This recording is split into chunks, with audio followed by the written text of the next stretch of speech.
You return again and again like a particularly unshakable rash. Is there some compelling cause? When you walked into my chaos, I never fathomed you'd become such a boon to my personal endeavors. Job done and payment proffered. If you'll leave me, I've got lots left to attend to. But do come back if you can be of any further use to me.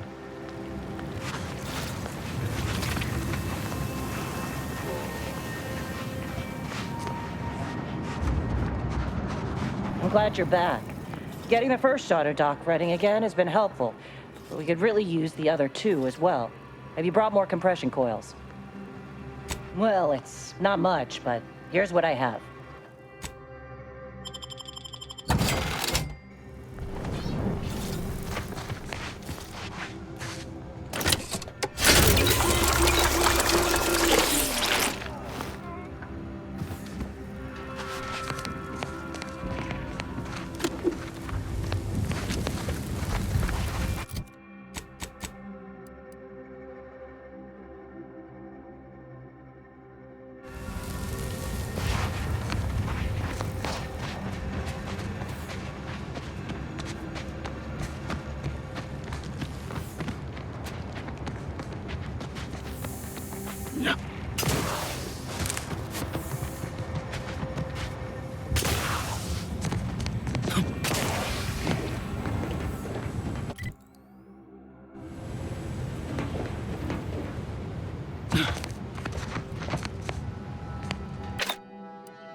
Alt. Access to that area of this trench line has been restricted to authorized personnel only. It is insane.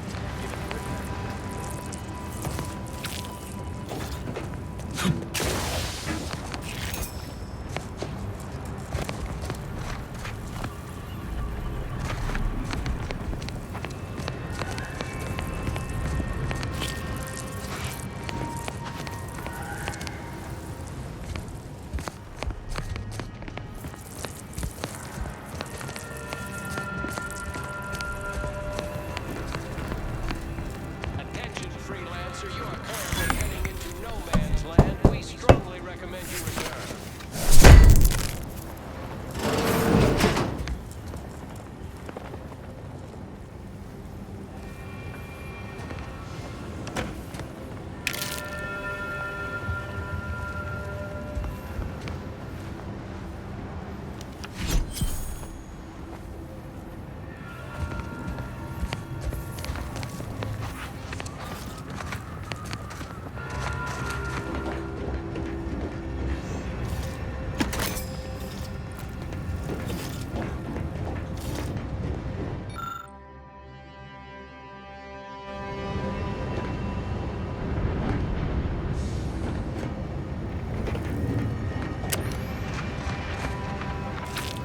Attention, freelancer, you are currently heading into no man's land. We strongly recommend you return.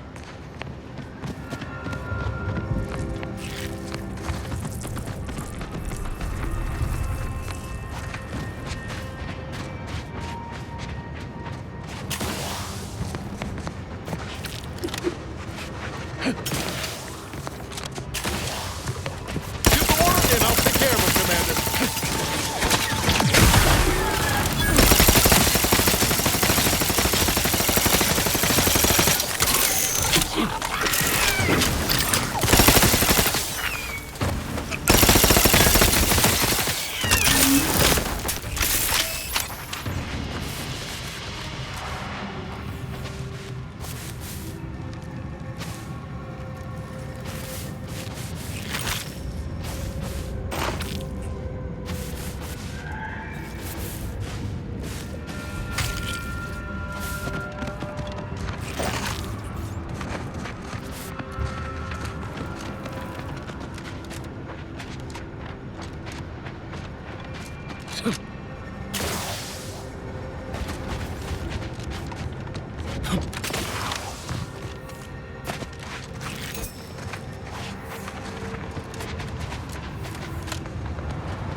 I've got your numeral. Keep moving.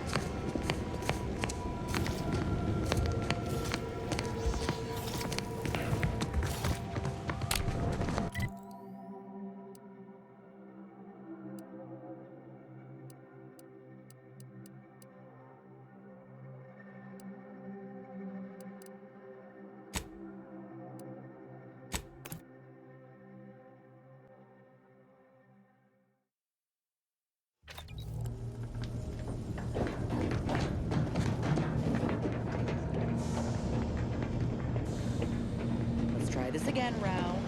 Auntie is bringing the free monkey to our table.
Been noticing a lot of screws going missing. the ship, you wouldn't happen to know anything about that, would you? No missing fastener reports have been filed with this unit. Let me rephrase. Have you been collecting screws for some reason? Affirmative. Multiple replacement screws have been collected in accordance with pending work orders. Ready to waste!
Enthusiastically neutralizing unfriendlies.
As I told you before, we need to wait for Niles.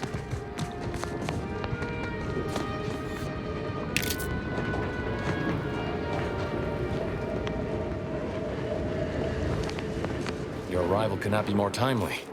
After the events of Paradise Island, I could think of no one more suited to conduct a surgical strike of this nature. I'm, glad to see you again as well, Niles. Gotta say you had me worried. The message you sent sounded serious. Then I composed it accurately. To the task at hand. We are standing before the tomb of the matriarch. Few are invited to tour its halls, and even fewer know of its greatest secret. For any subject, visiting the matriarch and First Sovereign's resting place is the pinnacle of empty social achievement. But the tomb's corpses are its least important feature. The intelligence my friends risked all to acquire revealed a vault in its lowest level containing the matriarch's body of work, hidden from the public. Who knows what technologies the Protectorate is withholding? If the matriarch was the genius she's purported to be, the skip drive cannot be the entirety of her inventions. Whatever technological advancements may be sequestered here, the goal is almost certainly to keep the populace of Arcadia subservient to the pernicious whims of its governing body. But not for much longer. We are going to liberate any and all of the matriarch's research, whatever it may be, and distribute it to the people. Reaching the vault will be no simple task. There are likely to be unforeseen security measures to contend with, though hopefully nothing too obstructive. We must first gain entry to the security room, however. Once there, I should be able to access more information about the lower level's layout and potential hazards.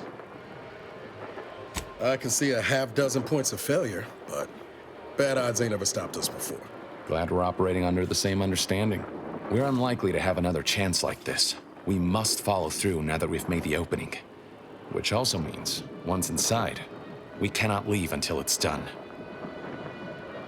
Slim chance of that. I'll not assign a task to others that I'm unwilling to undertake myself. Color me surprised. They'll be taking up strategic positions to guard the entrance and watching for any stray Protectorate patrols. We'll move more swiftly in fewer numbers. Must you? We are on the precipice here, and I shouldn't have to tell you what awaits us if we fail.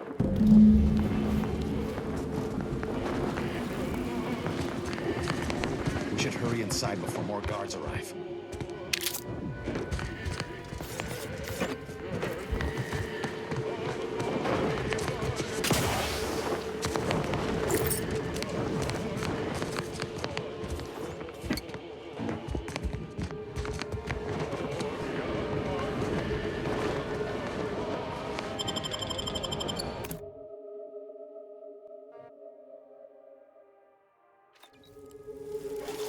Stay close and keep silent. The less attention we draw, the better.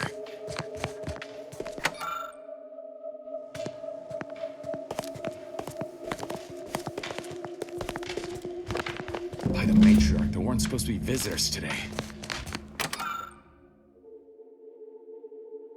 That Sentinel and Docent are gonna put splinters in our plan if they're not dealt with. You hang back here. The commander and I'll take care of this. Gladly. I'll rejoin you once the path is clear.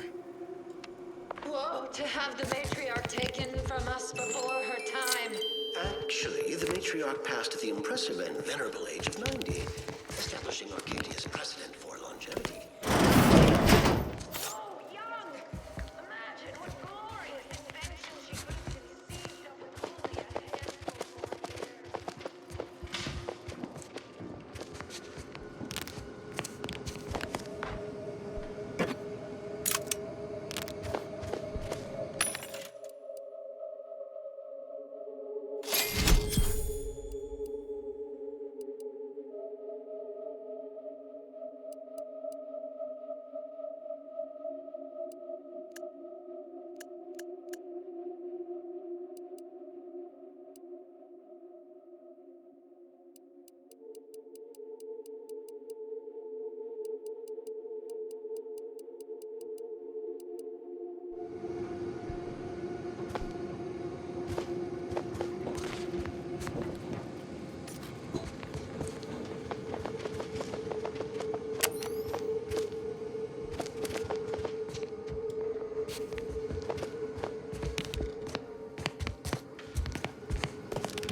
take the heat off you, Commander. Just say when.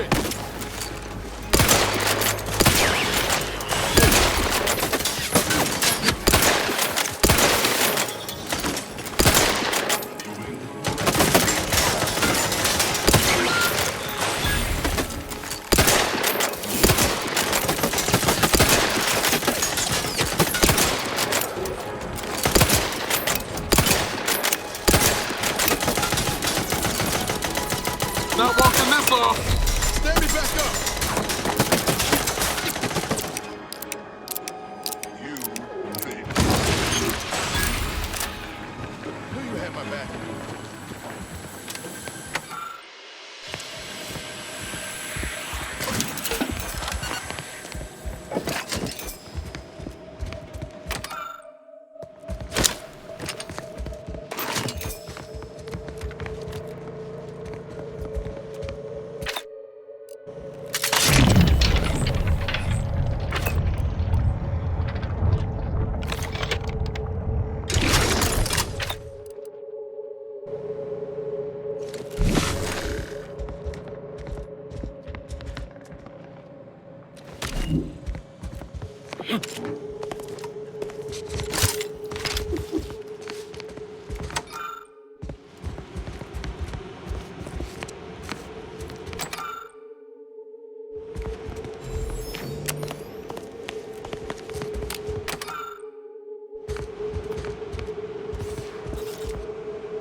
Unless this is about the mission. Can it wait?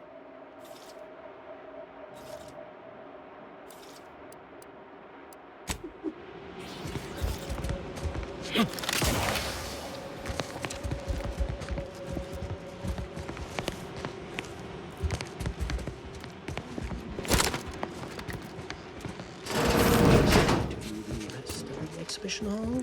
The last Sentinel who received a tour boasted of spending 30 minutes in Lamentations. Do you think me incapable of matching his grief? Not at all, Sentinel Willa. Please, continue.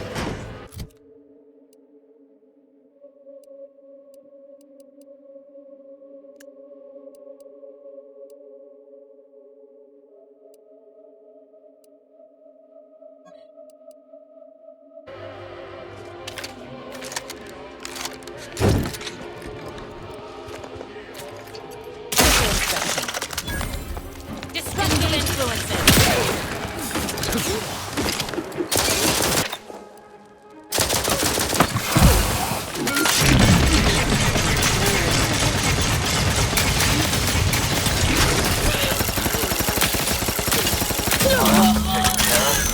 Continue. Wait there. I'll come to you.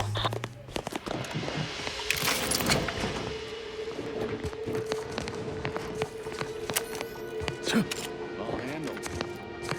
My turn. There should be a hidden entrance here.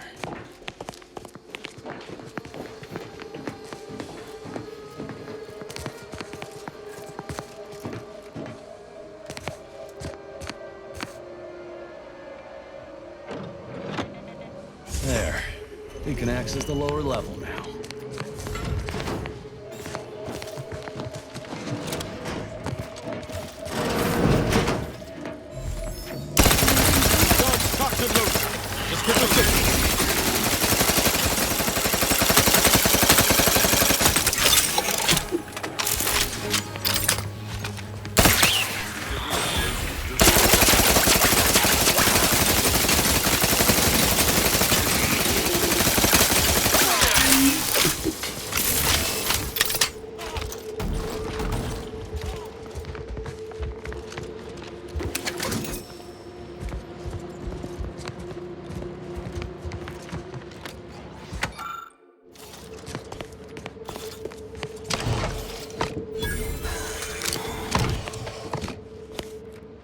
Entering a confrontational state.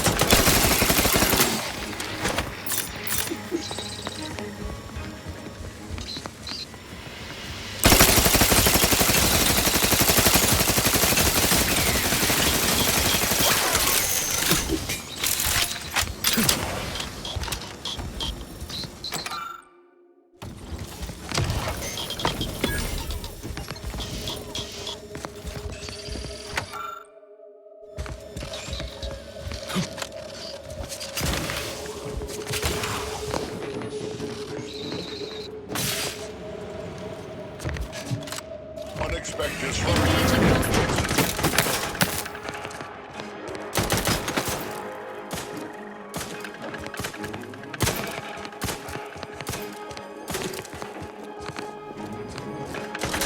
This unit advises healing yourself.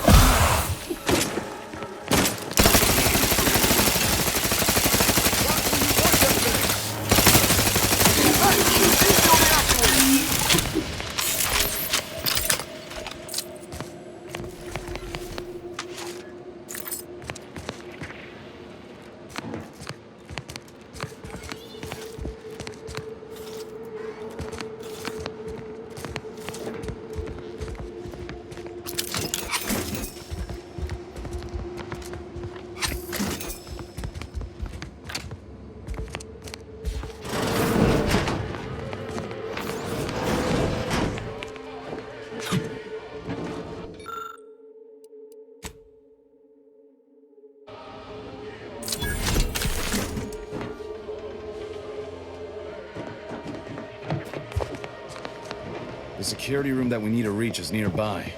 Should be able to disable that energy barrier.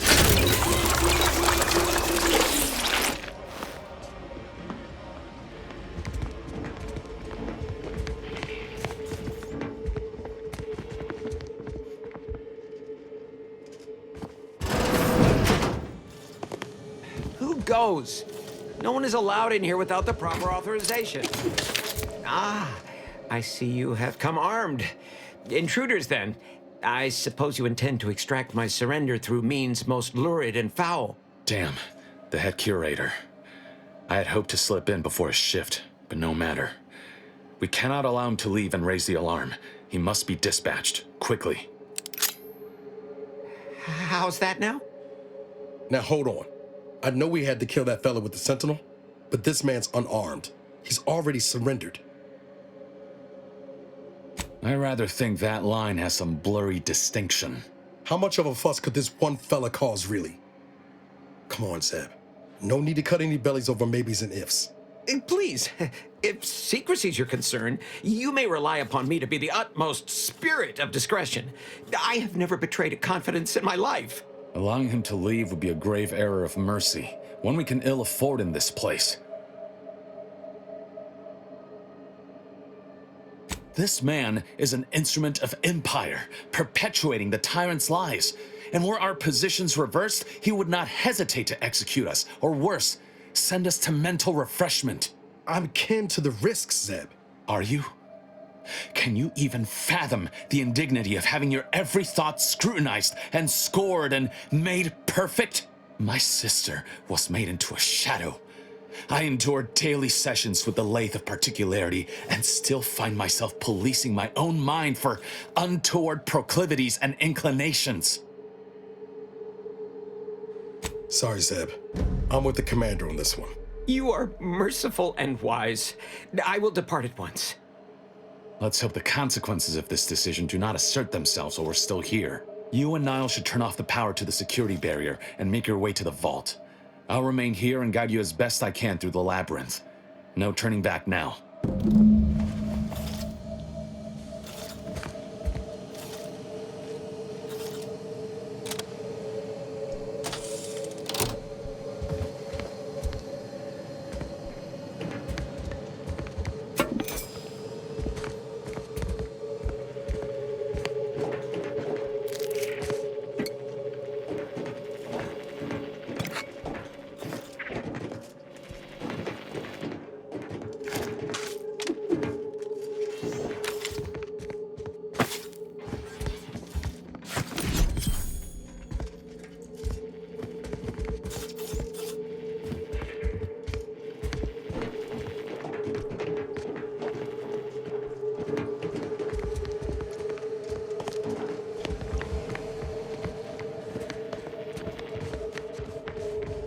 No going back from here. Not until we've done what we came here. Hold!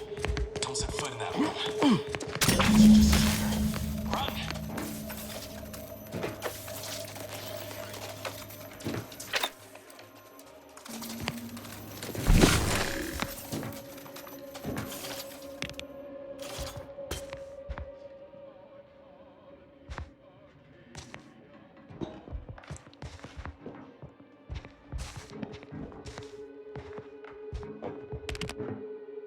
spite of substantial efforts to prolong his life, my father's condition continues to deteriorate, both physically and mentally.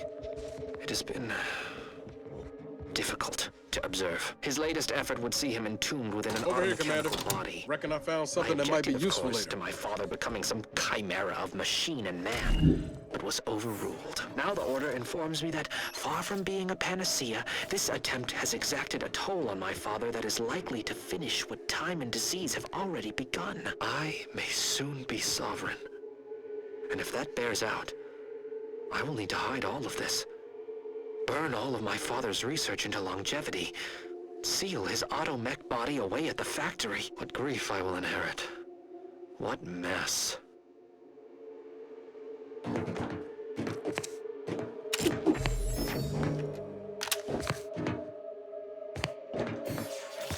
Have a look, Commander. With a little elbow grease and some inadvisable engineering, reckon I can finagle these components into a fine explosive gel. Who knows? Could come in handy. Just doing my part. But thanks for the vote of confidence, Commander. Let's keep on. I'll continue tinkering on this in the meantime, see what I can come up with.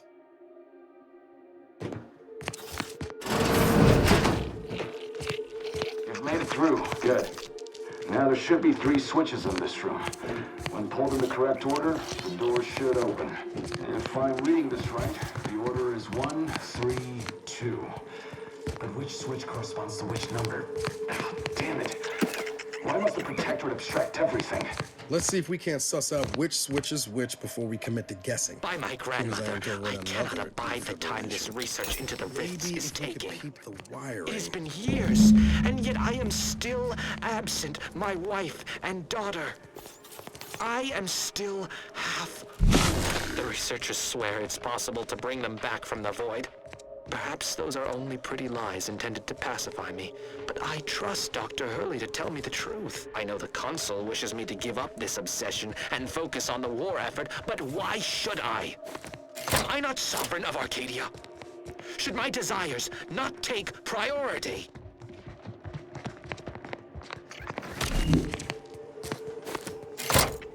Damn it. You truly are the security forces. Suspicious data. Sequencing attack strategies. The commander's vital stats have emergency protocol syringes primed.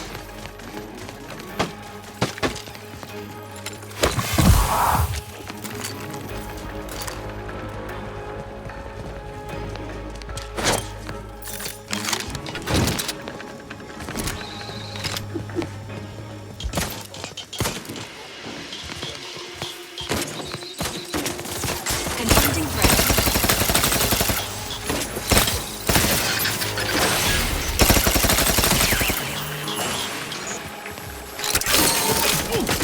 Commander, you are dying.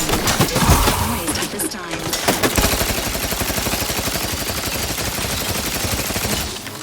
Enthusiastic. Neutralizing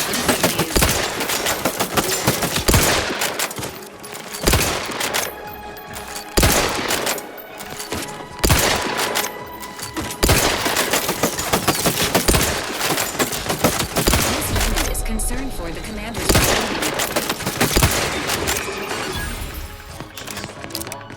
These Henry wires installed that may correspond with each switch. Perhaps that'll be useful. The code I originally supplied can still be relied upon. 1, 3, 2.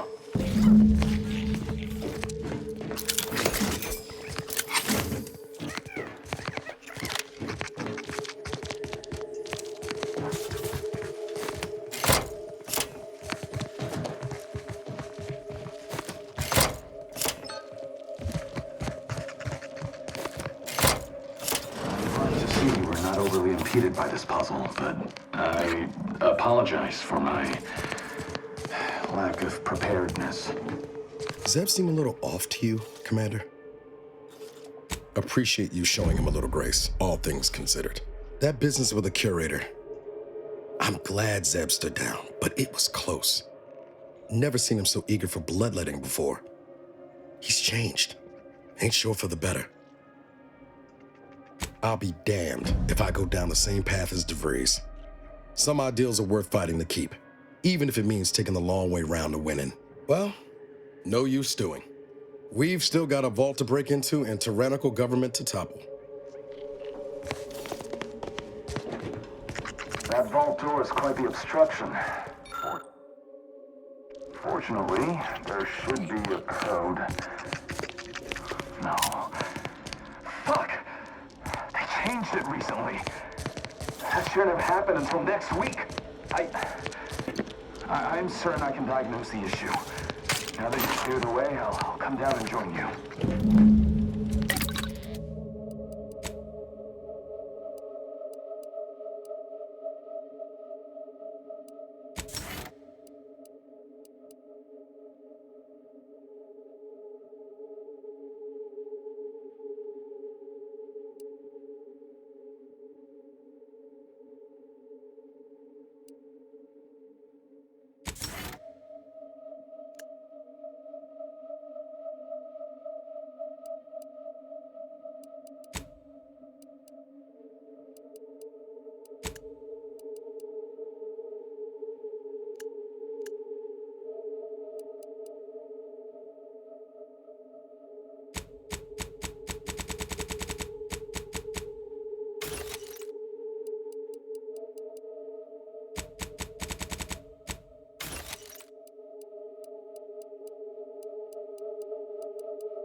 I might have something else that can get you into that vault, Commander. Remember those components I found? I was able to turn them into something halfway useful after all. This gel should get us through that vault door. Turns out you were right about trusting my instincts. You take the honors, Commander. I'll be right behind you.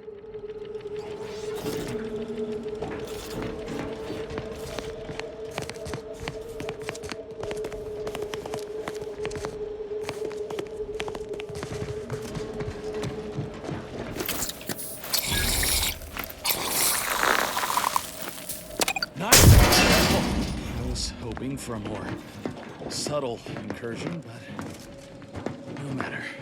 Am I running hot, or was that a hint of worry I heard in your voice back there? Alas, I neglected to pack a thermometer. This terminal should allow me to retrieve all the information stored here.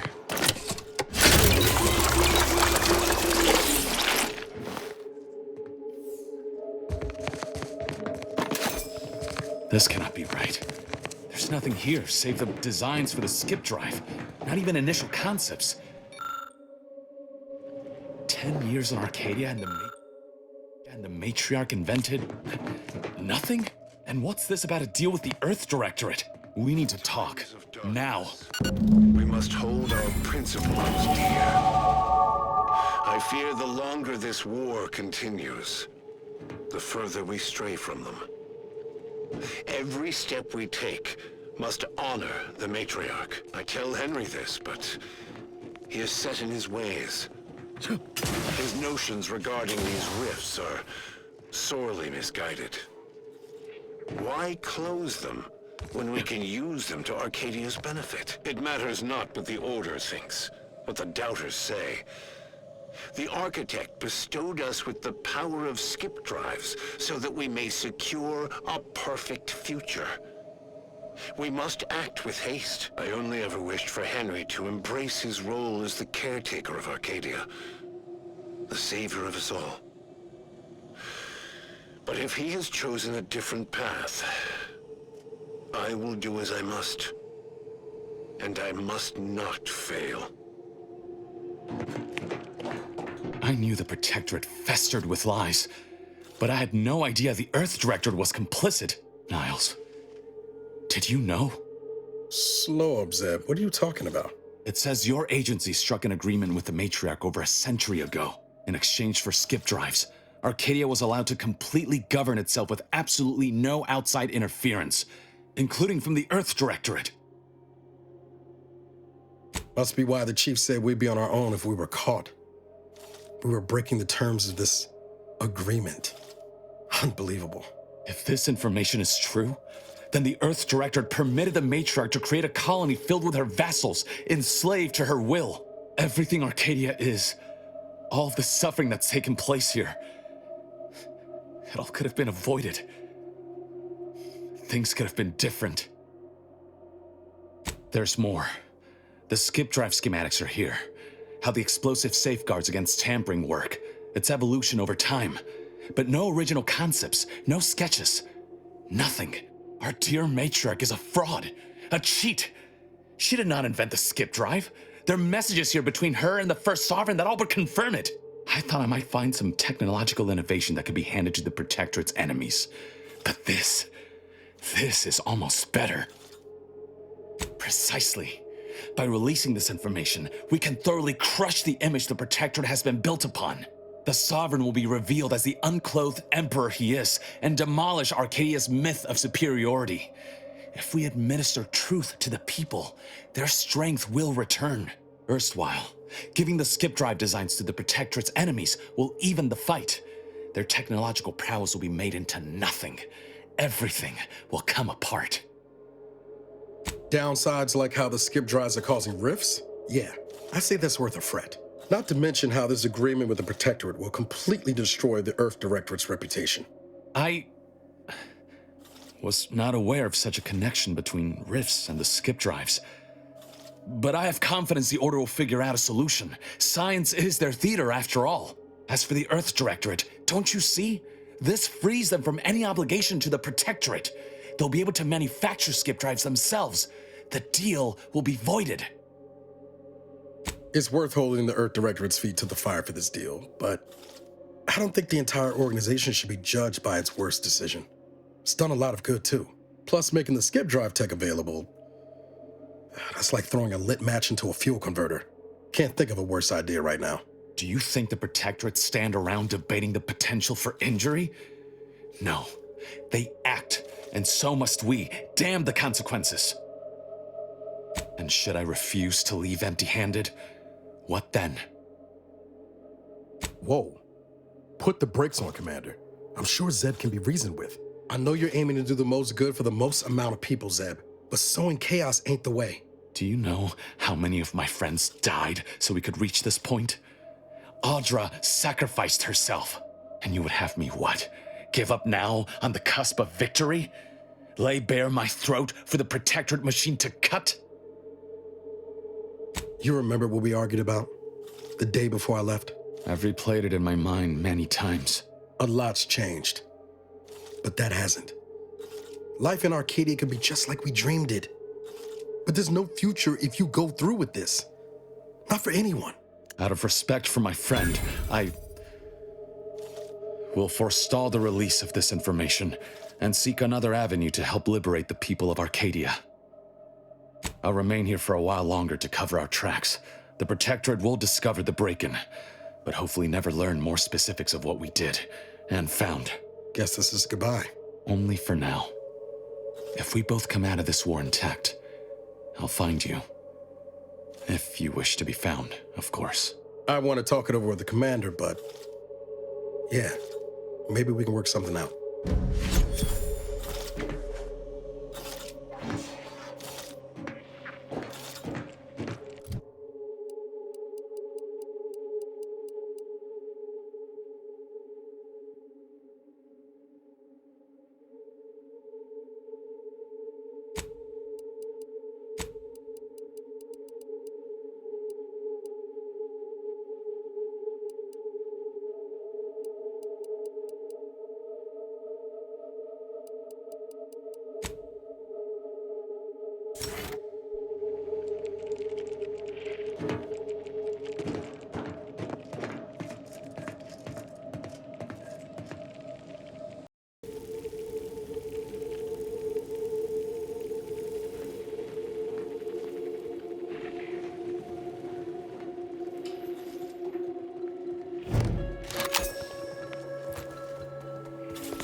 was most uncalled for. Better take a gander. There, found you.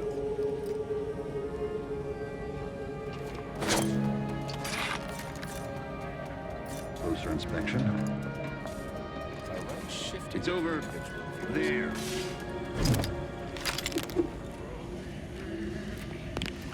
Raiding There they are! vexatious Gizmo. These are the ruffians who threatened me. Ready to waste it. See On that your they command. join their friends. Suffer none of them defilement to live.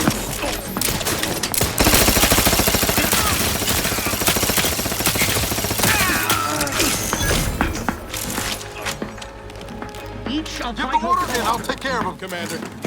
Seeking cover.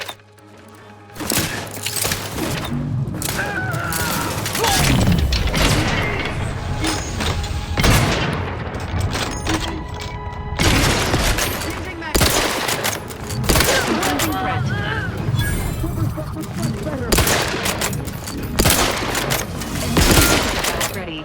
Unfriendly in combat range.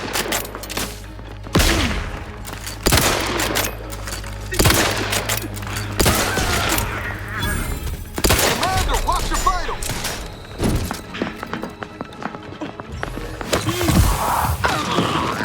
Finishing my fire.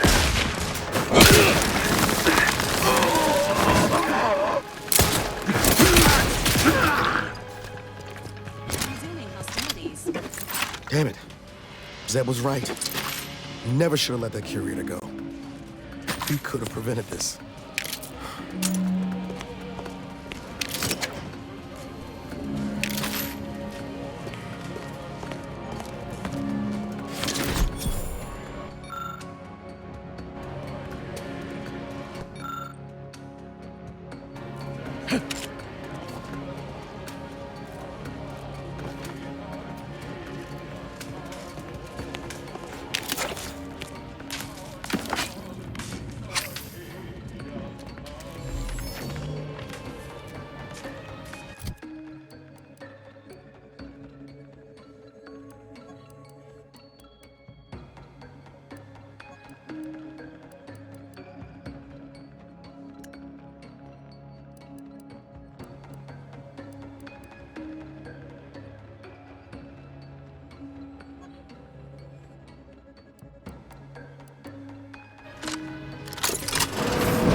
Don't even know where to start with everything that happened in there.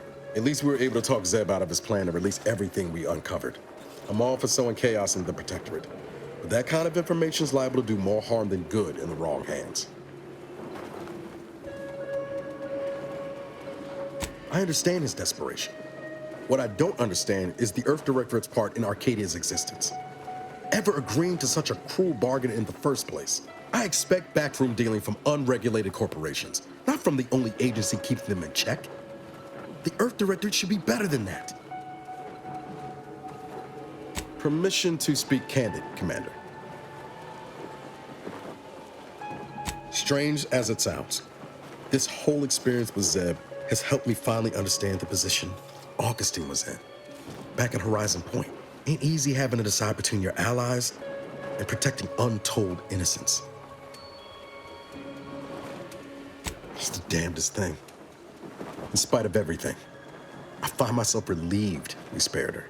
Augustine still owes a debt to us, and the rest of the galaxy. Maybe she pays it all someday, and maybe she doesn't. Either way, you were right to give her the chance. That's some shoddy translation software you've got in your head.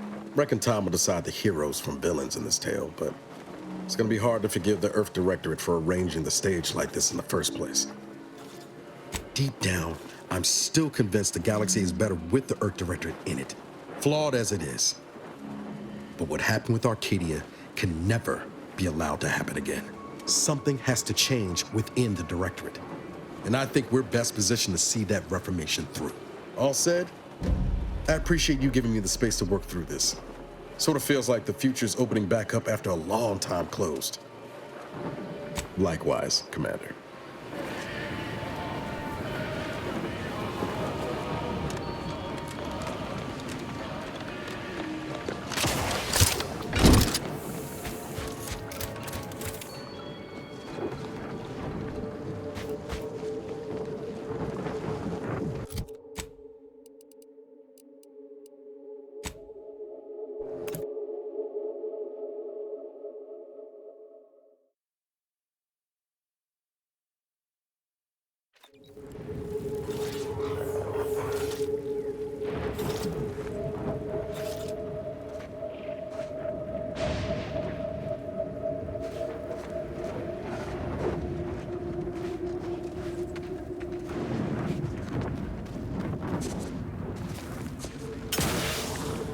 You there, you came from outside the camp, didn't you?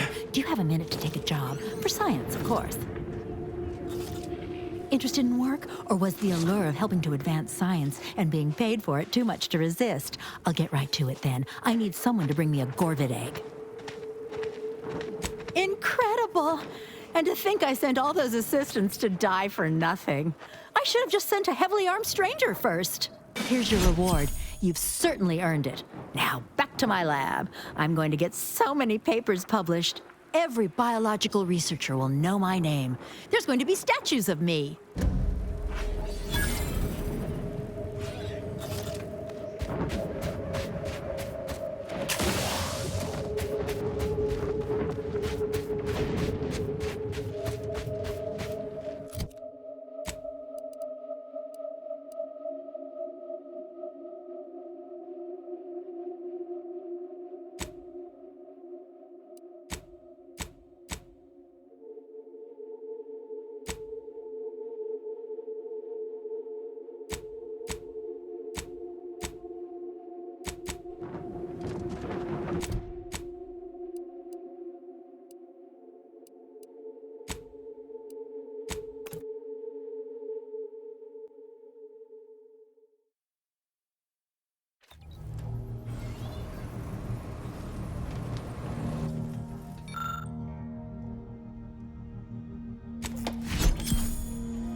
This is Auntie Cleo, offering a warm welcome to all visiting Auntie's Choice employees, affiliates in training, and ethical ethically gray consultants who labor with committing to a side.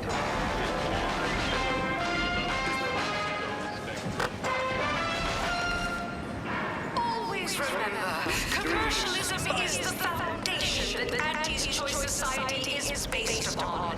Not because we worship bits, but because of the Working hard or hardly working? Take a hint, maybe? That's rhetorical. what its subjects get. We respond to what you want through your decisions as consumers. What's more, we skip the frivolous. You go on ahead. Came here because I heard Auntie's Choice was contracting. And I heard about the job. Please have identification, transfer work, and a reasonable bribe at the ready. Ah, you're not a transfer or visiting Auntie's Choice employee. I'll need to check your current standing with corporate affairs. Alrighty. Commencing review. Estimated wait time? Unknown. Really? Reads like a recap of an Aetherwave drama. You're clearly a valued partner of Auntie's Choice, but your standing with us could be higher if you accepted our special offer. All it requires is allowing us to affix an Auntie's Choice holo advertorial inside your ship, so you can bear our messaging with pride and share it across Arcadia.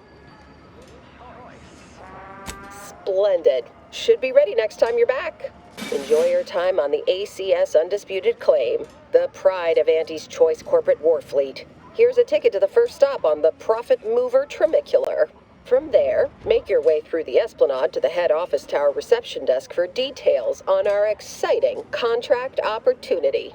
The big rift cut off top news from home, but our Arcadia truly is substitute. Certainly a more profitable program than the Protectorate's watered-down rip-off. You have questions? We have answers. Anything you need to know about this fine location for a minimal price. Like what? Ask away.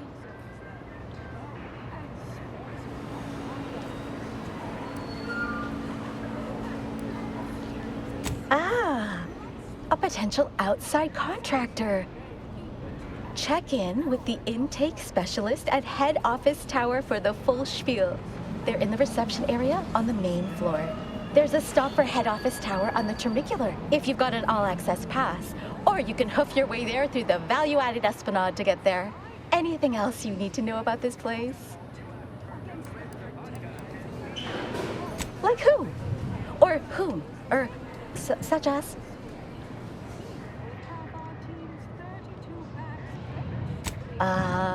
Does the name Auntie Cleo ring a bell at all? You may have seen her face or heard her voice, well, everywhere. She's rather ubiquitous, you might say. Here especially. I almost feel bad taking your money for that one. Ah! No, there.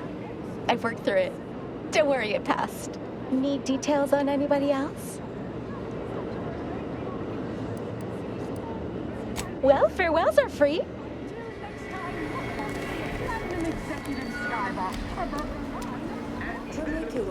Trimicular, arriving any moment now. Approaching station. Client intake. Appreciate you handling our dirty work.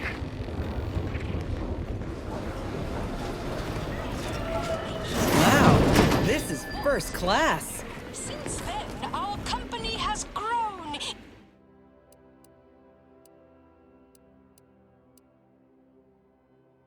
Consumed the first of many rights. The ACS Undisputed Claim is not only our corporate headquarters and flagship, it's the heart of our efforts to spread unbridled self-betterment and free trade across the galaxy. Our flagship also sports a bustling commercial promenade where you'll find a wide assortment of products, wares, and miscellaneous bric-a-brac from all Auntie's Choice departments.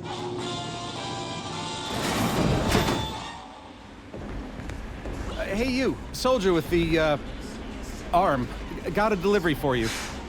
Got a delivery for an Inez Silong? That you? I mean, I'm sure it's you, considering there aren't many of you folk running about. But I've got to ask, company policy. Yeah, it's me, all right. Who is asking exactly? Hey, just a courier friend. Nothing funny like. A soldier named Ortiz hired me to find you, if I could, and deliver this message. Couldn't tell you. The client paid extra for complete confidentiality and prompt delivery. As a reminder, we don't offer return to sender service unless you pay double plus expediting charges. Until next time. Ugh. Ain't heard from Ortiz in months. When we get back to the ship, let's give this a watch.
Feels like a glimpse of Arcadia's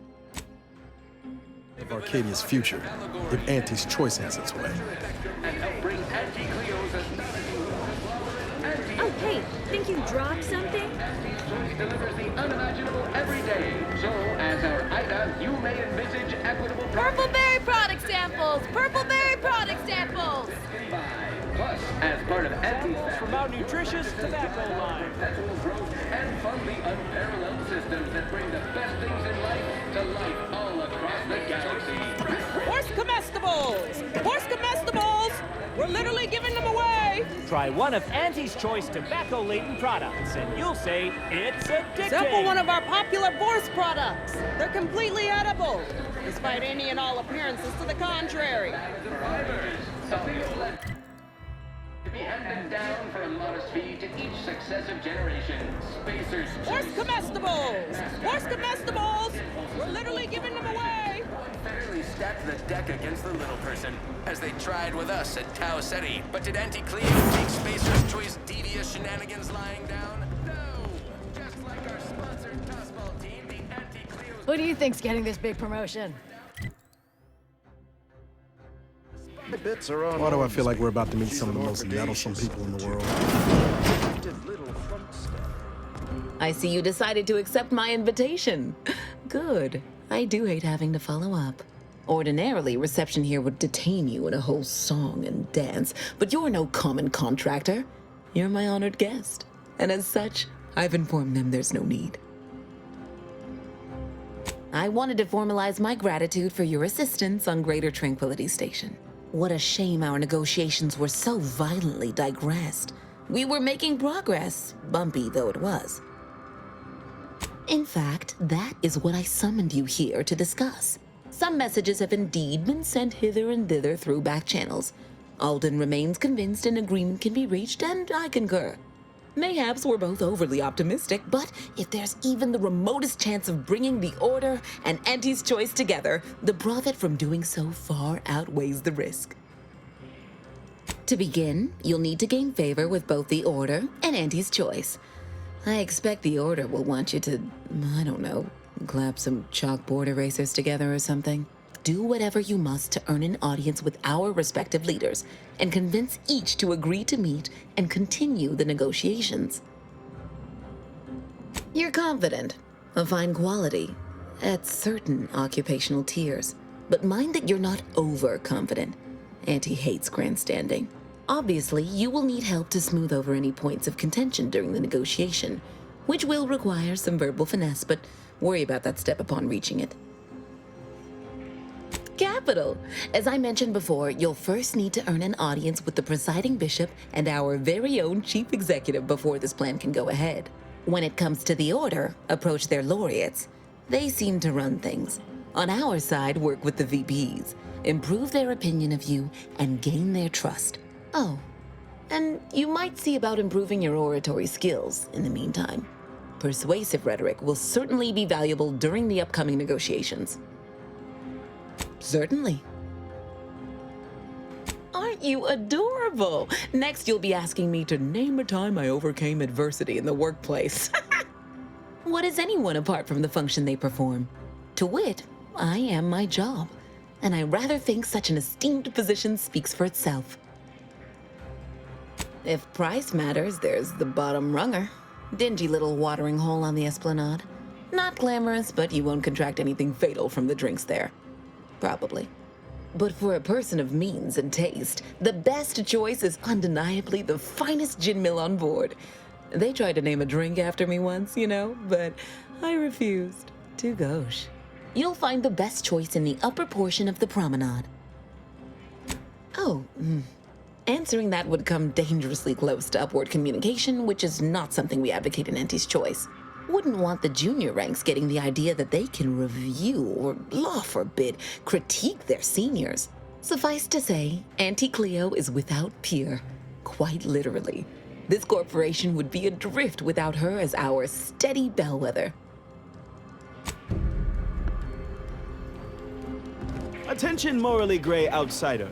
The adventure of your lifetime awaits. Auntie's Choice is hiring. Hello, daring self-determinativist, stalwart seeker of self-betterment, or rapacious rogue of corporatism. Welcome to Auntie's Choice Esteemed Invaluable Disposable Agent Program. As in IDA, your assignments will be some of the most decisive and admirable tasks that Auntie's Choice has to offer. IDAs help explore the wilds, plot our path, and shape the evolution of our beloved corporation. And with enough rugged determinism, you might even live to see the results. That's right, a life filled with action, adventure, riches, and romance awaits. Being an IDA will see all of your fantastical dreams come true. Now, if you'll just exit through to your left, 2 of our top 29 vice presidents are waiting to speak with you. And remember, Auntie's Choice Stay Hungry Meal Pack offers our finest pre-sliced bread and dehydrated water tablets in one convenient package for an additional price.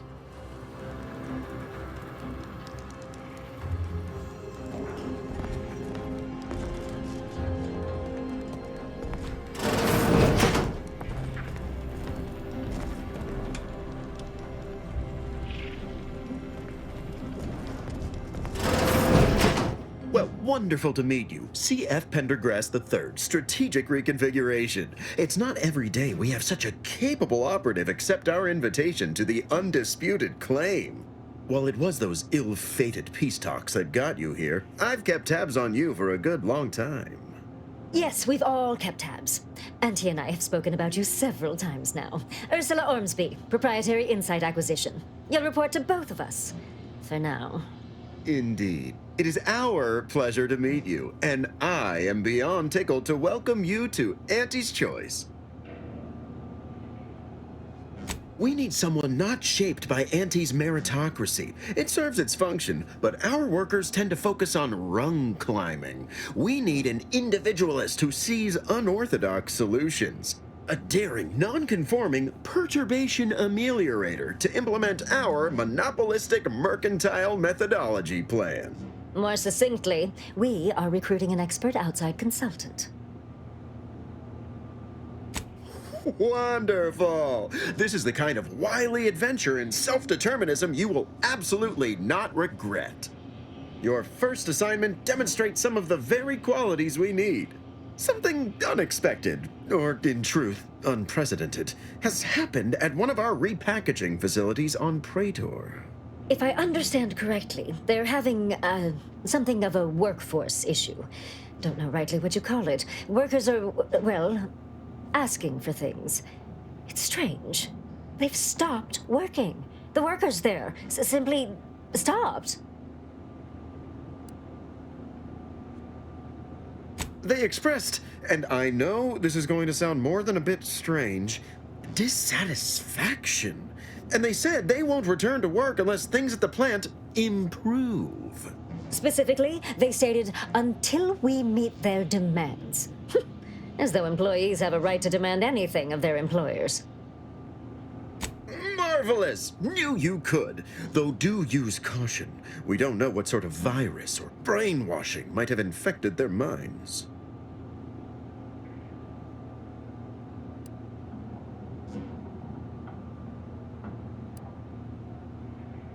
Wonderful! You'll go to Praetor, meet the plant's overseer, and mediate an end to this lunacy, which gets those ingrates back to work.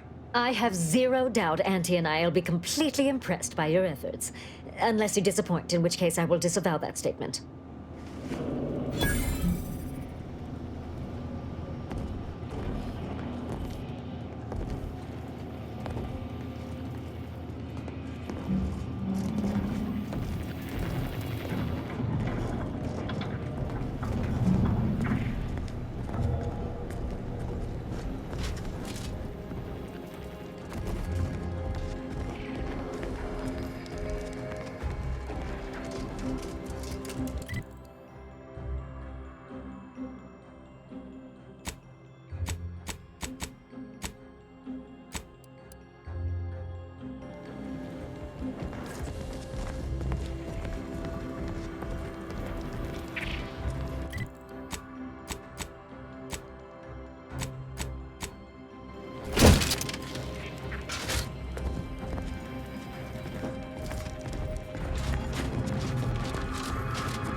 Well, hello again.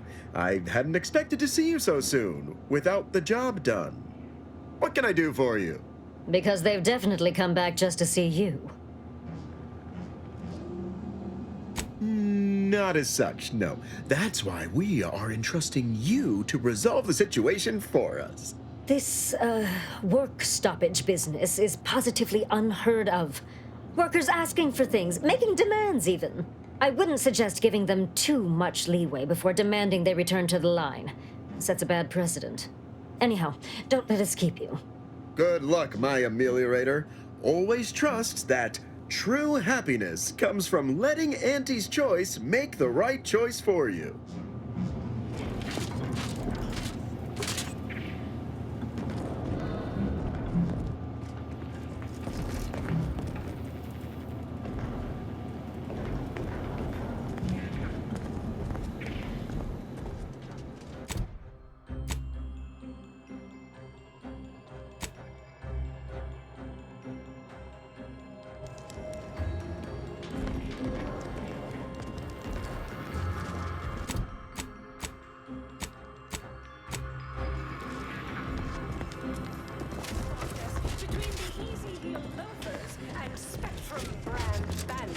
I pit our least bankable tossball team against the Protector's entire roster of pitchball pushovers any day of the fiscal week,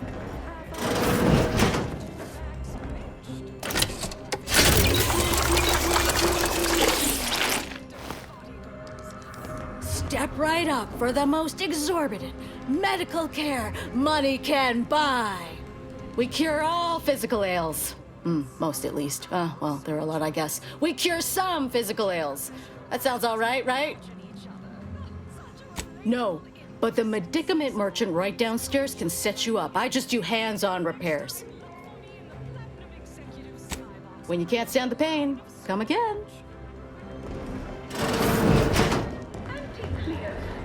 specifically founded to affect what nature inflicts, to offer higher quality. Oh, hey, think you dropped something? Yeah, you dropped something. Word to the wise. Mind your personal effects, intellectual assets, and major organs at all times. Plenty of opportunists here, eager to take you for all you're worth. You're lucky I found this, thing you dropped. Get me?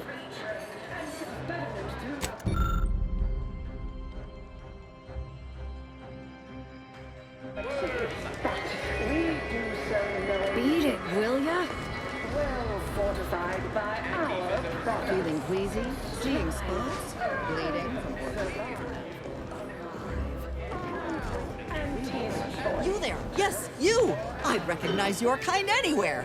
You're one of those folks that eats food, and I've got just the sort of grub you've been missing.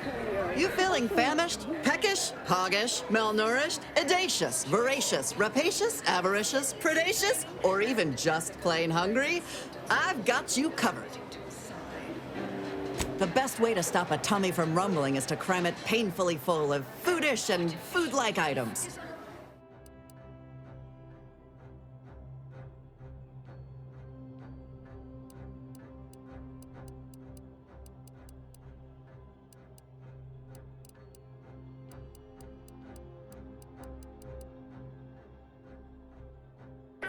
Sweeter.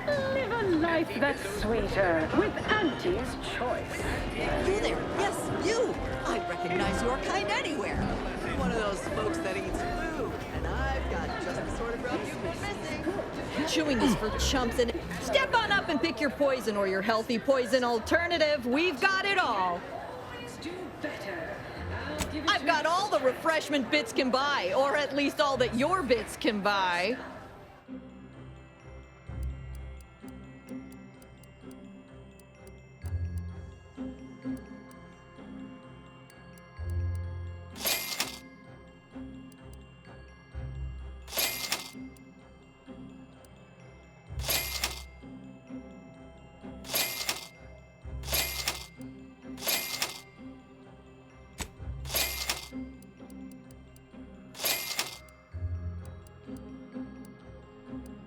Excessive corporate malfeasance.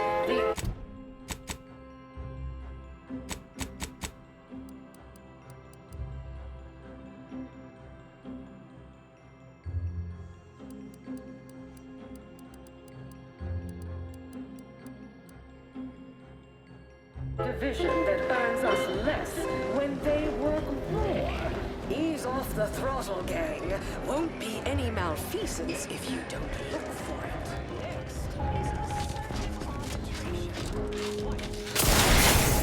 Ugh.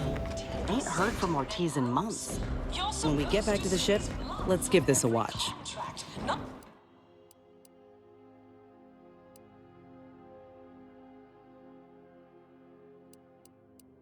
It's in the red.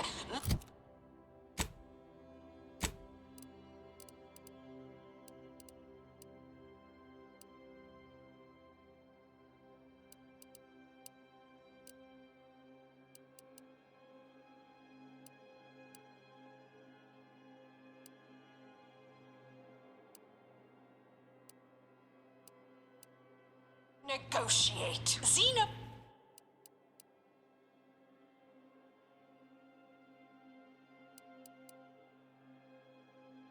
Magical exploitation's output is You want freedom of choice. You want Auntie's Choice.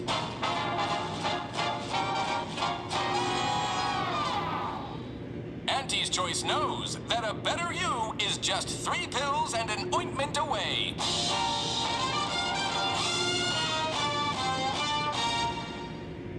Why choose just any choice when you could choose Auntie's Choice?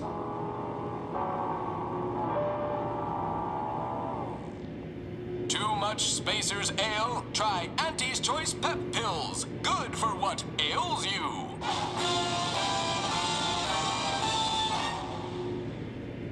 You want freedom of choice. You want Auntie's Choice. Auntie's Choice knows that a better you is just 3 pills and an ointment away.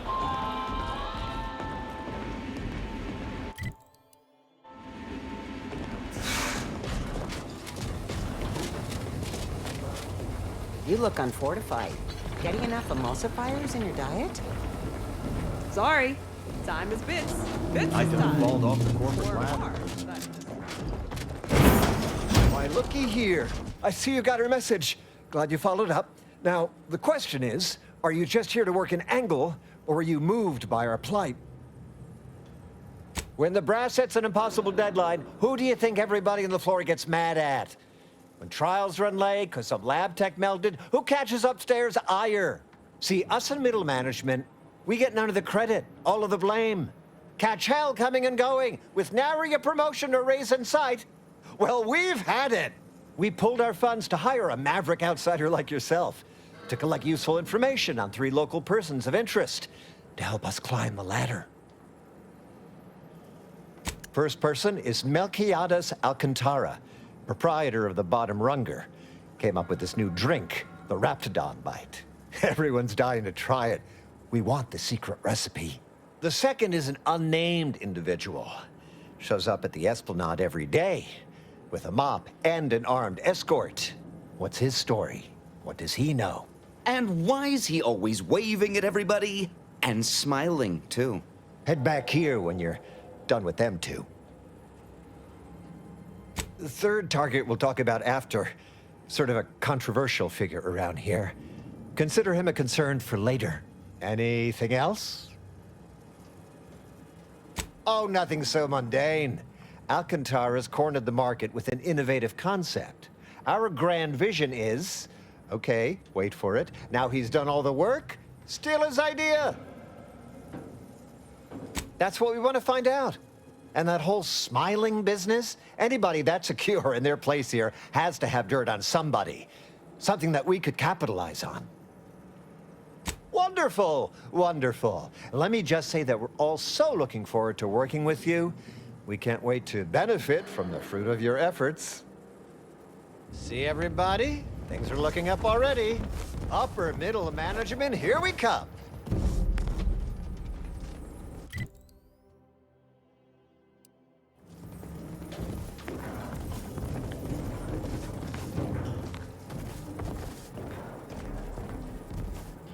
Have a profitable day.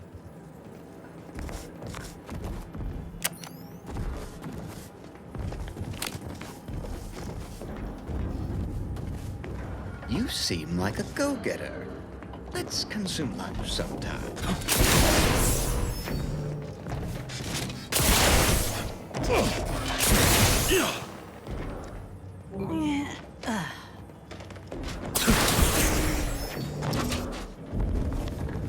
Sorry. Time is bits. Bits is time. Or are, that is. I'll have you know my panhandling license is completely up to date. Ever read the Middle Manager Handbook? It really shores up the foundation of your fundamentals.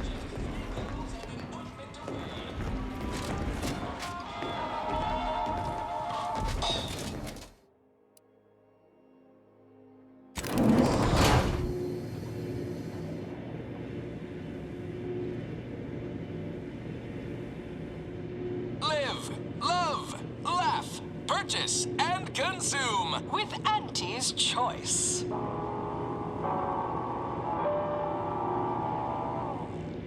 As your peerless leader, known for her unparalleled business acumen, I might appear above the occasional frivolity. But no, I do enjoy spectating a rousing sporting match as much as all of you base rank and file. The Big Rift cut off tossball news from home, but our Arcadia Grown League is a worthy substitute. Certainly a more profitable.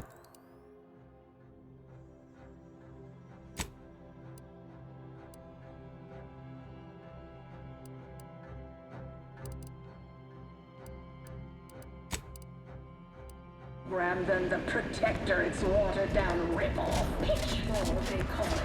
My, how imaginative. And don't get me started on their arbitrary rule changes. Bronzing is prohibited in the two...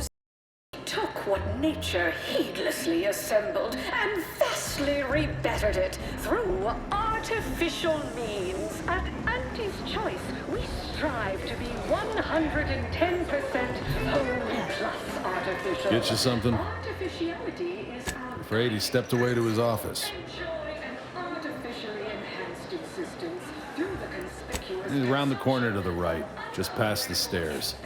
Likely find him whipping up a fresh batch of Raptidon Bite cocktails. Won't do it in front of me. drink's quite a hit around here, and it's Melquiades' own proprietary recipe. People would literally kill to find it out. If I did, I certainly wouldn't share it with the likes of you. Stuff sells hand over fist. Think the boss would share that with me? I'm just a lowly factotum around here. I mean, I actually been concocting my own cocktail creations in my odd-off hour. I'm very creative, but, you know, he don't care. In fact, I have. I once made a drink called Death by Purpleberry and Ulceranium Poisoning. Very high concept. Only a select clientele would appreciate it. Fleetingly. Hope you don't want a Raptidon bite. Melquiades kept the recipe a secret. From me, at least.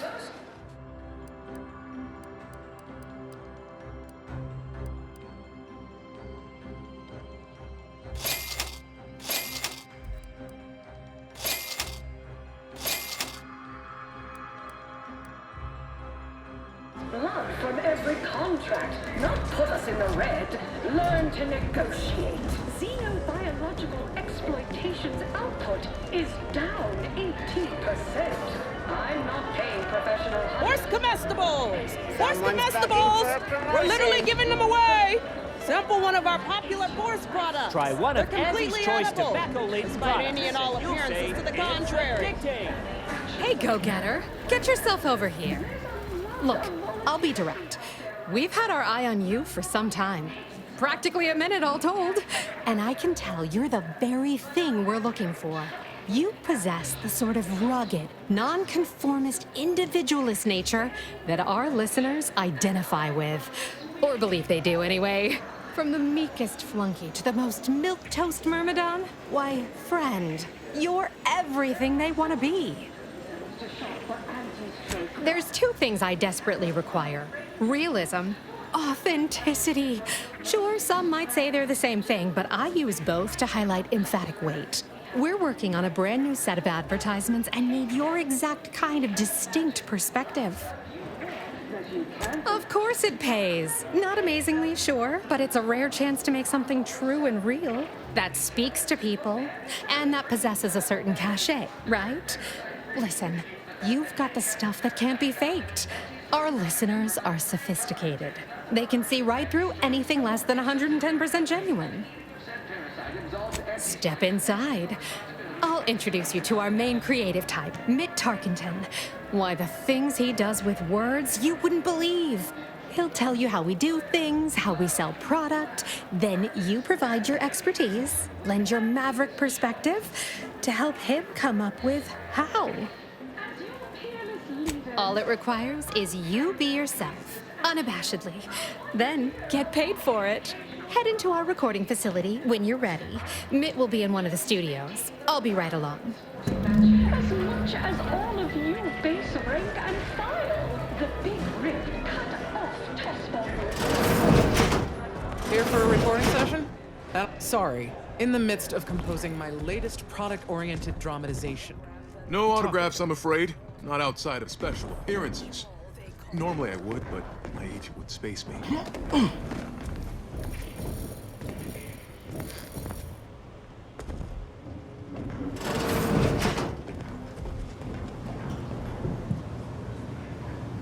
Yes? Can I help you? Ah, you appear like a rugged sort. Let me guess. Thessaly sent you. That I did. This is Mitt Tarkington, advertising copywriter extraordinaire. Mitt, this is our maverick outsider. They've heard the pitch and agreed. Charmed. Yes, well, dive right in, shall we? To begin, allow me to share a bit on how we shape ideas. Part the veil about this magical art we call advertising. We're selling dreams of a better life, a better you, connection, and ease from aches, sorrows, and worry. The product is immaterial. We do have one. I'd need to look it up, though. A little background first to frame your thinking. There are 4 personality types we appeal to when writing advertisement copy. I'm like you. I'm who you want to be. I, who have cultivated a persona as a sarcastic doubter, am not normally into things, so you really ought to listen to me about this. And I just hate that thing that never happens, yet absolutely could. Any other general questions before we get started?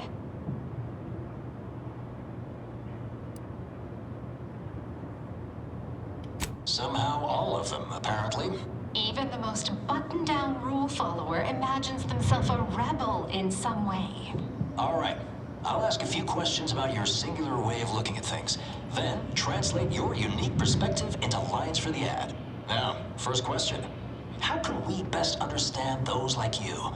Any insight on your kind of unique perspective?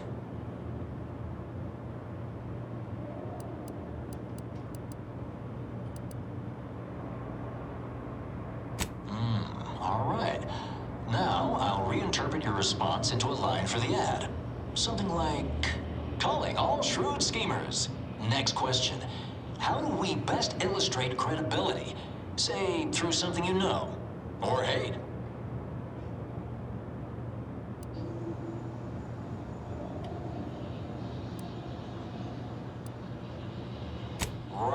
Right. Maybe everyone knows you know your stuff because you tell them constantly. What's an aspirational goal for those who identify with you?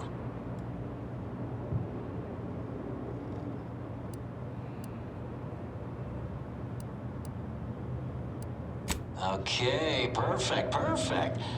How about you don't settle for less? Last question. What do you desire most out of life?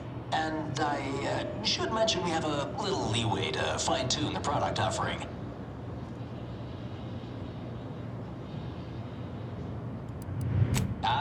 Have just the thing. Now available in purely chemical form. 100% artificial. What nature nurtured, we improved. The only cyst rind you don't need to chew vigorously. Yes. Suppose you might need to hear it assembled to make sense of it all. Just a moment while we put it together.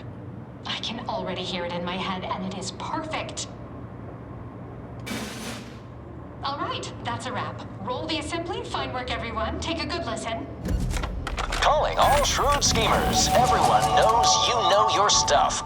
Because you tell them. Constantly. You don't settle for less. That's why we've updated our premier cyst rinds just for you. Anti-cleaner pounds deep-fried cysty bits. Now available in purely chemical form. 100% artificial.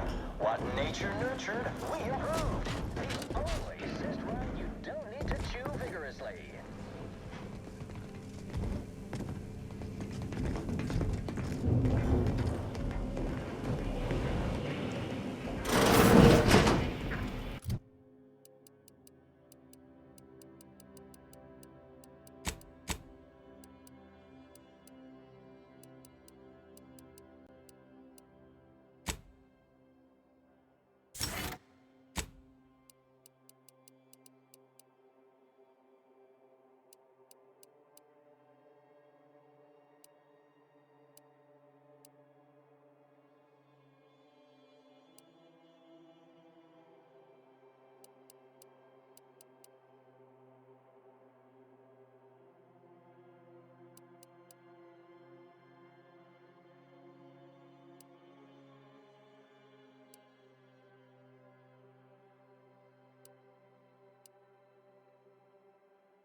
pioneering confidential work in Horse comestibles! Horse comestibles! We're literally giving them away! Yeah. You're here from Melquiades Alcantara. Investigator Yoshida, Department of Excessive Corporate Malfeasance. Did you know the deceased? Seems like you're not the only one. Were you aware if you had any business rivals, any disgruntled employees? Deals gone sour? Oh, so you were just stopping by to ask about his secret innovation. The one that likely got him killed. Ah, just like on that show, Corporate Fixers for Hire. You're just like Rico Sockdolager in real life. Who does that make me? If you're after the recipe, you probably want to ask around at the bottom runner. Someone there might know who'd kill Melquiades for it. Go on. You're clear to saunter freely. Don't forget, Auntie's Choice Zero G whiskey gets you into orbit.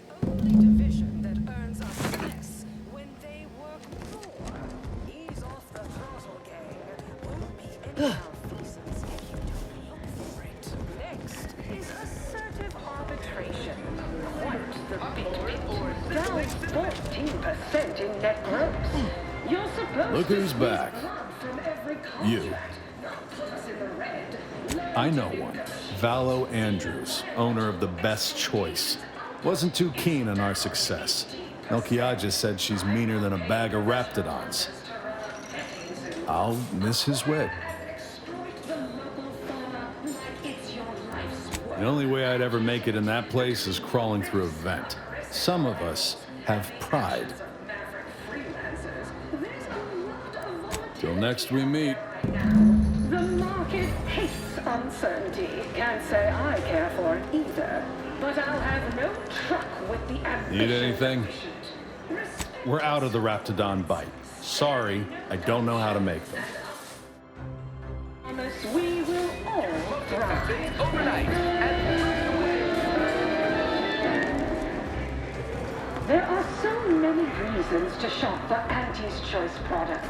We have a wide range of goods for every budget, from the most extravagant. Ever miss a limited time offer and wonder about how your life would have been? Taste and meal you can imagine. Plus a few more that you can't imagine. But Yes? Oh. Tell me, do you feel as terrible as you look?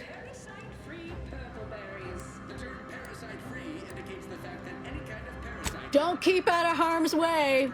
I have a family to feed. Or its subsidiary companies, and the eating of said parasite absolves Auntie's Choice of any legal responsibility in perpetuity throughout the galaxy.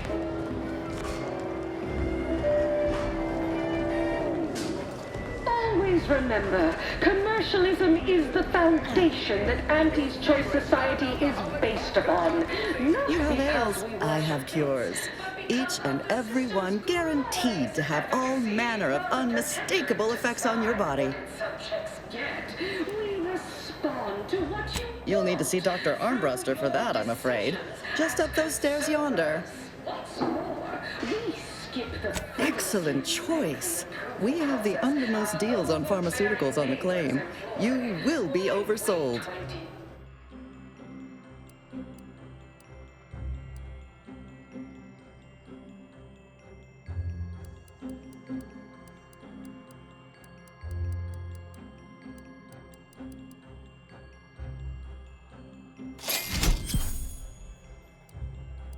to bring a new product to market when it can be enhancing people's lives now. You there? Yes, you!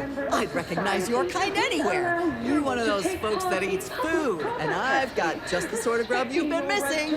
You feeling famished, peckish, hoggish, malnourished, audacious, voracious, rapacious, avaricious, predacious, or even just plain hungry? I've got you covered. Suited to the shifting needs of our populace. After all, that's what unbridled Hot, cold, lukewarm, scalding, or frozen. I've got whatever you might be craving.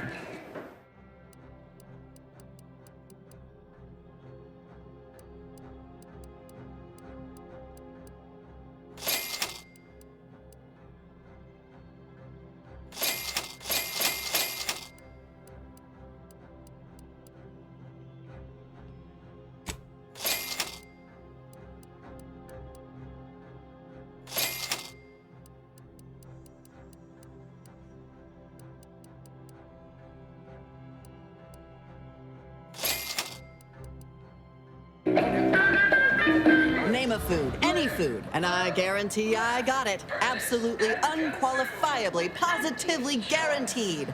Please note that this is not in any way to be construed as a guarantee. Ruined it for now. You'll be back. The smells up and down the corridor always brings them back. The occasional frivolity, but no, I do enjoy spectating a rousing sporting match as much as all of you face rank and file. The big Ritz cut off You know what? football You're from all right. home. But our Arcadia Grown League is a worthy substitute.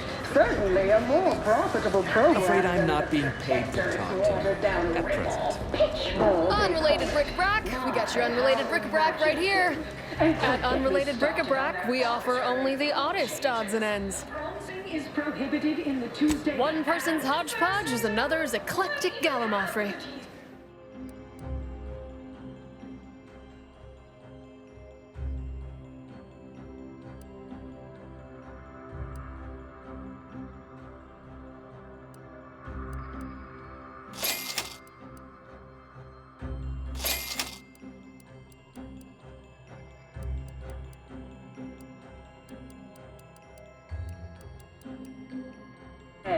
Oh, and sportsmanlike conduct is tolerated? Step on up and pick your poison or your healthy poison alternative. We've got it all. Sounds like red ink. Just name your color, viscosity, buoyancy, or density, and I've got you covered.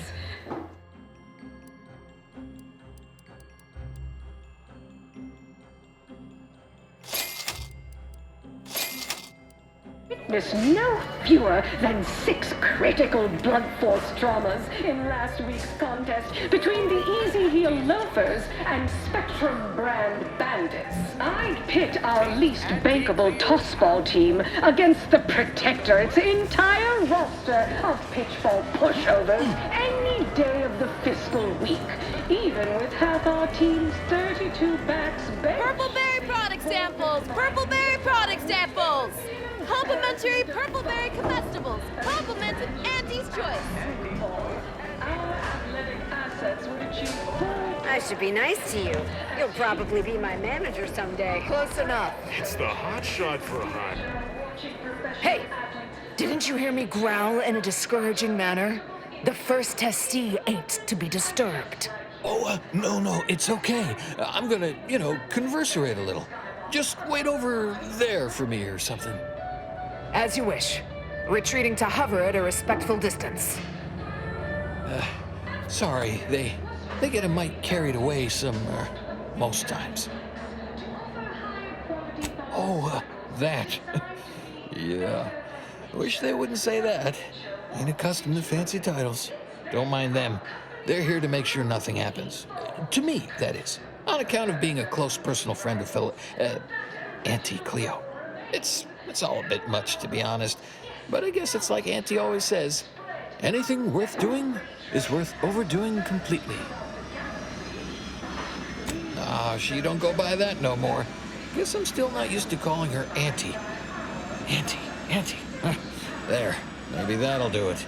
Anyhow, probably shouldn't just mull about here engaging in idle talk. If she saw me, she'd probably chide me for being overly friendly with everyone, like she used to. Enough of that.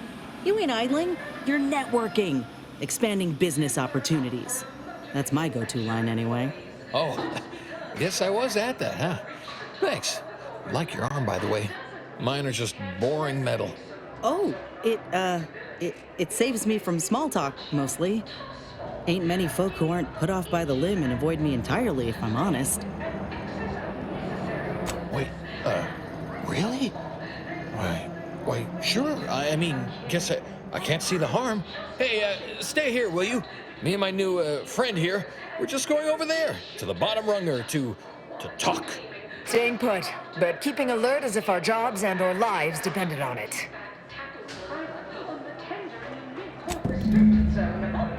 I was on the edge of my luxury 60-high expectation lounger. Not to mention the concession sales. Invasive marketing hacked it out of the arena.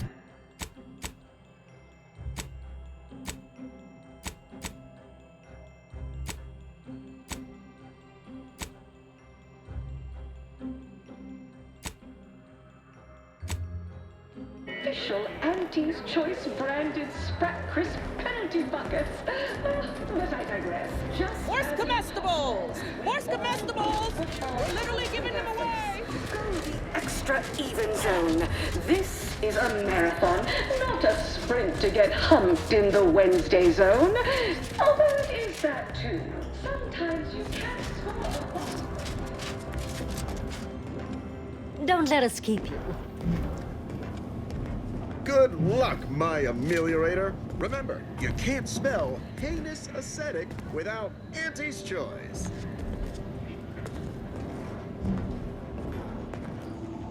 Don't let us keep you. Don't let us keep you. Don't let us keep you.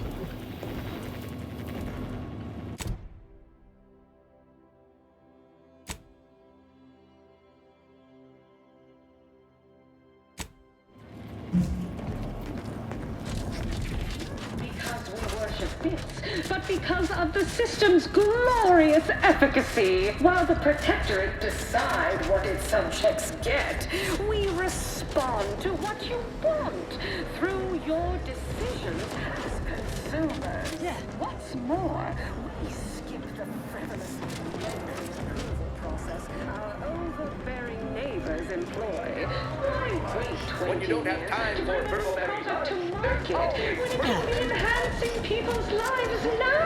As a responsible member of society, we allow you to take part in public product testing, respecting your right to risk a few pesky side effects as a Whoa. Ain't heard from Ortiz in months. When we get back to the ship, let's give this a watch. Never thought you'd manage to save DeVries along with the delegates. They could be good allies when we look for help closing the rifts. Assuming DeVries sticks to her change of heart. There's one thing I can't shake, though. That rift exploded at just the right time, right in the middle of the peace talks. Wouldn't happen to be the universe trying to tell us something, would it? I reckon it's saying that all our political machinations will mean nothing in due time. Nature will always defeat us. But we can learn to work with it, like with the rift tech. By the way, what DeVries said about Auntie and the rift tech, don't take it to heart, huh? Auntie ain't an idiot. Much as she loves business, reckon she loves self-preservation even more. I'd agree with you, but I reckon we don't have the time to seek out certainty. Still, since we're here, think we ought to see if we can secure a meeting with Auntie. Your boss was clear. We'll need all the help we can get to close these rifts. Whether we gain that help from Auntie or not, I won't lose sight of that. Our galaxy's survival is of far more consequence than our loyalties. Anyway, appreciate you hearing me out. Unnamed and clearly unimportant position within experimental operations. Welcome to your new role. Whatever you need, Commander. Just name it.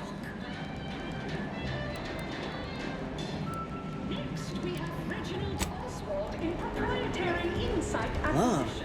Ain't heard from Ortiz in months. When we get back to the ship, let's give this a watch.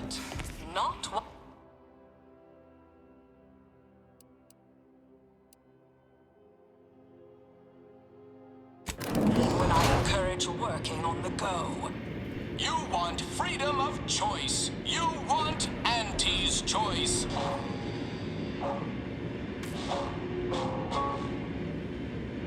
Auntie's Choice knows that a better you is just 3 pills and an ointment away.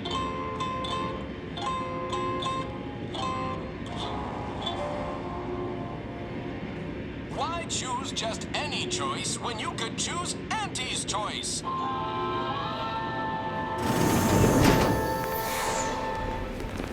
This tramicular takes forever. Appreciate you handling our dirty work.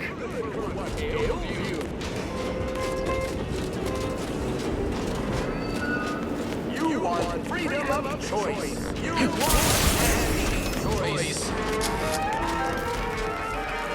Appreciate you looking out for our interests. Auntie's Choice knows that a better you is just 3 pills and an ointment away.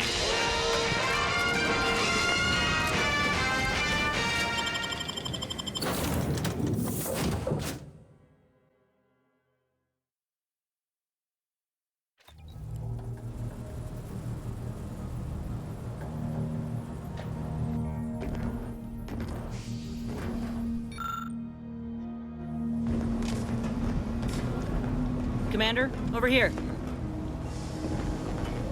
Commander, wanted to chat with you about the cartridge that courier gave us. Ain't heard from Ortiz in, might well have been a year at this point. That's how it goes when you've fallen behind and the other's got no choice but to keep moving.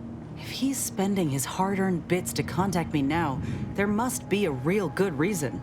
Would you watch the message with me? Suppose I am. He's a good friend of mine, or at least he was. I missed him. But I weren't under any presumptions that our friendship would last the moment our unit was dissolved, or we otherwise parted ways. If something's wrong, I ain't in any position to fix it. True. Thanks, Commander. Would you do the honors and get it going? Inez, it's Ortiz. Look, I ain't got long. Neither for this message nor for life. I made a mistake. I signed up to get grafted, but it's gone wrong. Should have known when I got to the lab that something was off. It was a secret, they said. We couldn't tell no one. And now my blood's infected and I'm as good as dead. Well, I just wanted to be like you. Throw myself at the problem, wrestle it down. But I should have listened when they told me about how your graft hurt you. How it failed you. I should have reached out sooner. Maybe things would have been different. Please, find that lab on Cloister. It's in an ice cave, but I ain't sure where exactly. They hid it good. Whatever you're doing is, stop them. Don't let them do this to anyone else. Please. Commander, I ain't sure what to make of Ortiz's message. He's dying. If it's as he says, I ain't got a choice. I gotta find that lab and put a stop to things. Will you help me? Thank you, Commander. Now we just need to find those ice caves on Cloister. We keep our lamps lit, we ought to find the lab without much of a fuss. I hope.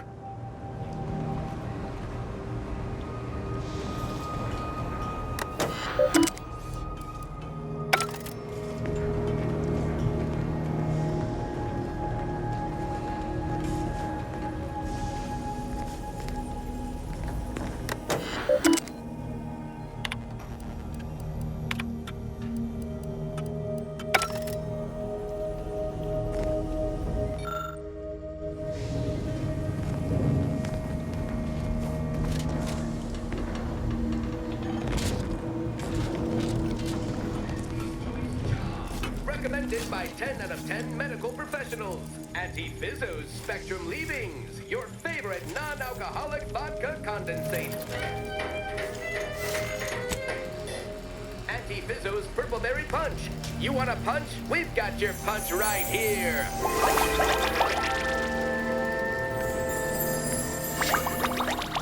Anti's Choice Rehydrate.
going?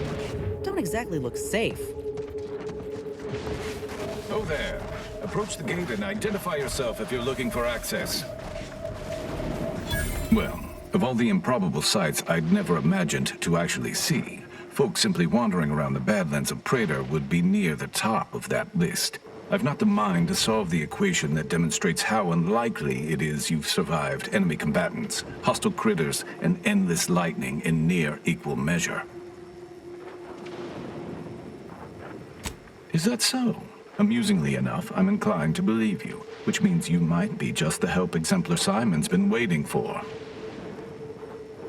He is in the lab atop the hydraulicalized lift. Ironically, the lift was struck by lightning while the station was being reset and is stuck in its raised position. There is a trail that leads to the top. Just mind the jump onto the platform, and don't touch anything glowing, sparking, or obviously shedding lightning on your way there. And given the situation we find ourselves in, I'll be leaving the gate charged unless you're ready to pass through it. Just approach, and I'll power it down for you.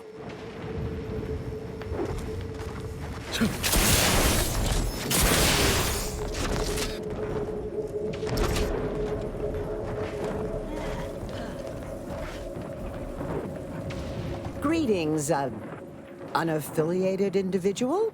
Could you be a freelancer? A gun for hire? Might you be interested in a job involving the removal of dangerous creatures? Very well.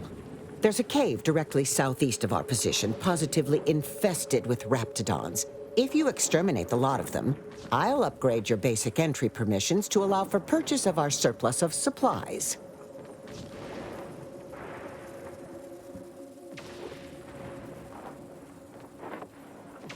Oh, this is so exciting. I can feel the rate of my blood flow increasing.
You've returned. Are the Raptidons vanquished? Have you completed the job? Oh, incredible. Then, as the prime requisitionist currently at this station, I confer to you upgraded permissions that allow for surplus supply purchases.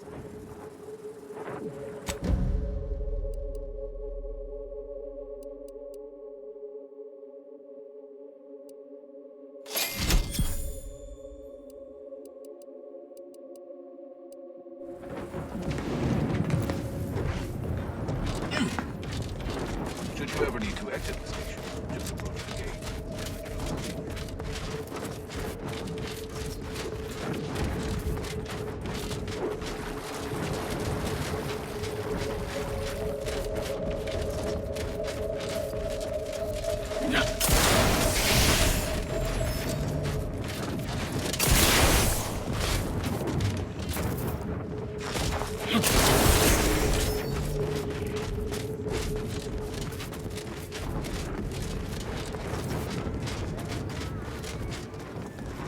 Thanks again for bringing me that egg. It really is quite fascinating. Can't wait to get this guy into my lab's incubator. I'm gonna be famous. Oh, have any more questions about critters? I can talk about my precious monsters all day. Which of my assorted critters would you like to know about? We've got quite a pile of them here on Praetor. Excellent hunters, trackers, and shock troops. Extremely loyal, now that we have them on an all-meaty roll-ups diet. We tried them, and they were devastating for all of 12 hours. Then we found out the hard way that they're attracted to lightning, which I claim credit for discovering. Once all the queens got zapped, that was about it. There's no more real hives now, just a few wasps left in the mountains. Their biology is quite unique. I'm very excited to see what the grafting experts and trainers can do with them. You've helped make that dream a reality.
That's right, folks. Are Keep the those chanting workers going. laying siege I can to see the their overseer up in her own place office, of work? and we're definitely making her hardly seem capable miserable. of crack. Welcome, fellow disgruntled worker.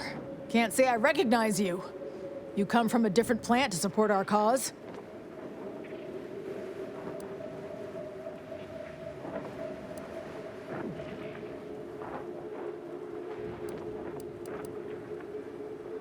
We're causing trouble. We just found out that we're basically slave labor. And now we're learning to stand up for ourselves.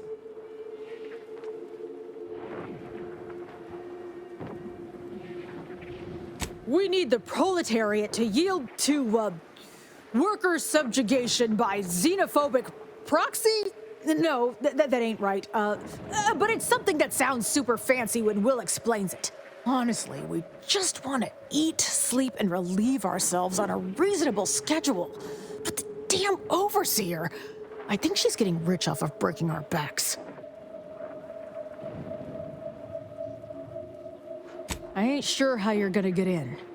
This door is barred from the inside, and I don't think there's another way in on the ground floor.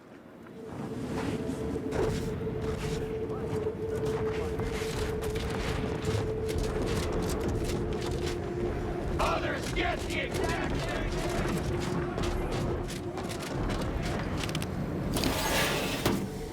Ain't like any negotiation I ever been a part of. Not that I've been part of many.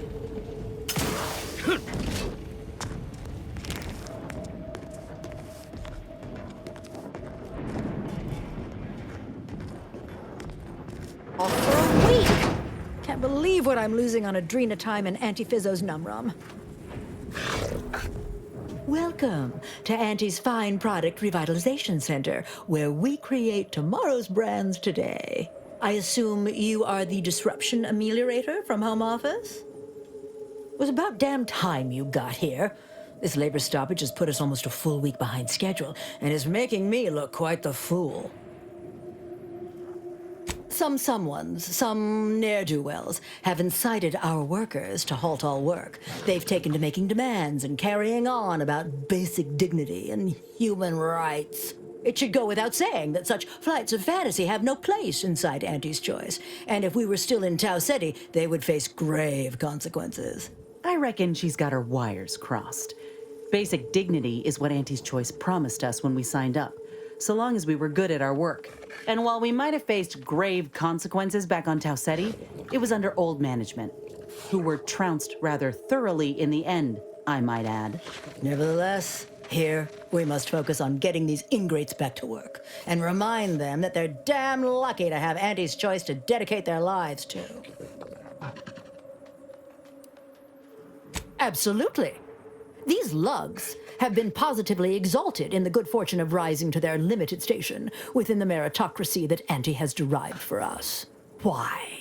Can you imagine suffering under the yoke of a sovereign's rule, or floundering at the ridiculous direction of those claiming to know the future by way of math? No. Only within Auntie's Choice can these drudges achieve genuine prominence. If they exhibit excessive dedication, they may even earn some modicum of the success I have enjoyed. You're asking me? That clearly is your domain. Running this invaluable facility on Angie's behalf is mine. As a managerial administrativist, and when I say I, it is critical that you understand that as director of this facility, I should effectively be treated as though I were an executive. Is that clear? Well, there's no call for rudeness. It's unnecessary, unprofessional, and distracts us from the important business that I have the direct authority to dispatch you upon.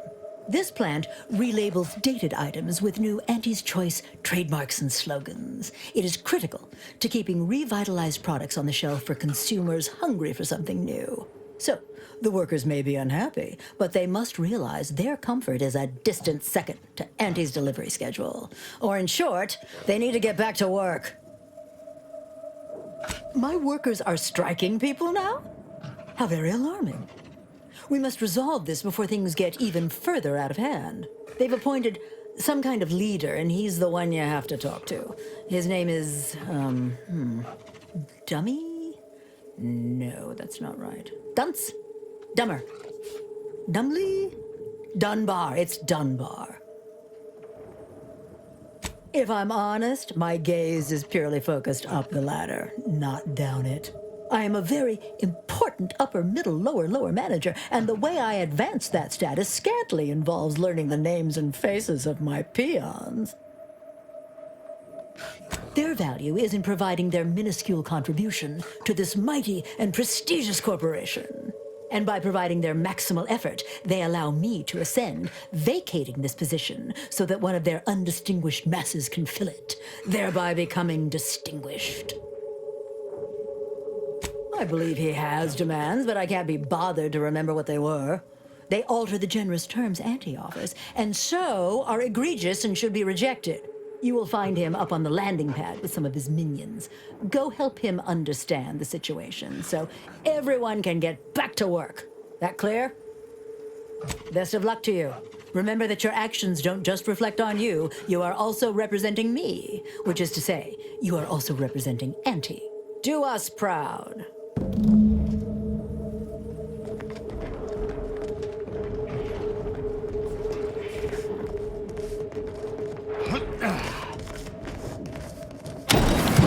Heads up! Make some space! With no rest and no downtime! We should pay for Adrena time!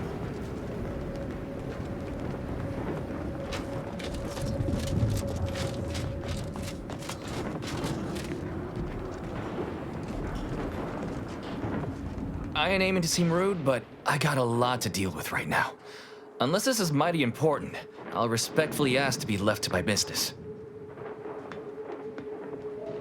Then what in law's name are you doing here? Well, that certainly is unexpected, and potentially wonderful. Assuming, of course, you can actually help us. And he's got to prioritize worker prosperity over productivity. What we've got now is poor labor retention techniques. What's going on is, remind me again? An inhospitable occupational environment that ignores worker safety and health concerns. Right, that. They work 20-hour shifts, which requires stims to endure that are charged at a premium. Adrena time is actually cheaper on the undisputed claim than it is here. And if that inhuman brutality isn't enough to offend basic decency, they're also barred from using the restroom throughout the business day. Their 20-hour business day. It is an unconscionable condition to keep these workers in. I can't imagine how hard it is for them to coordinate their daily duties. No, I'm just a fellow underling suffering the corporate grind who saw the plight of these poor folk and needed to help them make a fair and reasonable deal. That's right. Leo has been an absolute wealth of what's what. Without him, we would still be toiling under the yoke of oppressive undervaluation due to monstrous mismanagement. Right, that. Me? Why, my only motivation is... Now hold it right there. We aren't here to talk about Leo. We're here to talk about what it's going to take to make us get back to work, right? Our shifts need to be reduced to 12 hours a day. 4 hours of personal time ain't even enough to rest, much less get any actual living done. Second, if we gotta work those long hours, we want free Adrena time. Bad enough it's making everything taste like we're gnawing nickel-pads. Having to pay for the pleasure's too far. Finally, we want all-day bathroom access. Expecting us to fit our necessities into the same 4 hours is just mean. Plus, between us, most folk ain't, if you get my meaning.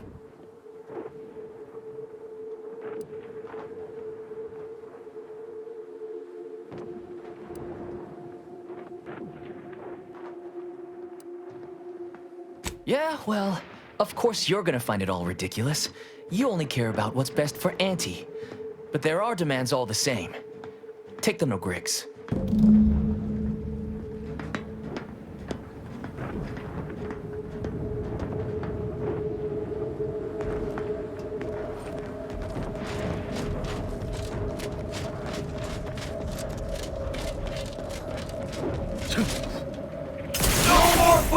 on factory floors! Time for unlocked bathroom doors!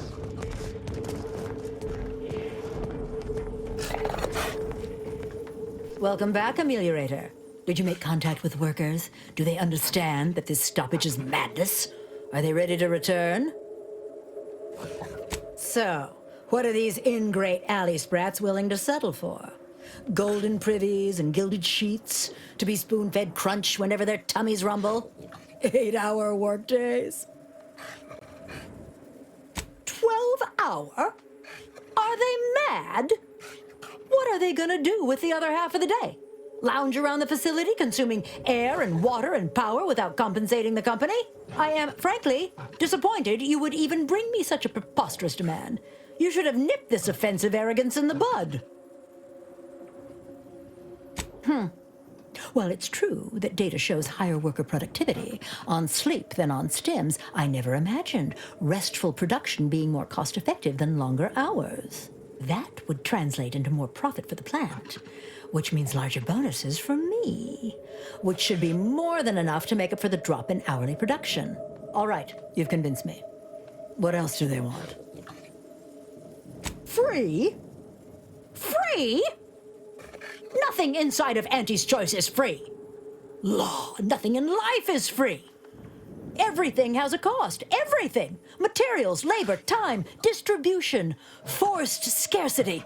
Giving something away for free is akin to ignoring the cost of its creation, which is one small step from the system completely breaking down and plunging us all into anarchy.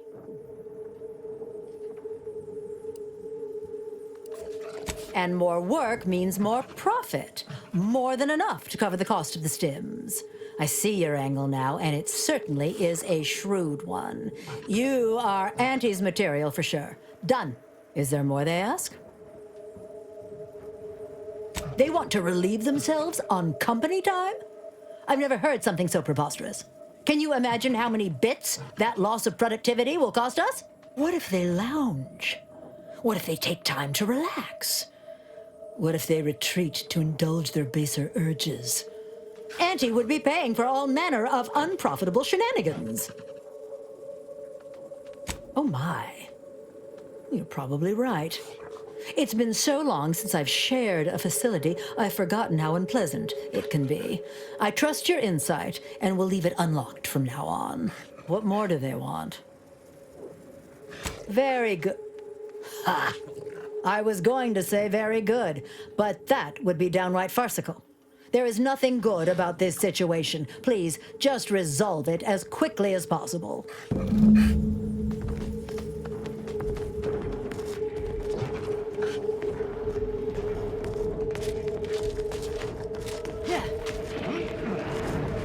That's right, folks. Keep the chanting going. To make demands. I can see the overseer No of the more office. being And we're involved in definitely jams. making her miserable.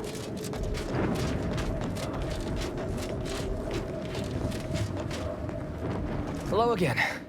Do you have news for us about the negotiations?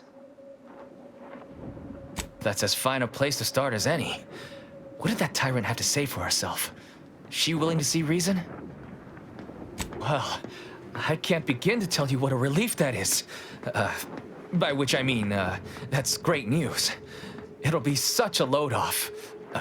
A most promising development. How go the other hurdles of the negotiation? She willing to see reason? Free? Really? Why, I'd surely have lost that bet. I figured we'd ask for free and settle for wholesale. You're a miracle worker. What's next? Excellent. What progress have you made? That must have been quite the negotiation. Oh, my people can't thank you enough. This will be huge for us. Free time to sleep, relax and all? Wonderful. Well, you have done exceptionally well by us, my new friend. With these new conditions, we'll return to work with vigor rather than dread. Thank you. Damn! I really felt like I was close to signing all of you, and I needed that recruitment bonus. I don't know how I'm going to afford my hair cream now, but I'll get him next time. And he won't always have you working her angles for her. And her usual agents don't stand a chance against me. Next time? Against you? What in law's name are you saying? Sometimes you talk so odd it don't sound like you're Auntie's choice at all. Yeah, I was starting to have the same thought. It don't matter. All that matters is my working conditions have just improved mightily. Thanks to you, stranger. Now, if you'll excuse us, we're gonna get back to work. You did these folk a good turn, Commander. With luck, we'll be seeing more of these negotiations across Arcadia. Bosses will just have to live with it.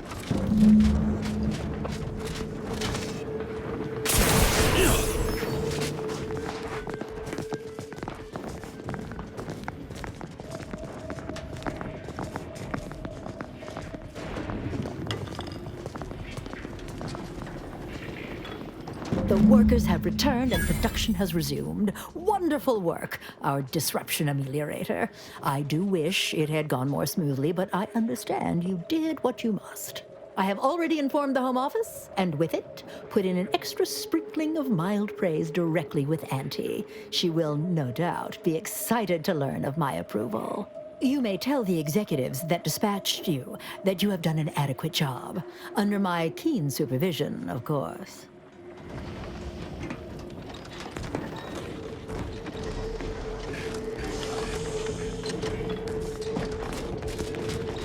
Yeah.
Substitute. Always remember, commercialism is the foundation that anti-social society is based upon. Not because we worship but because of the system's glorious efficacy. While the protectorate decides what information Through your decision.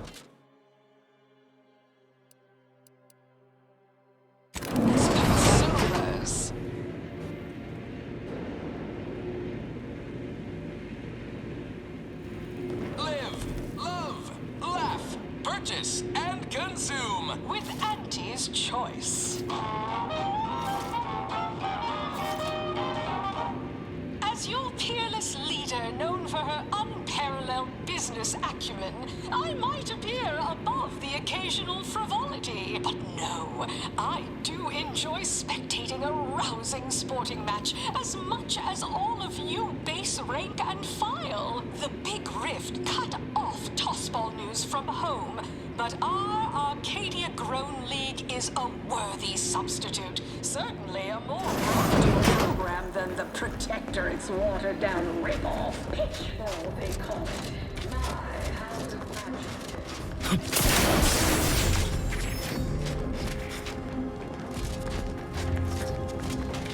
Welcome back. We understand you've been a very busy little manty wasp. Well, out with it. Yes, time is bits. Tell us how it went. A satisfactory effort, my ameliorator. I had hopes your talents would yield a result a mite more in our favor, but good work overall. Well, I suppose I can't argue with the truth of that. Anything else you'd like to report? Your performance at that facility went exceedingly well, all things considered, and it was an ideal first step in effecting my monopolistic mercantile methodology plan. There you go again, pinning your career to that flim-flam mathematical malarkey. What do a bunch of eggheads know about marketing? Marketing isn't some rigmarole you can plug into a computronic doodad. It's instinct, intuition, know-how. It's a fucking art. Yes, suppose we should move on. Ursula, will you do the honors? I'm the head of our proprietary insight acquisition division. Stealing our rivals' trade secrets? That's our bread and butter. We can sometimes lack a certain subtlety, though. The Protectorate have a process called mental refreshment. Some kind of mind manipulation business. There's a facility for it on Praetor. And he wants details on their methodology, pharmacology, and technology. This archive plan says it's important. Fine. Auntie and I agree it presents possibilities. Attitude like that will take you far around here. A few aspirational goals, if possible. If you see a chance to talk their lead scientist into joining us, and/or dig up additional details about the process, do so. Which is to say, we'll make it more worth your while. I promise you'll never want for compensation while in our employ. See you when it's done.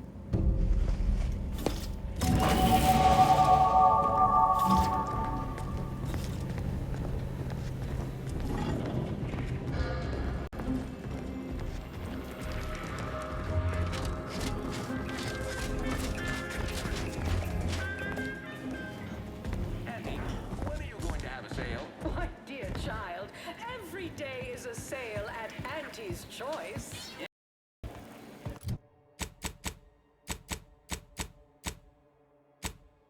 Consume with Auntie's Choice.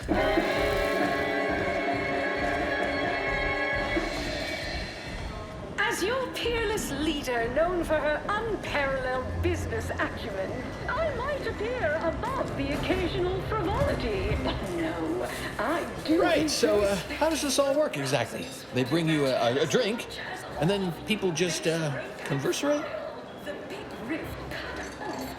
Not really. I mean, I've been over there looking at stuff, but not over here, you know, imbibing and parlaying.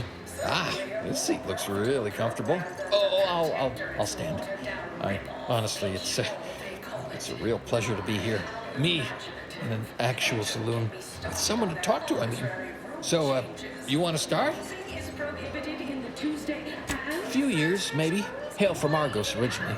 Auntie and I both do. Kind of far from here, I think.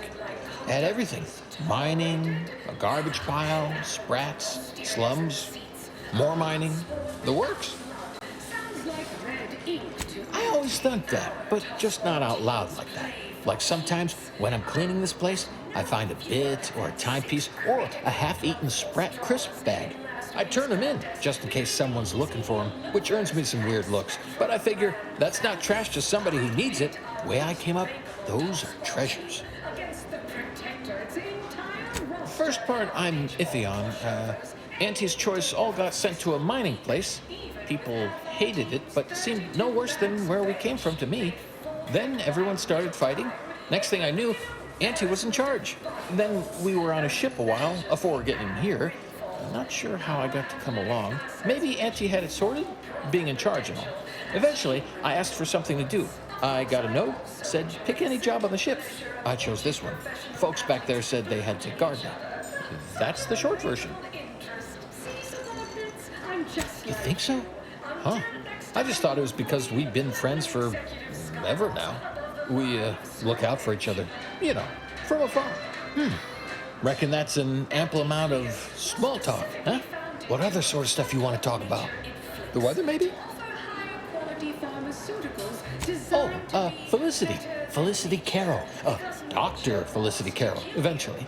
So guess she's Dr. Auntie Cleo now, technically, if that's how that works.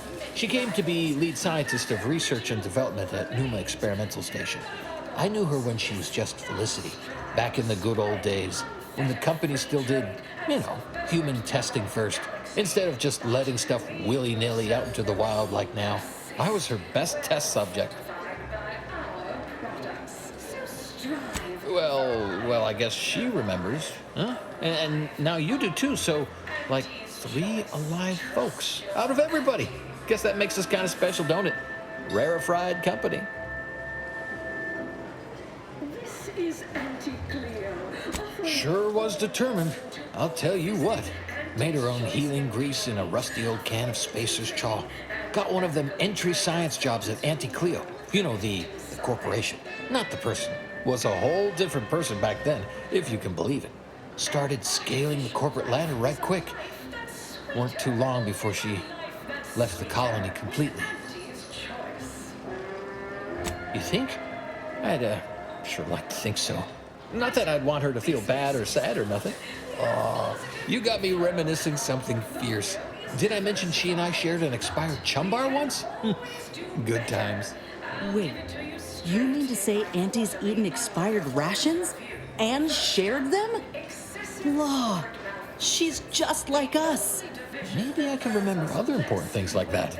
I'll sure try. You know, this is nice. Talking like this is much better than when the other person just ambles off like they never heard you. Well, I haven't talked to her for, going on 40 years or thereabouts, I think. But, we were real tight when we were nubbins. When she approved my request for this role, I got a letter from her that said, dictated but not read at the end. Like she was talking right to me. Or at me, maybe. I'm not paying professional hunters to run a petting zoo. You're probably right. Sometimes thought it might be good to hear from her more, but I guess she's real busy. All I know is one day, Felicity said she was up for a promotion to be Auntie. Said it was an idea that went through every generation or some such. Auntie, she told me once she needed to climb to the top no matter what.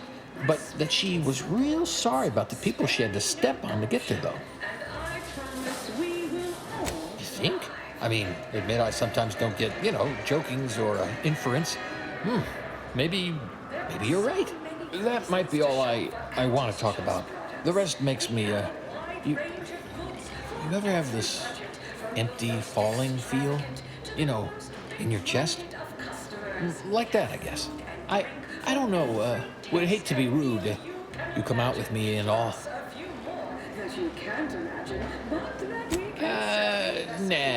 No, there's stuff I can't say things about. Not to somebody I just met for now, I reckon. Sorry. You know what? I haven't felt this springy inside since Fel and I worked the garbage pile on Argos. Like, less bad. Maybe good, even. Absolves Auntie's choice of any legal responsibility in perpetuity throughout the galaxy.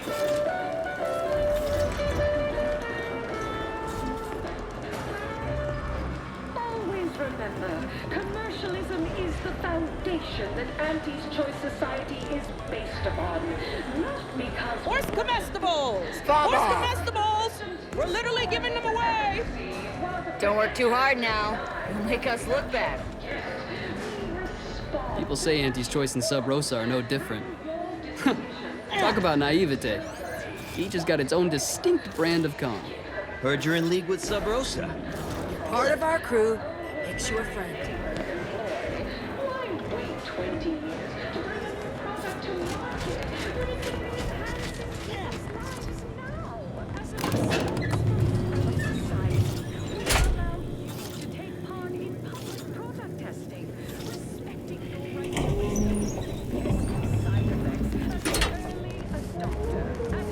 Yes, may I help you somehow? Likely by reminding you that this is not the entrance for unwashed service plebes. Please go tell your manager to fire you. Then follow proper protocols, or we'll find other vendors to patronize.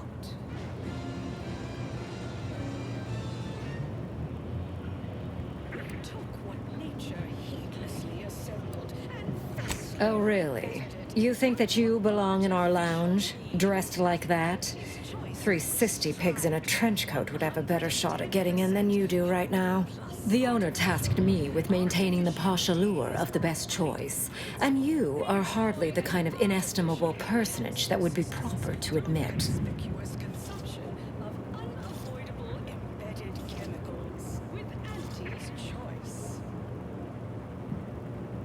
A significant contribution to my post-Boniface retirement fund.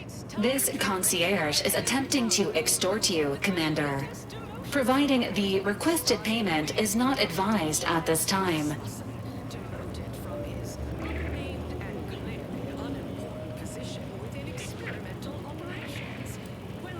Sure you will, peasant. Though you won't have any better luck next time.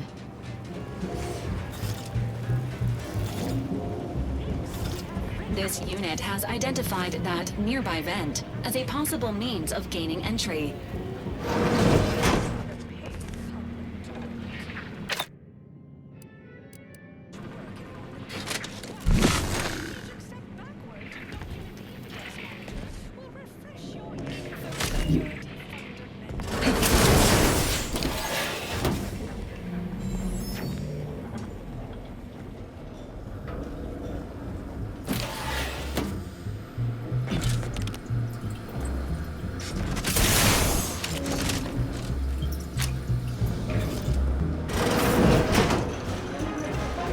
Page 347 of the Earth Directorate Field Manual for regulations concerning imbibing inebriants while on duty. Oh, look at this one. See? They're letting in anyone now. Oh, don't we all? Have an issue with the service? She's in her office. Door to your right. Well, since you're here.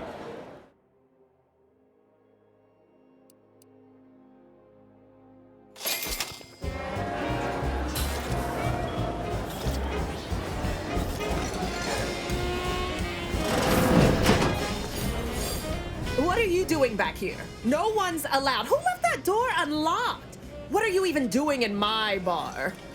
Someone will be fired over this.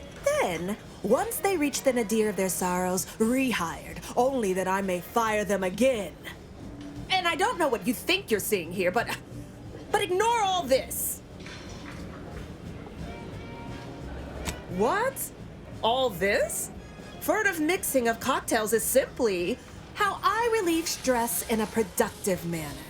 It's a Raptidon bite, a unique concoction devised by Melquiades Alcantara, who was simply my dearest friend. Or was. I procured its recipe from him before his unfortunate passing, and before you ask, yes, I have receipts for everything. No, I don't think so. Now that we have the recipe for this dreadful elixir, our clientele no longer have reason to stray. Think you're wearing down my resolve, don't you? Ugh. Yeah, maybe just a little.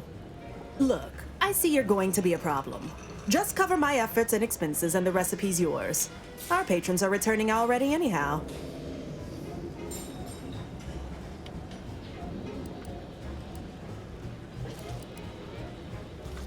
Here you are. One lightly bloody, slightly less secret recipe. All in all, a profitable day. Eliminated an important rival, got paid, and learned how to mix a new cocktail. Might have been a bit too liberal with the Raptidon venom, though. Time for you to blunder out the way you blundered in.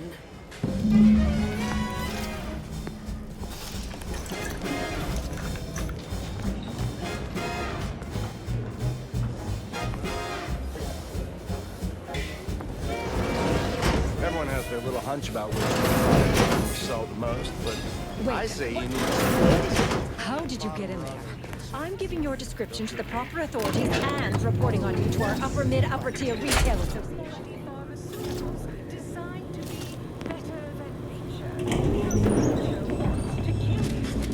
Then our company has grown, evolved, consumed. Where's comestibles? Try one of Andy's choice. We're literally giving them away. Sample You'll one of say our popular it's force products. You're my They're kind of completely edible, subcontractor. despite any and all appearance. Hello, hello. Fabulous work earlier. Been hoping for a chance to collaborate together again. And finally, the stars align. I have something you'd be ideal for. Interested? Or have you already had your fill of the creative side of this business? Splendid. The key to any successful collaboration is creating that exact kind of attitude. We've had a bit of a dispute on a prominent aetherwave drama we produce here. Some outsized egos at play, let's say. Main issue, once again, comes down to realism. Authenticity. Figured you, being such a maverick outsider and all, would be perfectly suited to advise. It's called Corporate Fixers for Hire. Heard of it? That's the one. Take it you're a devoted fan. You in? Pays about the same as before. Well, wonderful. You were invaluable before. Head back to the recording booth. I'll meet you there and introduce you to our so-called talent. Mid-port restricted zone. I was on the edge of my luxury 60-high expectation lounger.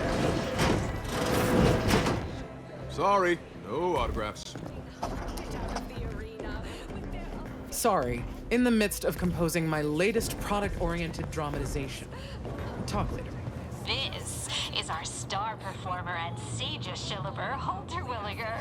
He plays Rico Sockdolager, head of our top-notch team of paid troubleshooters. So very glad to meet you, whoever you are. And here's our lead writer, a master of fervid puffery and dynamic product-oriented dramatization, Ruby Rory. Charmed, I'm sure. This is our maverick friend who advised on our latest advert. Brought a real sense of authenticity to the proceedings. More realism than you can shake an actual stick at. The two of you have questions our unconventional nonconformist friend here can answer, definitively and genuinely. So fire away. I'll leave you to it. In this episode, we're introducing an important walk-on character. A covert agent type with a hidden past. Someone, full of intrigue. What kind of background would be wholly true and unconditionally authentic to someone like that? Someone like you, but not you. An agent you admired. Fabulous. I mean, so real and realistic. I will endeavor to depict it in the most truly true, genuine way. I'll be coaching our walk-on's performance. What sort of delivery would be completely honest to this person?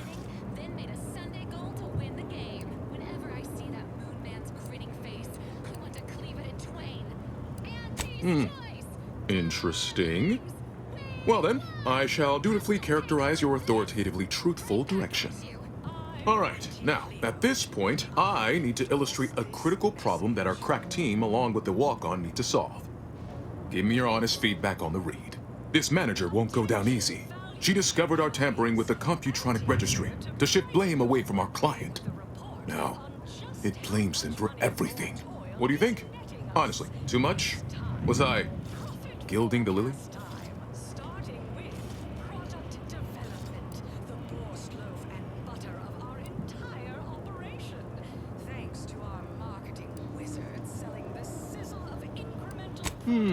All right. Good feedback. Very useful. Got it. Last question. Right afterward, we introduce a crisis of some kind. What Auntie's choice product would be most useful?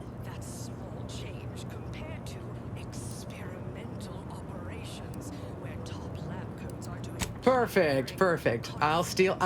Incorporate that department's ad copy. Fabulosity, absolute fabulosity. Always a pleasure to work with you. We'll remember that.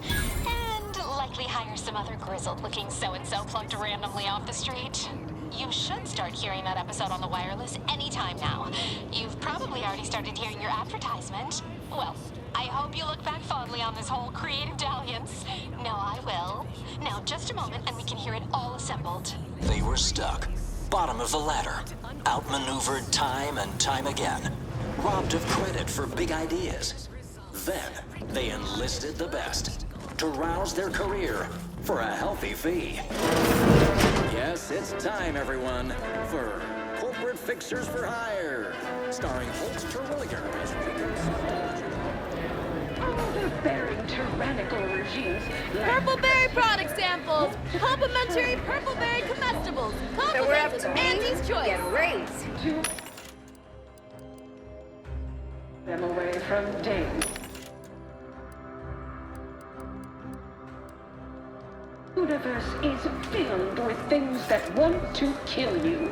Luckily, our products, and only our products, can reliably prevent that. So I say, don't Made by the finest of Auntie's apothecaries, using the most cutting edge of voluntary test subjects. Half the time, our life-saving medicaments work all the time. Accelerating, armed and inoculated against. Don't worry. Once you try our almost reasonably priced products, you'll compulsorily return time and time again.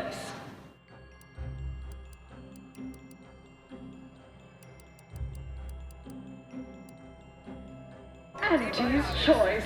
Our product line is.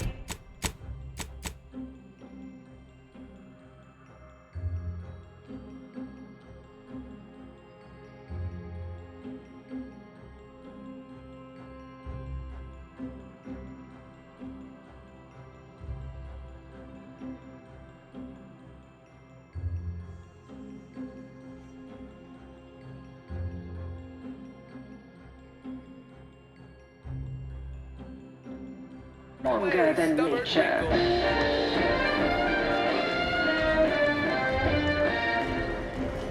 We took what nature Need anything? assembled and vastly rebettered it. You learned the recipe? Yes. Tell me and I'll make you one. We strive to be 110% wholly plus artificial. Artificiality is our guiding principle. Enjoy an artificially enhanced existence. Oh, the black powder was the ingredient what I was missing. There you go. Embedded chemicals with Auntie's Choice. Lowest prices for the lowest runners. An artificial life is a life that's sweeter. Live a life that's sweeter with Auntie's Choice. You're back. What is it? Oh? How about you enlighten me then? Certainly sounds rather incriminating, and somewhat amateurish to boot. I'll look into it. Appreciate the information. Don't forget, Auntie's Choice Zero-G whiskey gets you back. What is it? Go on. You're clear to saunter freely. Have a profitable day.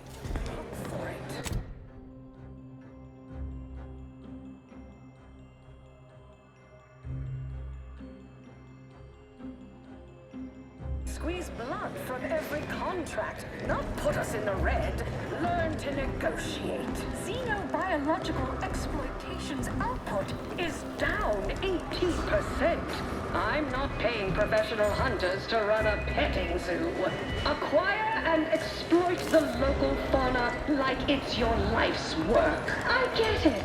Between the Let's confine ourselves to surreptitious glances from and here. the actions of maverick freelancers, there's a lot of volatility out Afraid there I'm not right being now. paid to The talk to market hates uncertainty. Can't say I care for it either. But I'll have no truck with the ambition deficient. Respect its subordinates.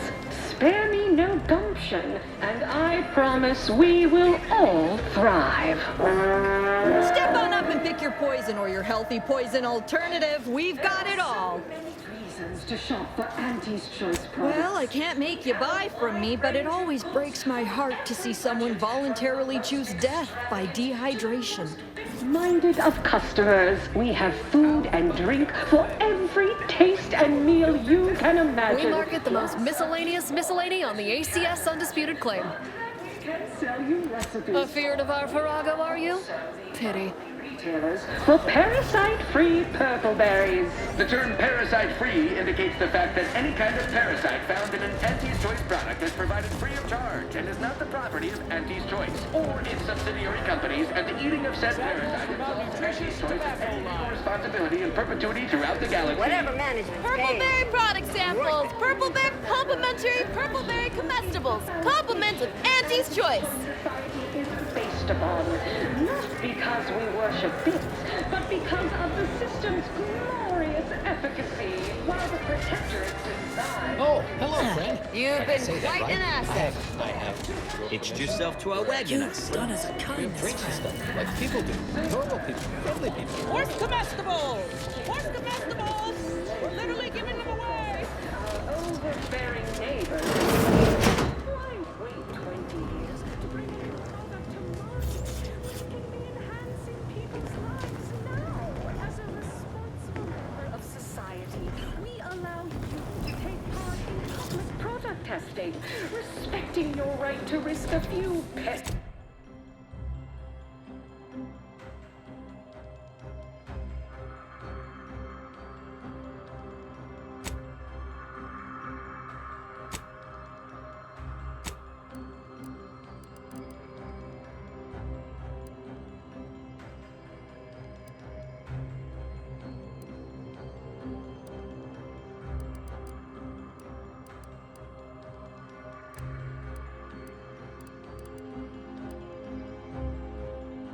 Side effects as an early adopter. At Auntie's Choice, we understand that the marketplace is dynamic, efficient, and well suited to the shifting needs of multipliers in your guys? After all, that's what unbridled freedom. If you have business here, don't let me keep you. Don't let us keep you. Good luck, my ameliorator. Remember,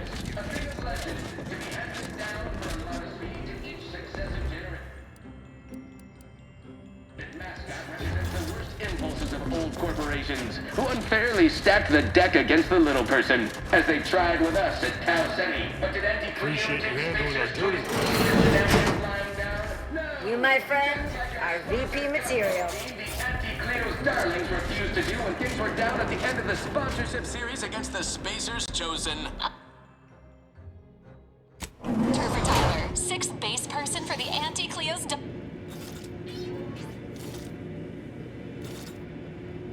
We took what nature heedlessly assembled and vastly rebettered it through artificial means. At Auntie's Choice, we strive to be 110% wholly plus artificial.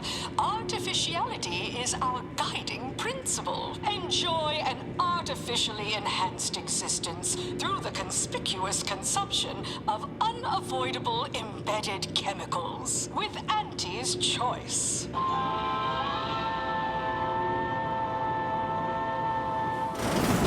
Attention any and all no-getters on my payroll. It's time to Sorry, time is You bits. seem like a Bits is go-getter. time Let's consume for lunch sometime. R. Sorry, time is bits. Bits I is done time. falled off the corporate Or ladder. R. Working hard or hardly working? That's rhetorical. Hey, everybody, look who it is. Our duly contracted proxy. All finished? Knew he was connected. What'd you find out? He tell you any secrets about Auntie? Or inspiring stories about her career ascent. You know, that might act as encouragement to them like us, presently stagnating in our position of paid employee.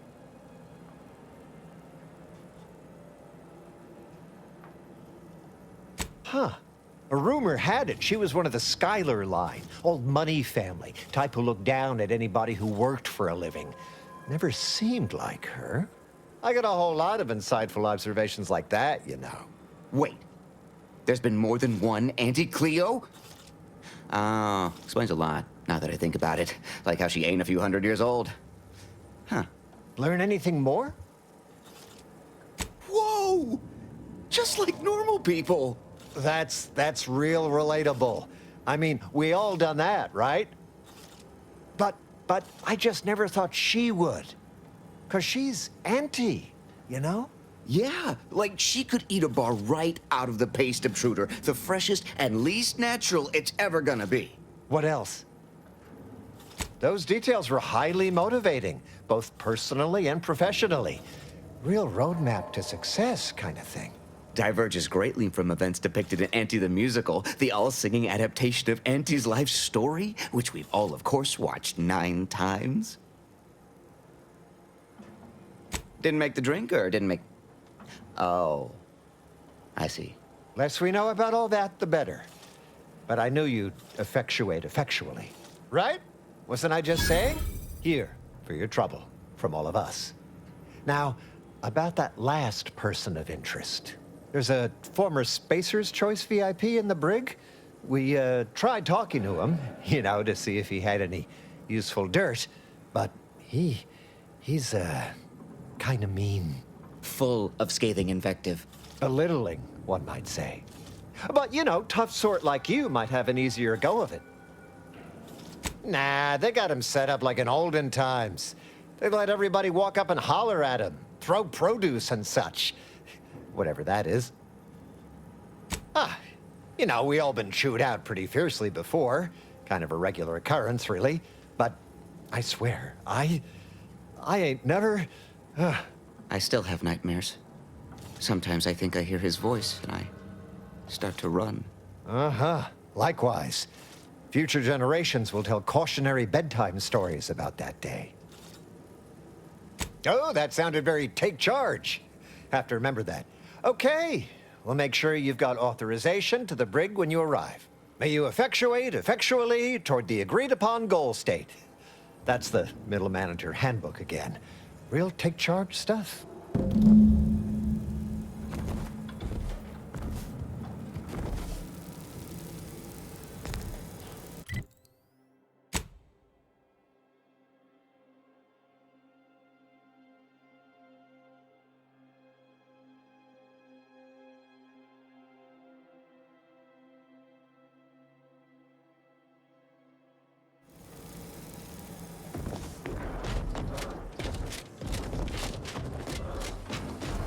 Have you know my panhandling license is completely up to date.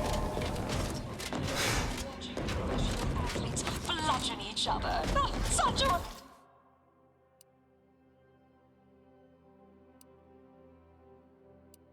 interest. See...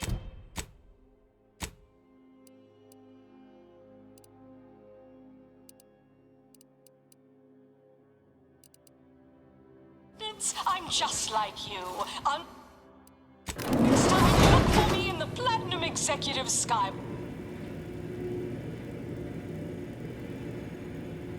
Live, love, laugh, purchase, and consume with Auntie's Choice.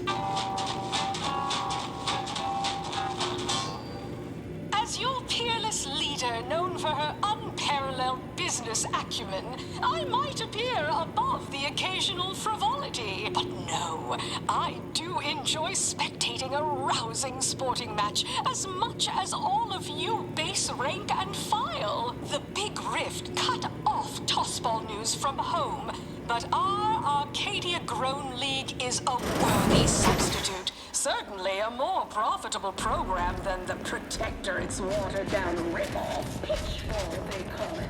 My, how imaginative. And don't get me started on their From pop guns to self-propelled Can't tell the cannons, difference I between have cover whatever and size concealment. weaponry you need to Then make you all need your a good problems set of armor past before tense. someone's... Welcome. Here at Arnie's Armory, the customer's goals are our goals. So, how can I help you achieve just the right amount of reckless, unspeakable violence today? Unfortunately, I think I just sold my last rocket pistol. But I'm sure I've still got more than enough for you to kill whoever it is that needs killing.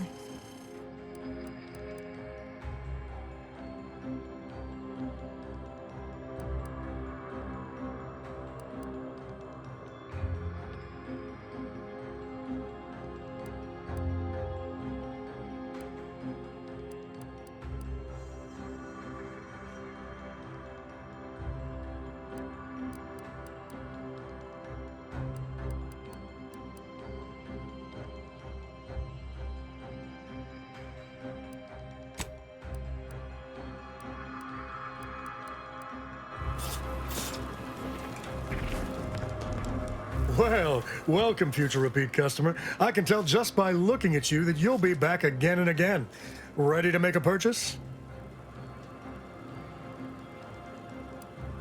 Because you have the kind of face folks just love to shoot at. They can't right seem to help themselves. They just want to put a bullet in you.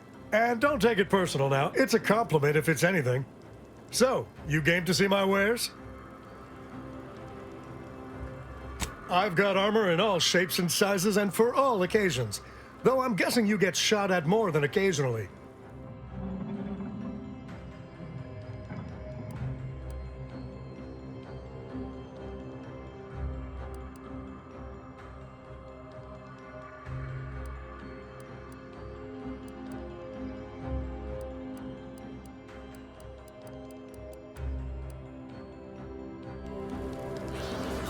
Can't tell the difference between cover and concealment? Then you need a good set of armor before someone succeeds. Which do you like invading more? Working hard or hardly working? You look unfortified.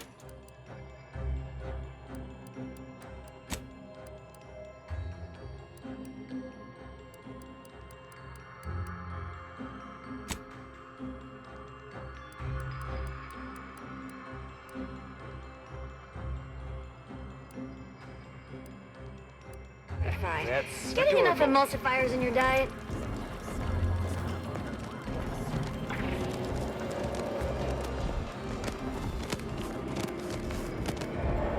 Bet they'll name you Employee of the Fiscal Quarter.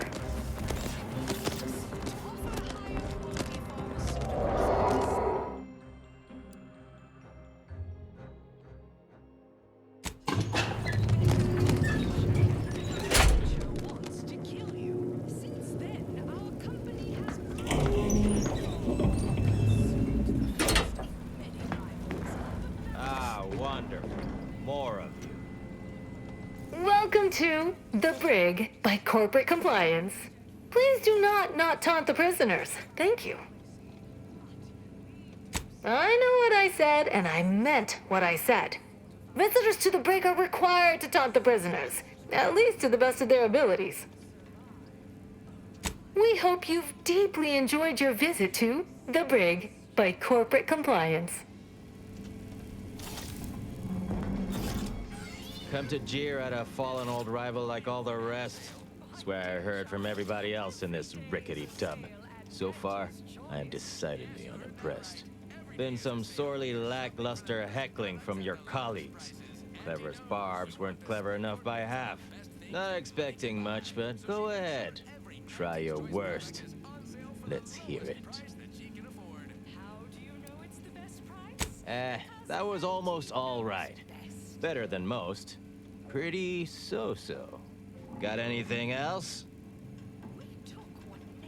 Wait, you didn't come here for the express purpose of ridicule and castigation? Well, certainly embraced it, though. Respect the flexibility and commitment. So, all right, I give up. What do you want? By that measure, everyone outside Auntie's Choice would be interesting. And trust me, nobody's an inkling as captivating as I am. Look, I appreciate the attention and all, but does any of this benefit me? Because otherwise, you might as well just jeer away. Appreciate the directness. A simple transaction. None of this self-determinism claptrap. Just two people haggling out a deal.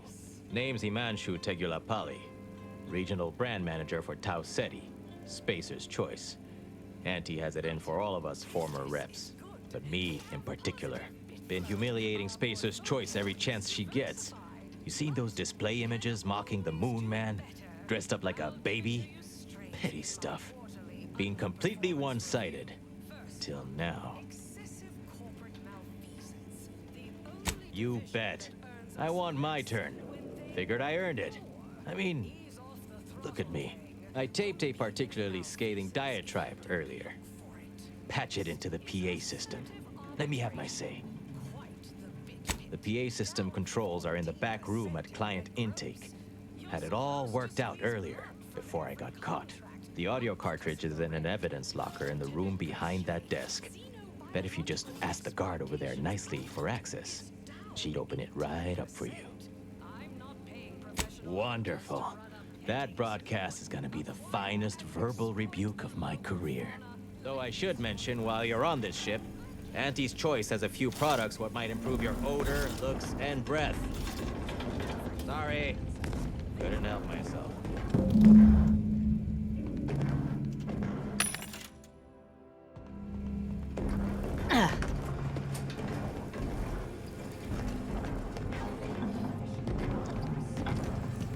Welcome to The Brig by Corporate Compliance. What is it?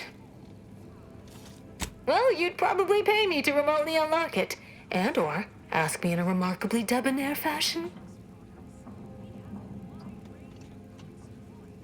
All right, see that door behind me? It's suddenly somehow been left mysteriously unlocked. Pleasure doing business at you.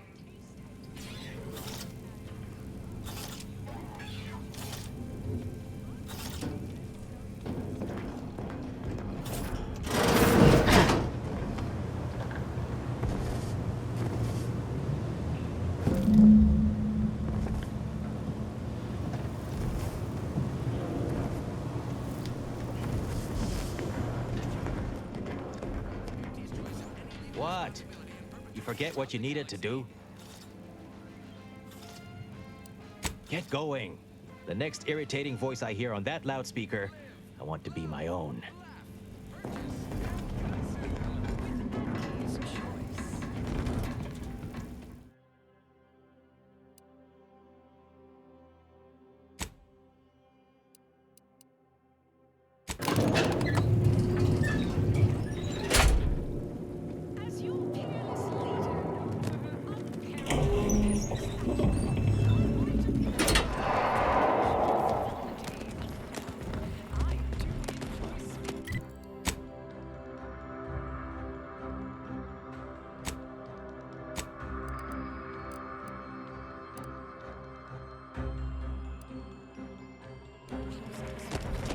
Can't tell the difference between cover and concealment. Then you need a good set of But our Arcadia Grown League is a substitute. Certainly a more profitable.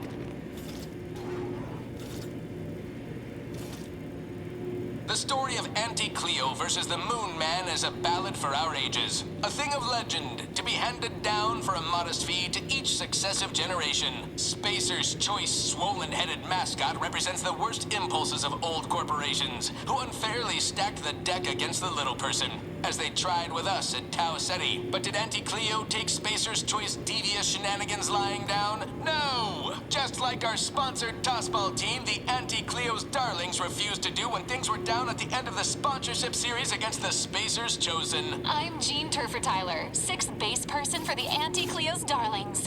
I cleaned Spacers Chosen's goalie at the end of the 56th inning, then made a second goal to win the game. Auntie's Choice is Auntie's Choice!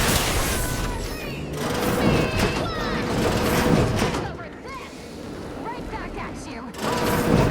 Cleo, and I endorse this message.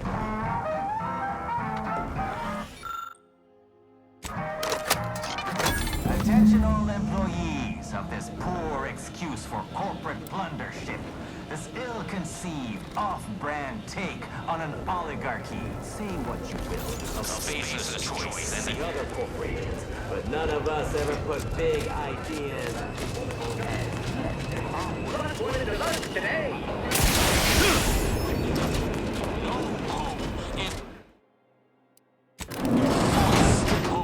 Right? I swear, everybody in this company thinks they're going to be somebody someday.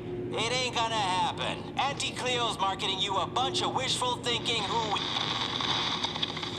The story of Auntie Cleo versus the Moon Man is a ballad for our ages. A thing of legend, to be handed down for a modest fee to each successive generation. Spacer's Choice swollen-headed mascot represents the worst impulses of old corporations, who unfairly stacked the deck against the little person, as they tried with us at Tau Ceti. But did Auntie Cleo take Spacer's Choice devious shenanigans lying down? No! Just like our sponsored tossball team, the Auntie Cleo's Darlings refused to do when things were down on at the end of the sponsorship series against the Spacers Chosen. I'm Jean Turfer Tyler, 6th base person for the Anti-Cleo Darlings. Spacers Chosen's goal at the end of the 56th inning, then made a Sunday goal from Top Guns Can't to tell the self-propelled difference between cannons. covering I have the exercise weaponry you need.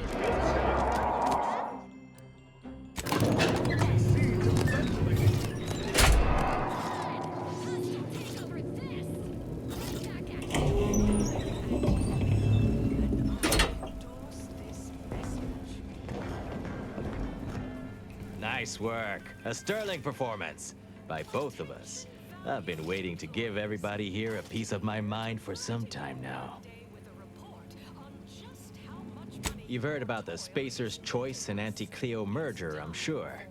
But things went down a little differently than Auntie makes out around here. Auntie was attempting a hostile takeover, but we outplayed her, voted her and her execs out. And we shipped Auntie and all her diehard followers out to Tau Ceti as an example. After Earth went dark, Auntie was technically the senior ranking executive in Tau Ceti, and she used that to take over the colony.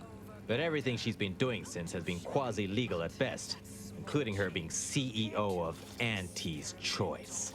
With Earth being dark, no one has proof to call her on it. This little ruse of hers will collapse and she'll be exposed for every corporation to see. Then, law willing, she'll be executed for treason against a legitimate corporation. If I were Auntie, and thankfully I'm not, I'd say she's betting if she takes over Arcadia, she can prevent all that from happening. Success here leading to success there and such. What I had to say was more important. People here needed to hear how bad they've been bamboozled by that self-determinism claptrap. The rest is going to come out eventually anyway. After that, we can all go back to exploiting each other honestly. No thanks. Once Spacer's Choice is back in control, I'll be running this place in no time.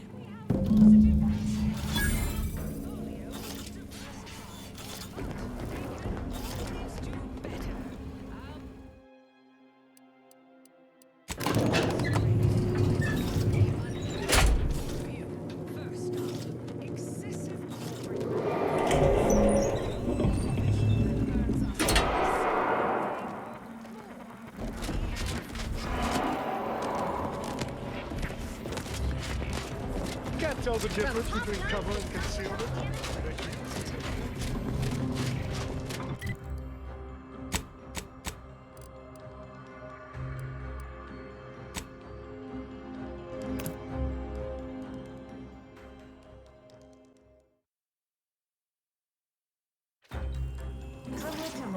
Trimitular, arriving any moment now. Approaching station.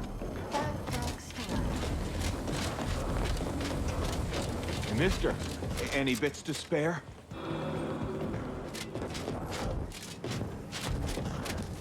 Any update on the man in the Moon Man mask? Heard the announcement, assumed that was your doing.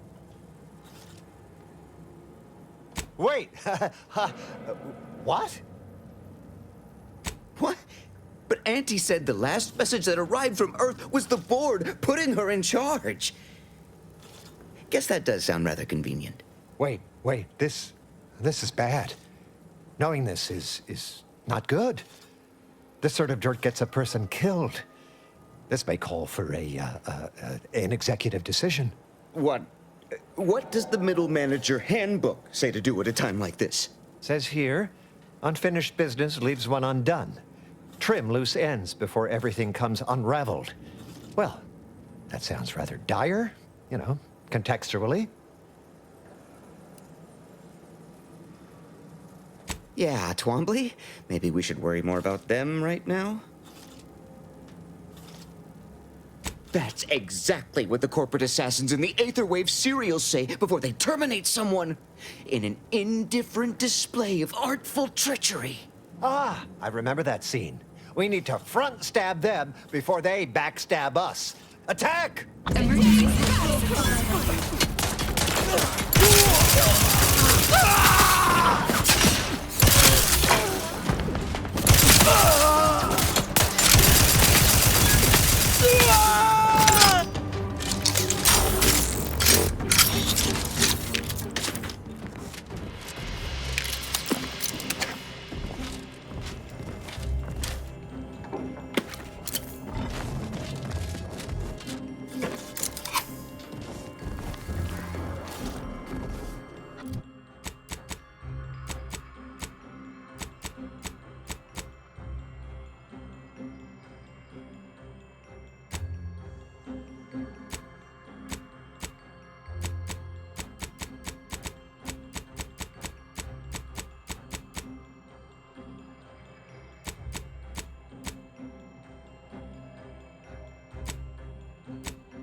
Trinicular.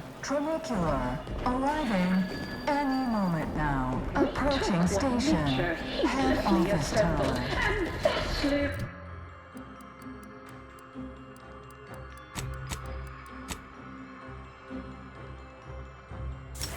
It through artificial means. At Auntie's Choice, we strive to be 110% whole.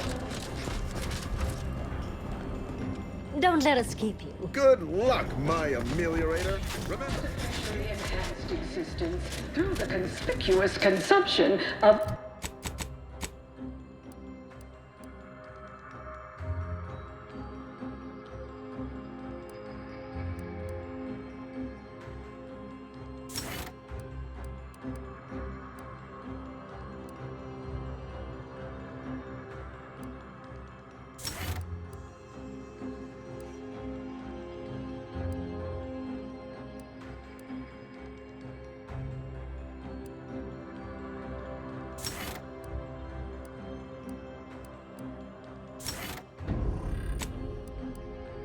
Avoidable embedded chemicals with Auntie's Choice. Attention any and all no-getters on my payroll. It's time to recognize the downwardly mobile with my latest emotions report. Starting with Dr. Giles Rasmussen. From his unnamed and clearly unimportant position within experimental operations. Welcome to your new role as Site Sanitation Manager. Need anything? Till next we meet.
Commander, I'm glad you're just as keen on aligning with Auntie as I am. It's the right choice. What you see is what you get. I suspect the Order would have given you the runaround on a deal. They're nice enough folk, reasonable or like, but they ain't equipped to rule. You saw how they could barely manage a refugee camp, let alone hold the archive. Sure, the folk here don't seem to trust Auntie's Choice, but give it time. They'll see the difference between freedom and complete domination soon enough. Just as Tausetti did. No, but I have to hope. Listen, normally I'd take issue with one person playing Kingmaker. That is to say, you and especially the Earth Directorate. But time's too short and the stakes are too high for tribalism. There'll be enough time for that later. For now, we need to ally with someone who can defeat the Protectorate and close the rifts. So whatever you decide, I'll support you. We should move on, unless you've got something for me.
Protectorate personnel, only beyond this point.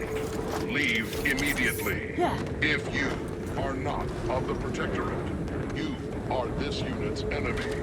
Preparing to unleash disproportionate amount of ammunition.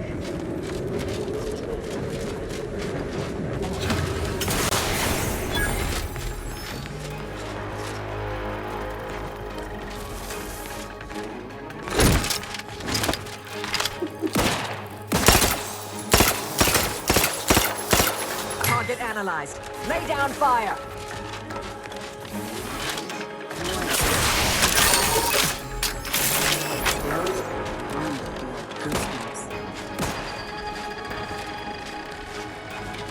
Combatant scan.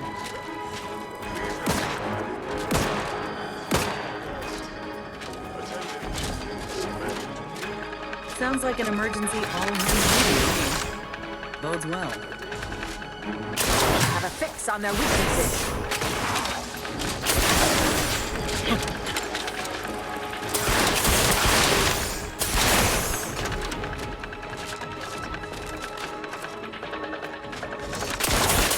Back in business.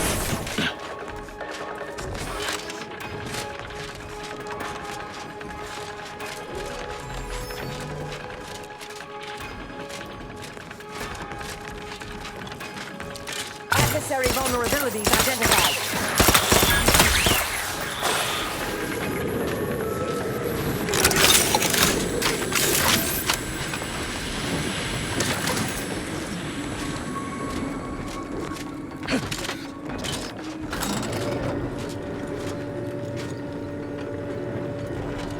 Preparing to attack. Check your scopes for combatant analysis.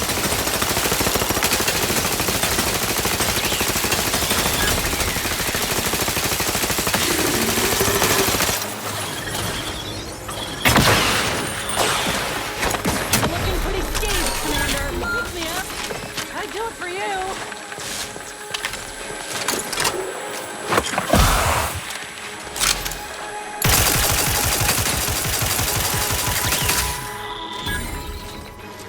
Back in business.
Anomalous event.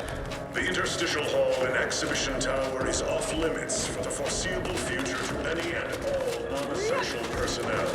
All requests to view the prototype rift anomaly modulator are hereby suspended for the time being. Please direct all further queries and study petitions to the lead researcher's office.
Subjects, listen well.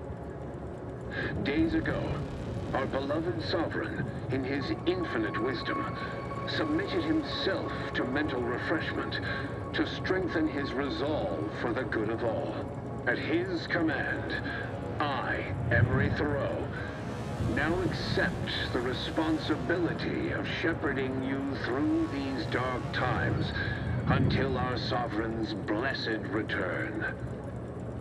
I shall not take this duty lightly, for I address you today not as the consul, nor even as your new leader, which I am, but as a simple man who wants nothing more than to defend his home and his neighbors. But I cannot do it alone. Wonder how long ago the Order predicted this. Assume the presiding bishop's been keen to the possibility for some time. I reckon that's protectorate for I assassinated the sovereign and seized control. True? This console is someone to go up against.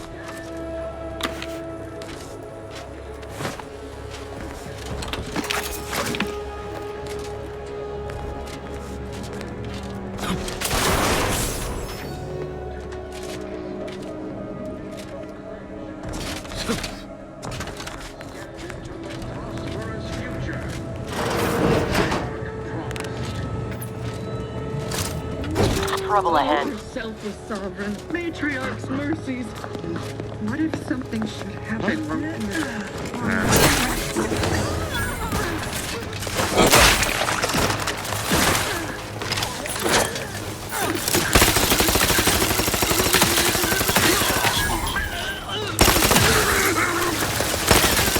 I have a fix on their weaknesses.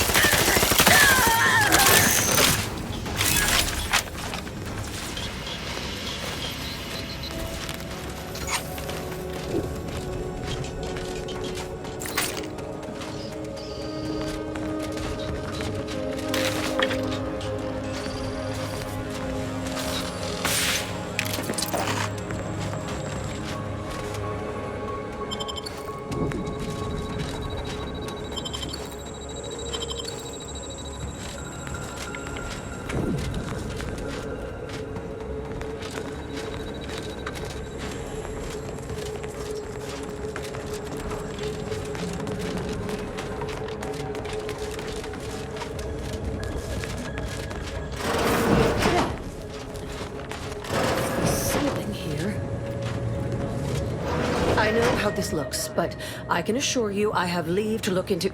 Oh, you're not security. Then you must be responsible for all the commotion I heard just now.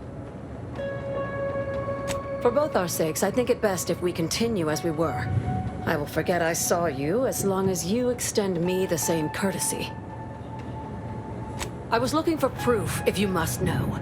There was an incident recently, and I believe our head of security is neglecting his duty to investigate. Albin Valancourt is the sentinel charged with supervising this facility and all its researchers. Unfortunately, he's a punitive man who delights in the wretchedness of others. I'd grasp a live rod if I could pass its current to him. Although, unless you have unusual license to be here, his odds of keeping head and body united diminish by the second. That must have been so difficult for you. Unless your lamps have oxidized, you must have noticed my arm. I lost it saving the Sovereign from a rift experiment gone wrong. An experiment I was in charge of, naturally. Valancourt supplied my name for the reports, incriminating me in the eyes of my colleagues. And since he's closed off that wing of the lab, I can't prove my innocence.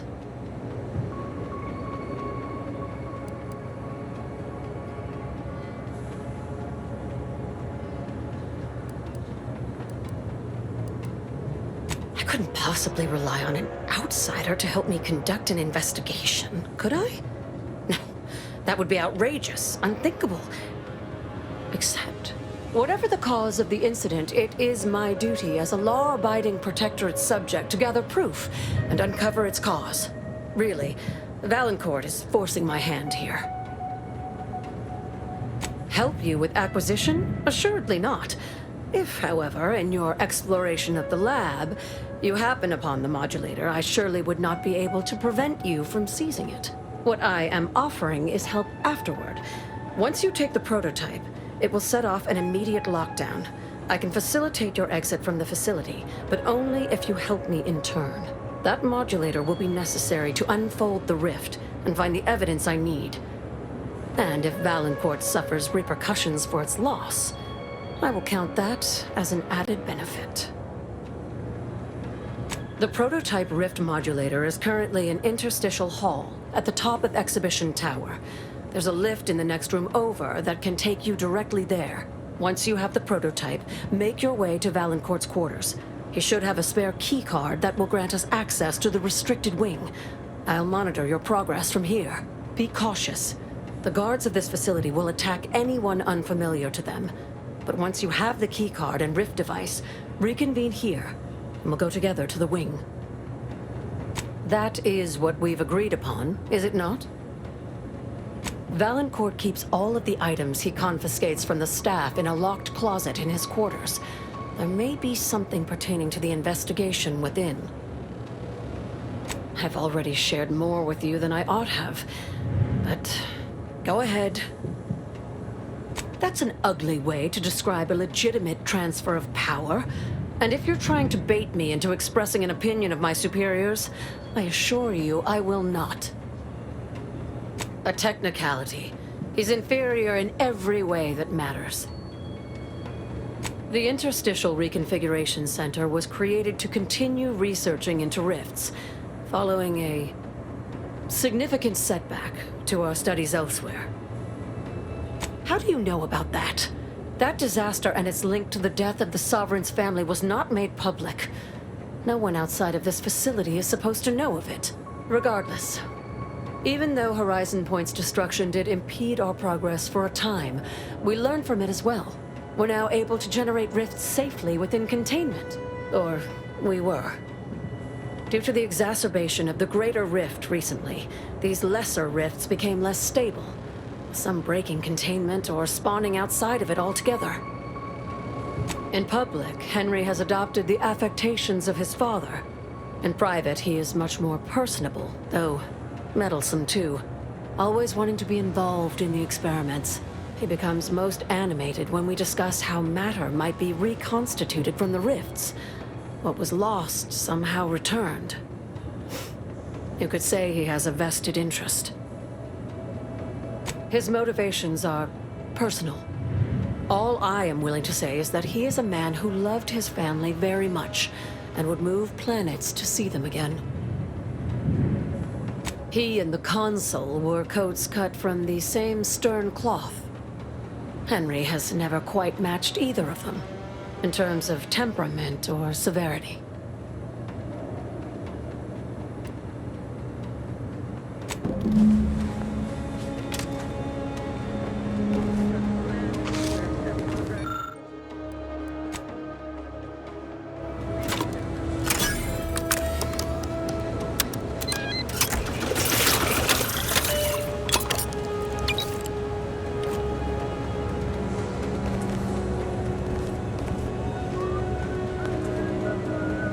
Now's not the time for a tete-a-tete, I'm afraid. Ain't a nice-looking place, is it?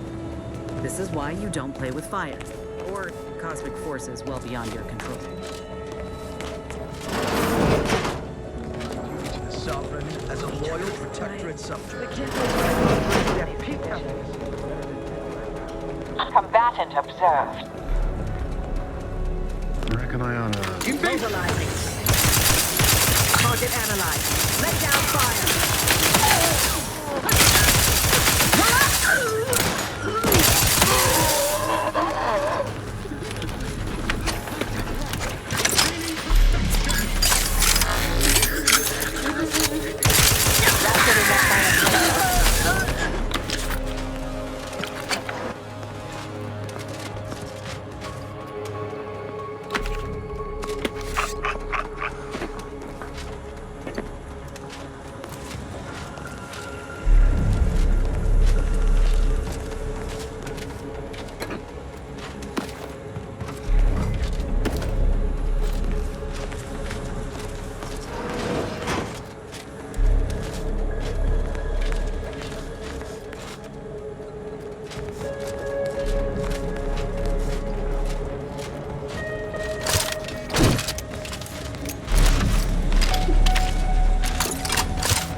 whatever's in there has been pushed to the outer limits of the universal equation.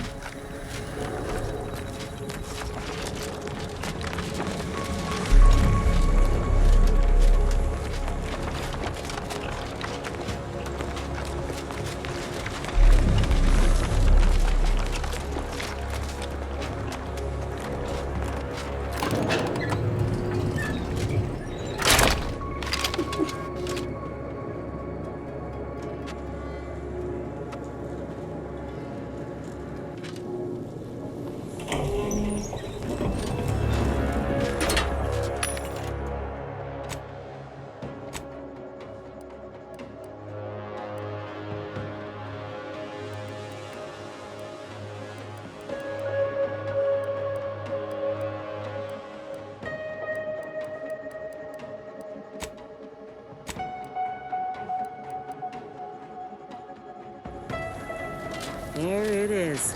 The rift modulator. Really can't be that easy. Reaching it.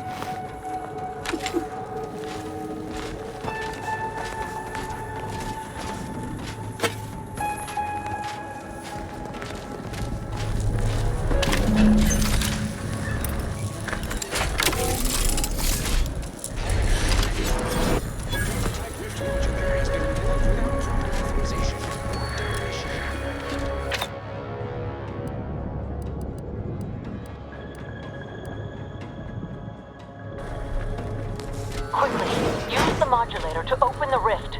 It may provide your only avenue for escape.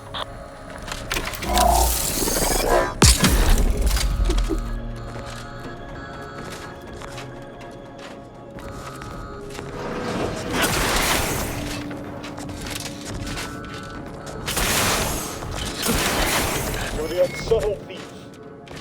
Yeah? It's not every day that someone is fool enough to break into the Interstitial Reconfiguration Center. I'd be obliged if you would regale me with the tale of how you managed to get this far.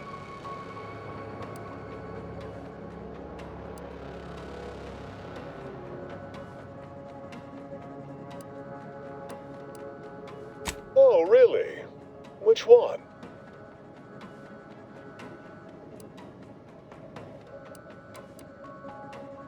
You cannot fault me for trying. Well, there will be time to scrutinize every angle of this breach at a later date, once I have dealt with you. I could also reduce you to a state of quivering agony, begging for death. And that would be a lot more enjoyable for me, if I'm being candid. No matter. I will await you in the hangar, where bullets may fly more freely than words, if you survive that long.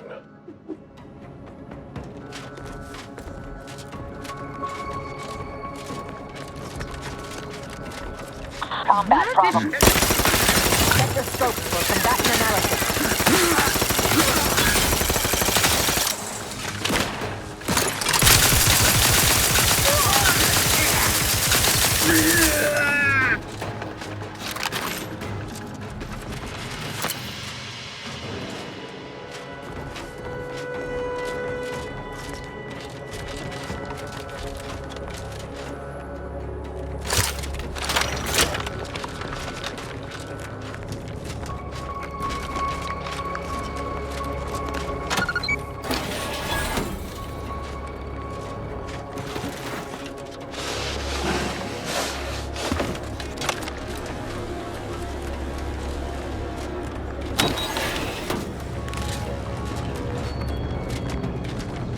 As of this morning's demonstration, we have finally proven my central thesis. Matter within the rifts is not permanently destroyed, broken down into pure information. This confirms many of our theories about the rift to an overwhelming degree, including the potential to restore this information, albeit imperfectly. I expect the Sovereign will be most pleased. I'm scheduled to meet with him later today to discuss my findings more in depth. Note to self, impress upon the Sovereign the risks of this research, lest he insist on attending the next demonstration. I surely cannot rely on Valancourt to do his actual job.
Unfriendly nearby.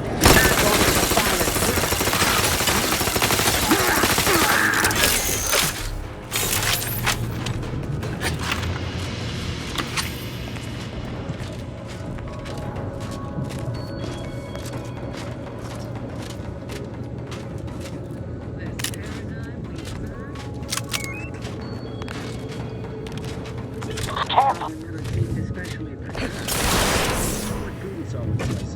frolic, prance, and shimmy to your heart's reasonable abandon? No, that's only for celebrating the downfall of our enemies. Distemperament can hide in plain sight. Facilities are afoot.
117 today.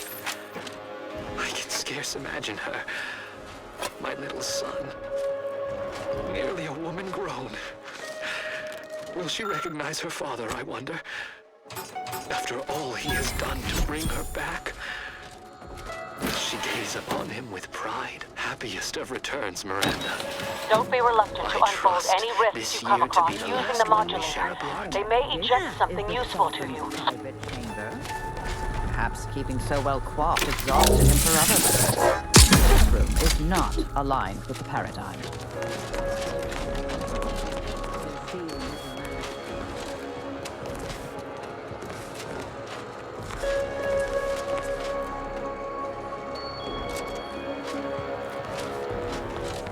Think we can open that goopy rift now? It's close.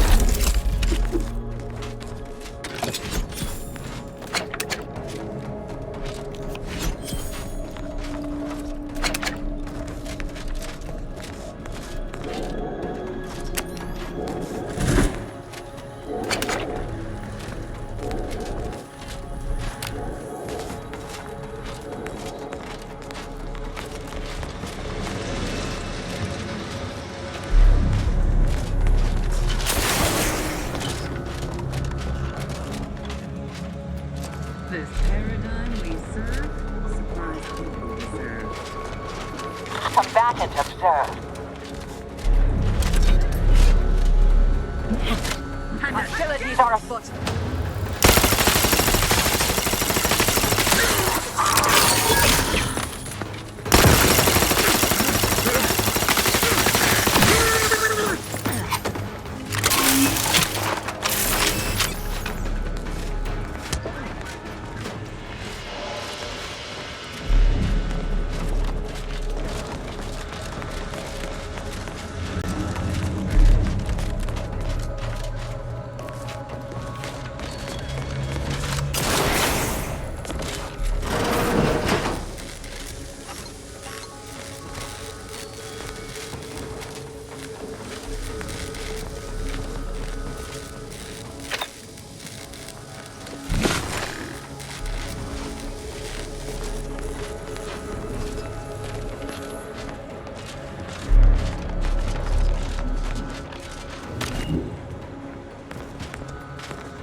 Enemy moving in the market.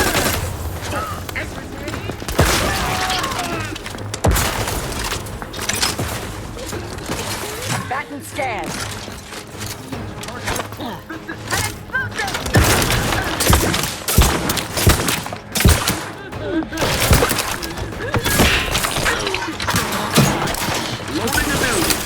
Target analyzed.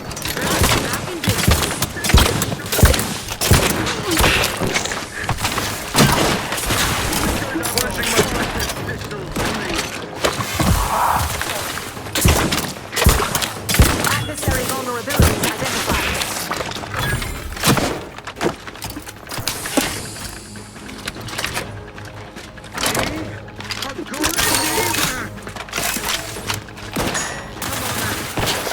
Have a fix on their weaknesses.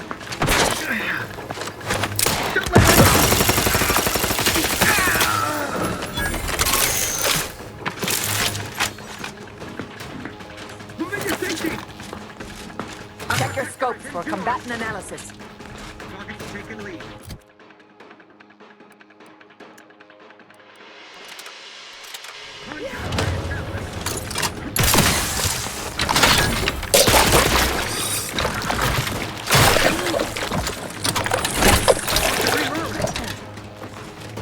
Adversary vulnerabilities identified.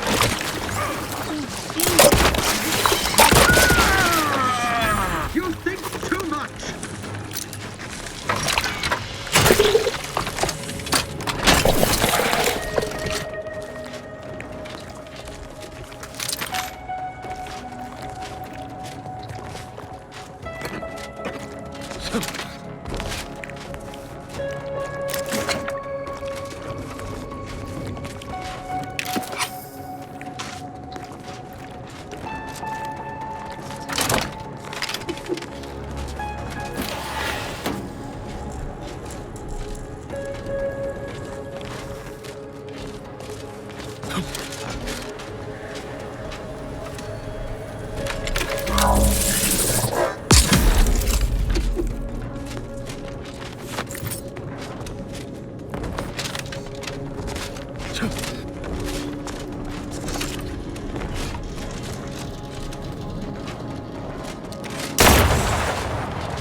Professional opinion that Valancourt's got issues. Just been out of something.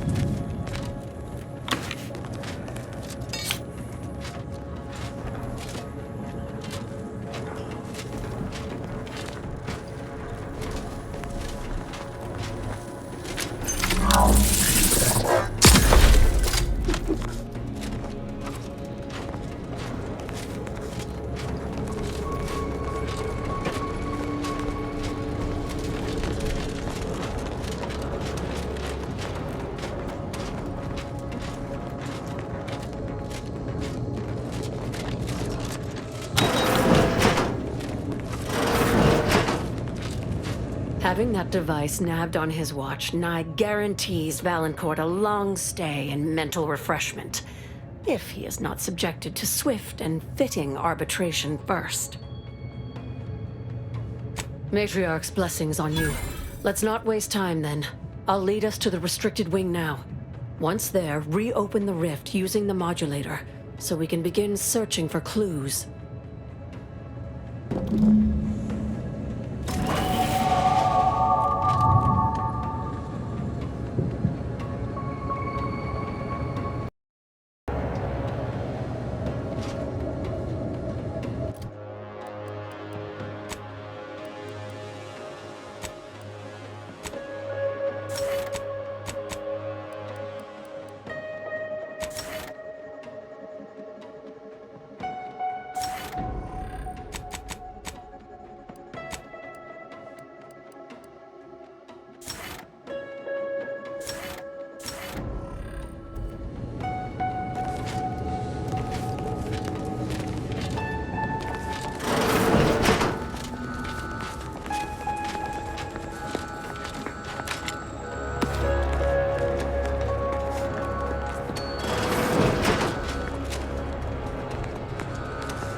Reconstitute matter in an imprecise manner, but use your imagination to conjure the original scene. That could lead us to the evidence we need.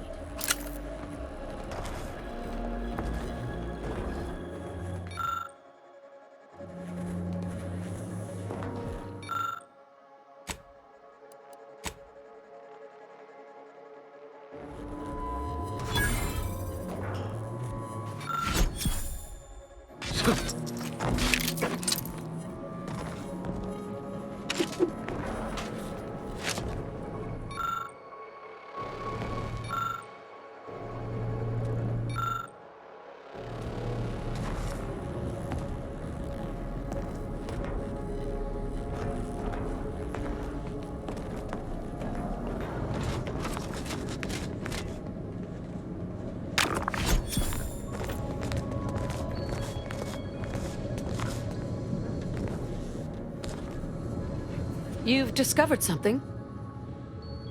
I knew it! I am absolved. And yet, I cannot possibly imagine what would have possessed him to deliberately endanger the Sovereign's life. It's unconscionable. I would characterize Valancourt as many vile and unmentionable things, but a traitor? No. A man cannot defecate without humming a protectorate anthem.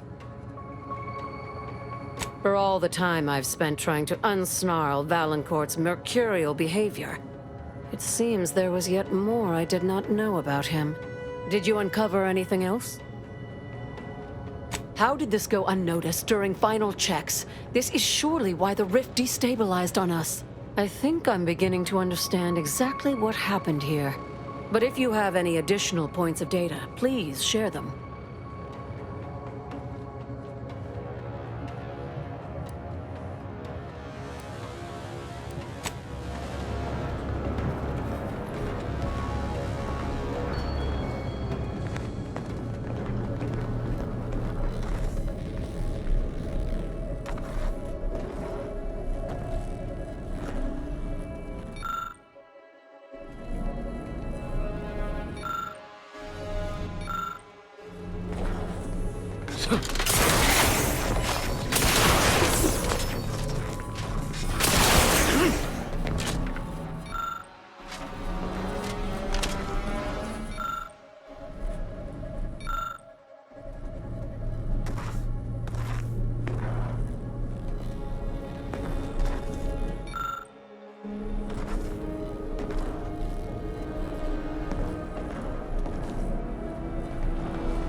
You've discovered something?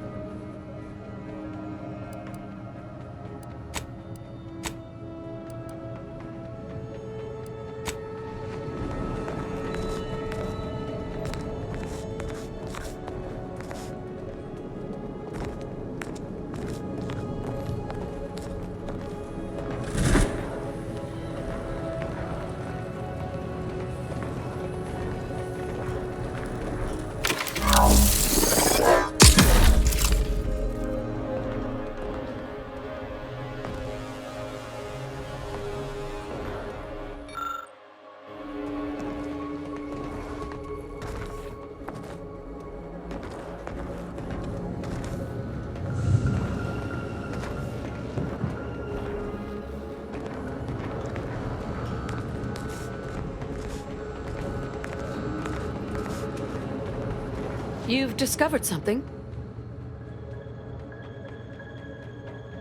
I think I can formulate my own conclusion from here. Our dear head of security has much to answer for. We need to go and confront Valancourt, now. I'm no longer willing to wait for the arc of justice to bend in my favor. Valancourt needs to die for what he's done. If I distract him, can I count on you to do the rest? I'll go first, follow behind, but not too closely. We don't want him to see you. I'll keep Valancourt talking so that you can get a good angle on him. But his patience isn't limitless, so be swift. Attack when ready. No need to wait for a signal from me. Oh, and there's also a rift in the hangar. An experimental byproduct, as it were. I would avoid interacting with it, lest you alert Valancourt to our ploy.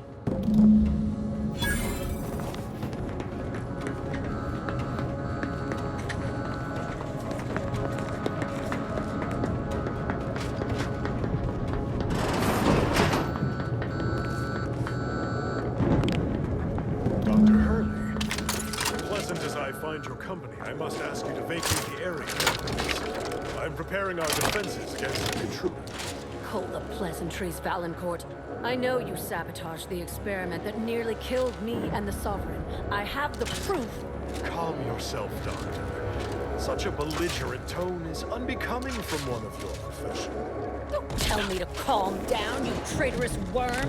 Someone, either you or You've denied me this right long enough. Guard! Even this intruder with extreme prejudice. Guard! Everyone around here is relying upon this me. No matter. I will deal with you myself.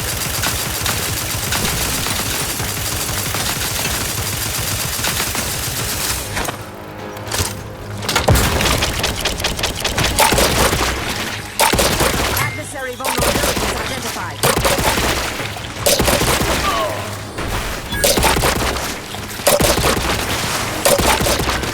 Fortificator at ready.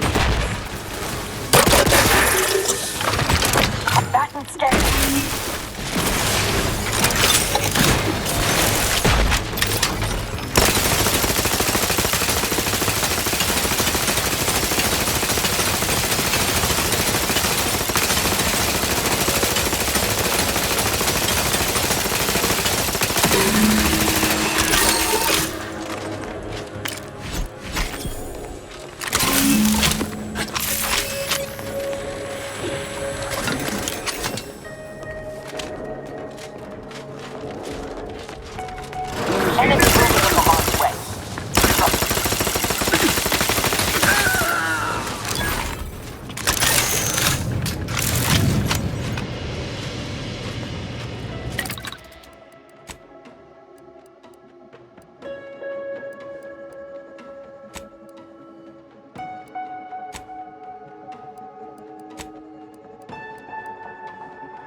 Thus always to traitors.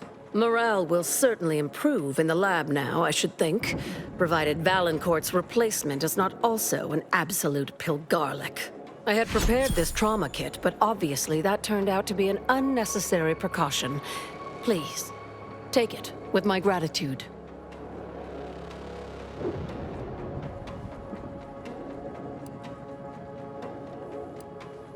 Have no fear. No evidence of our little collaboration will survive. I'll see to it. Thank you again. But you mustn't stay. Go. I'll handle the cleanup.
Now that you have the Rift modulator, any previously inaccessible rifts could be worth revisiting.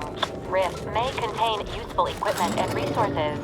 However, due to the chaotic nature of reconstitution, some creative problem-solving may be required in reaching them.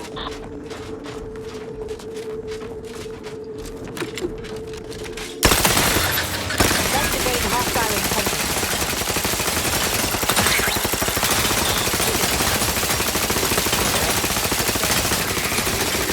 Electrical damage failing.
Check your scopes for combatant analysis.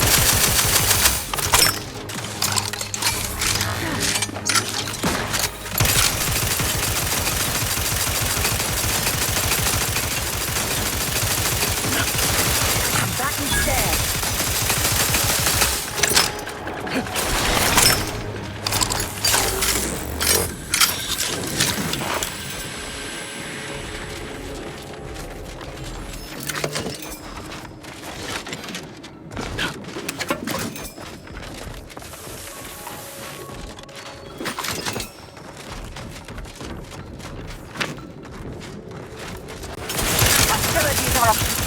Hostile ahead.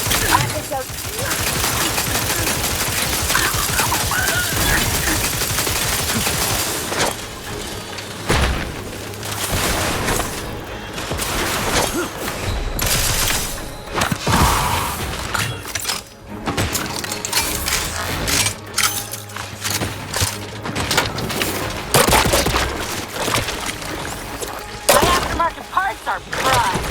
Hate to ask for help. Have a fix on their weaknesses.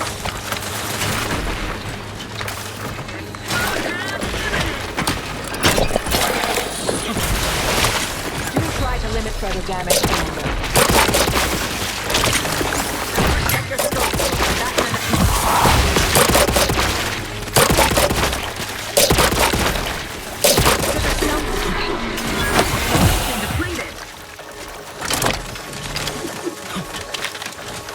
Target analyzed. Lay down. Fire.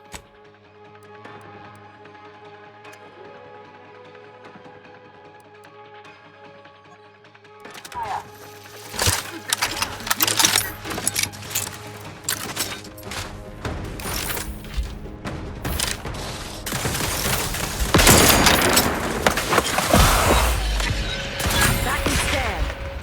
You suffered extensive damage. Go for torpification.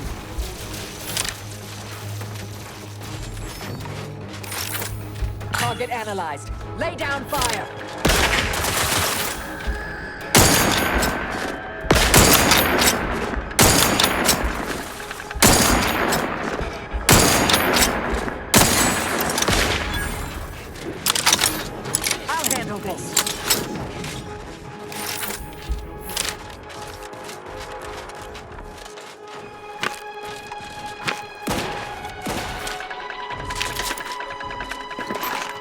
Adversary vulnerabilities identified.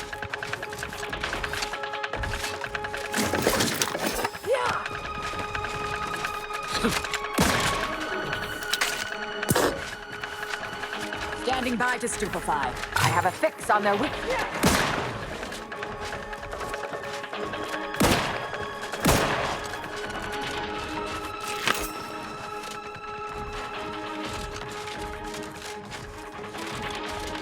Check your scopes for combatant analysis. All charged up.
Commander.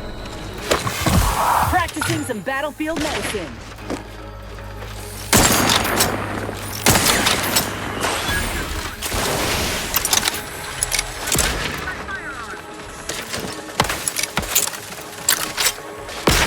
Check your scopes for combatant analysis.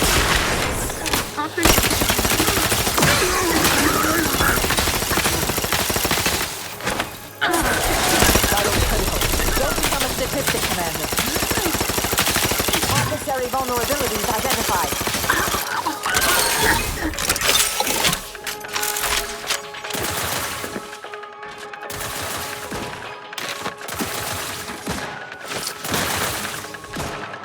Combatant scan. Medkit coming your way.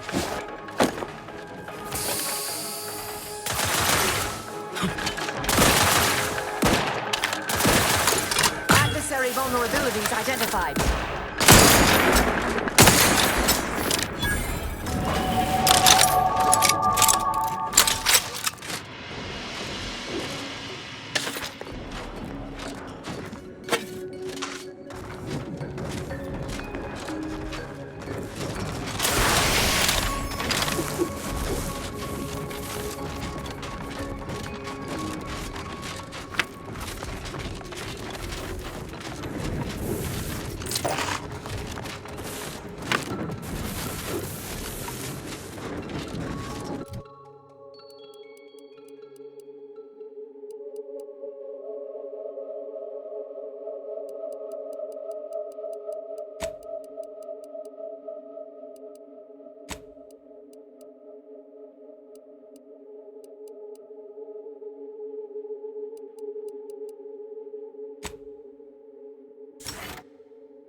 When you have a moment, Commander, I'd like to talk.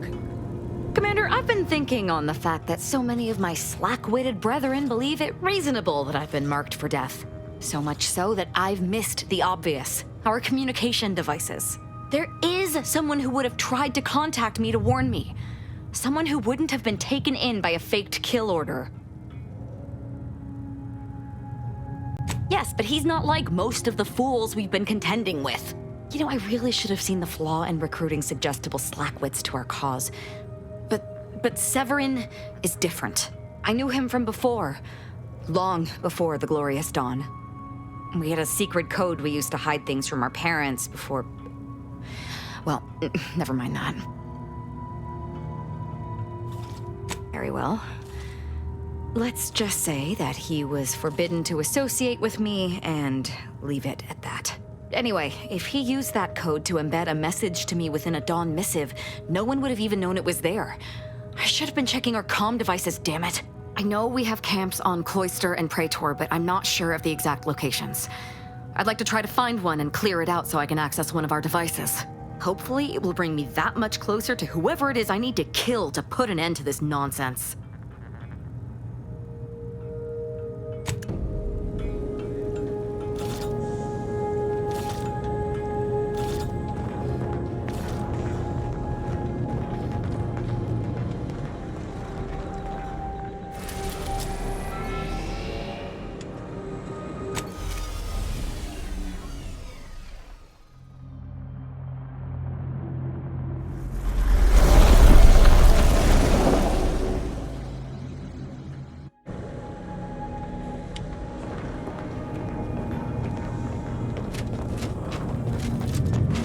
Let us make our way to Paradise Island at once.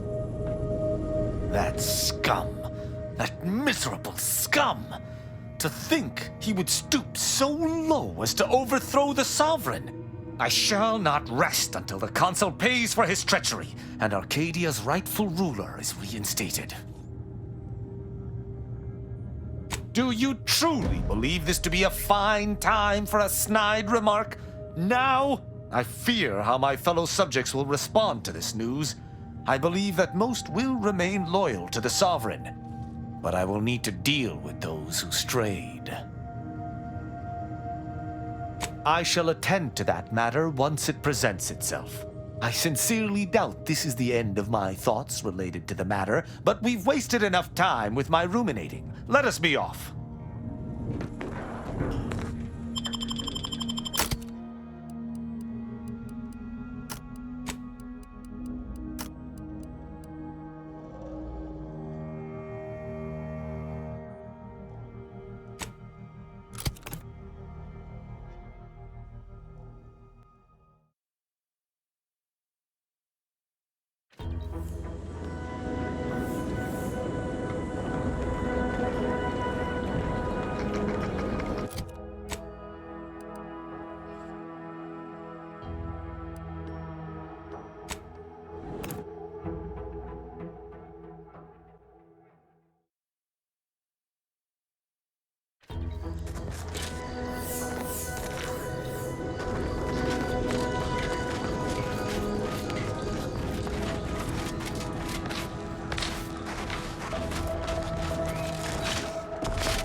You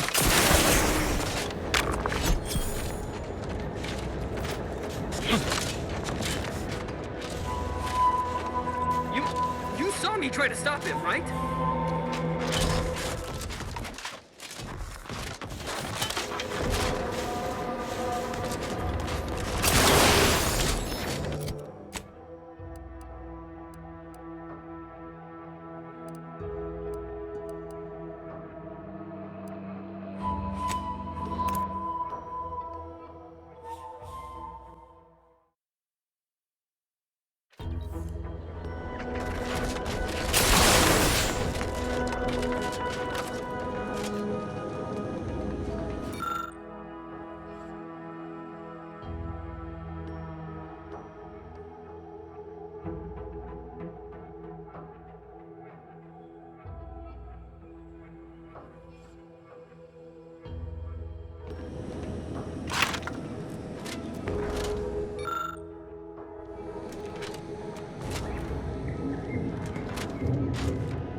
First promotion accelerating activity's done, and we've already got dropouts. Doozy of a drop, too. Can't believe Ormsby pegs these people as executive material. Me, sure. Them? Huh. We can hear you. Hush, Cobb. Today's task was about upward mobility. 3 died hanging the ropes. Told them they were doing it wrong. Dead include Assistant Hagen and other slackwits. Show some respect. Oh, like you care. You didn't even participate. I told you, I got a cute lumbago. Time to break camp for the next skill-building exercise, which I will surely dominate. This is Sanitation Specialist Cutshaw, soon to be VP of something big.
Promotion accelerating activity's done, and we've already got dropouts. Doozy of a drop, too. Can't believe Ormsby pegs these people as executive material. Me, sure. Them? Huh. We can hear you. Hush, Cobb. Today's task was about upward mobility. 3 died hanging the ropes. Told them they were doing it wrong. Dead include Assistant Hagen and other slackwits. Show some respect. Oh, like you care. You didn't even participate. I told you, I got a cute lumbago. Time to break camp for the next skill-building exercise, which I will surely dominate. This is Sanitation Specialist Cutshaw, soon to be VP of something big. Signing off.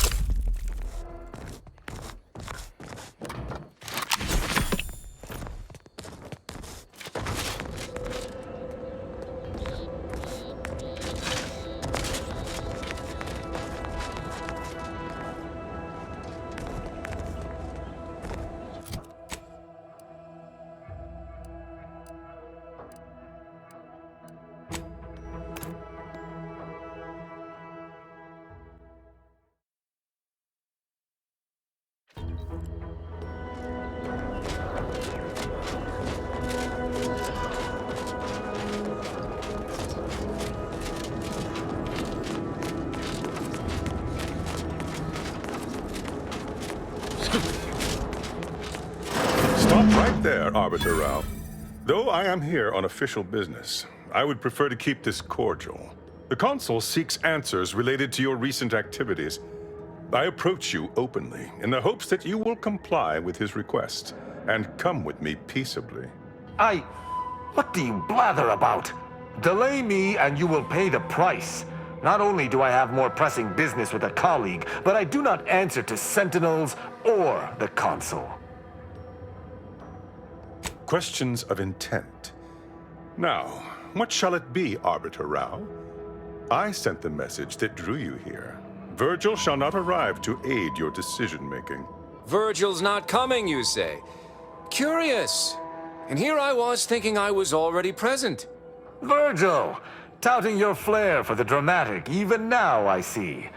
But I fear our reunion must wait until we've dealt with this pawn of the Consul. I had not expected a third party, but it is so much the better. I'm afraid you must come with me as well, Arbiter Montag. A sentinel demanding anything of me? What madness! Neither Tristan nor I shall accompany you anywhere. Any attempts to force us shall be met with violent reprisal. I'm somewhat embarrassed to acknowledge that, in my haste to see Virgil, I seem to have led us into a trap. Though ironically, it appears Virgil has been caught as well. This fool impersonated my credentials, triggering a system alert that led me here. A lowly deception, even for one of the Consul's own. It was a necessary deception, and one not undertaken lightly. Its aim was to draw your colleague here without bloodshed, for I know he would not have arrived at my request. Your explanation does not pull my heartstrings, Sentinel. Yet you at least had the sense not to assail us outright. Surrender, and perhaps you may yet live. You may not believe me, but I have much admiration for the work you and Arbiter Montag have done for the Protectorate. I've no wish to fight. Enough loyal subjects have died in this war. Come willingly and peaceably, I beseech you. Both Arbiter Rao and Arbiter Montag were explicitly requested to return to Praetor by the Consul, alongside all other Arbiters some months ago. Refusal without reason is treasonous. And I'm sure that if we went, we would have been returned whole, neither interrogated nor mentally refreshed. As if your master's nefarious agenda would allow that. I've no inkling of what you speak. My only master is the Protectorate. My only agenda, the return of peace throughout Arcadia. Very well. But be warned, I'm not exactly trained in the art of improvisation. We'll need a very good reason for my not answering the Consul's summons.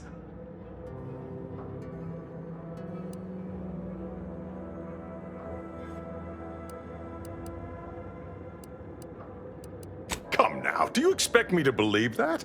Not only are you not in shackles, but you're also still alive. I can't imagine Arbiter Rao would have allowed that willingly. Yes, we were going to find their stash of contraband Protectorate rations, with all the labels crossed out. Architect preserve us. I see. It would appear I misjudged this situation after all. I must reinterpret my orders. Accosting you illegally and the subsequent punishment would be mortifying. So he's chosen not to attack, but the situation has not changed. We spare him. His master gains another tool to cover up the Supreme Arbiter's death. What are you talking about?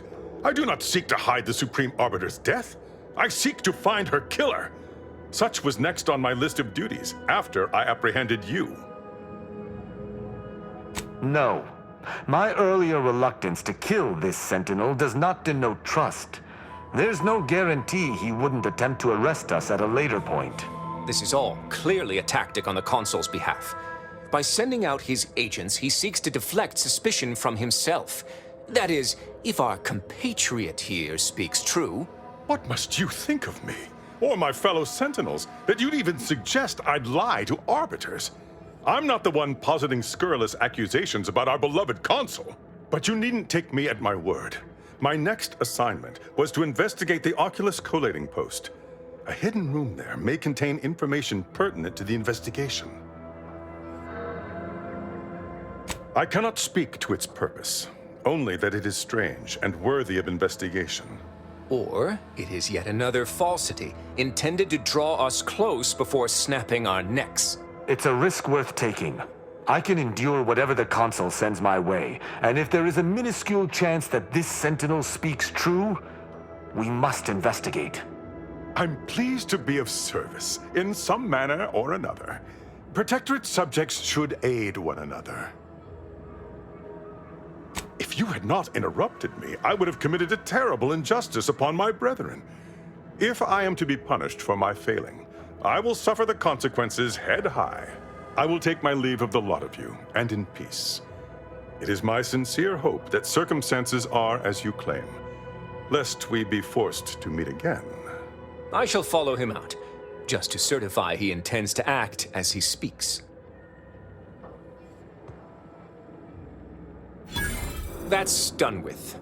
He left peaceably, as he said, though I have my doubts for how long. That was some impressively savvy improvisation before, Commander. Without you, circumstances would have certainly devolved into a battle to the death. I'll spare you my doubts for the umpteenth time, Tristan. I just hope the risk is worthwhile. I appreciate your caution, but it is quite unnecessary. My comrade and I will look into Oculus collating post. Let us do just that. I regret we've not had more time to talk, Virgil. It has been ages. Worry not. I'm certain we'll have plenty of time to converse when you've finished your investigation. I have several leads of my own to pursue, as a matter of fact. Until our paths cross again, my friend.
I recall this place.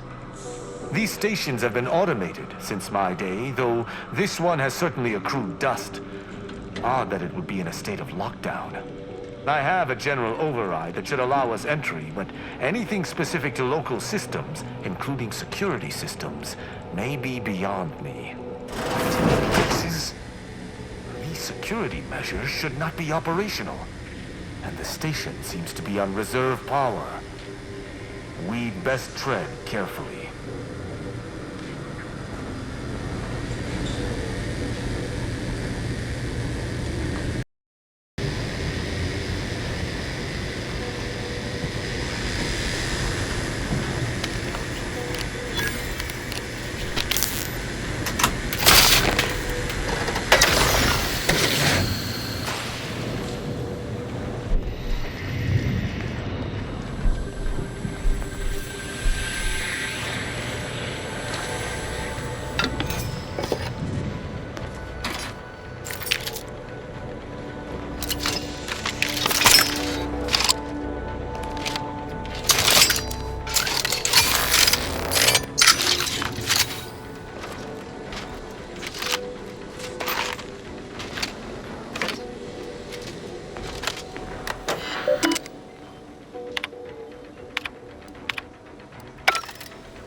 Is here, lying in ambush.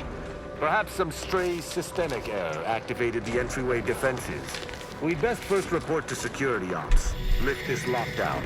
From there, we can set about reactivating the station's primary power, which will allow us to explore a footprint in the dust?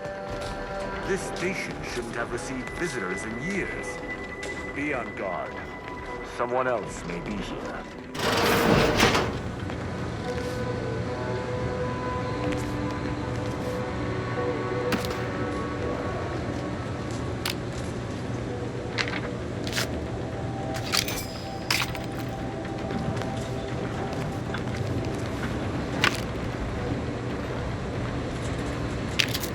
My passcode shall not work on this terminal.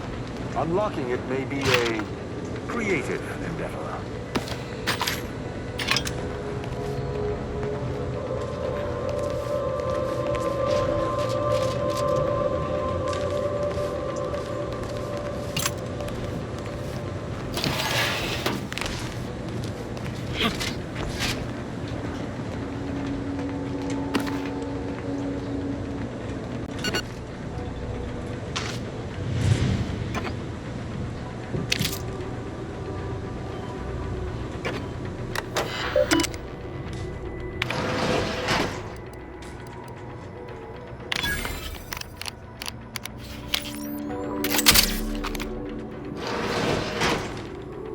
Good effort lifting the lockdown.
reactor activation circuit shall likely be dysfunctional. It's a known issue with these old stations. Let me look. Corroded transistors, dust at the actuator. Sprat on this? Sweet sovereign. A mess. There. I think I have it. Let us hope my override does not trigger any security alerts.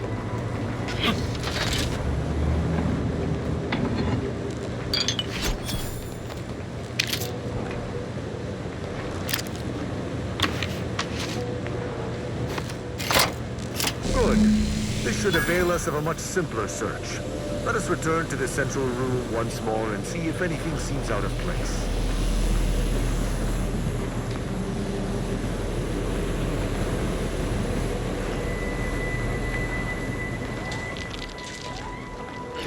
Punitive action.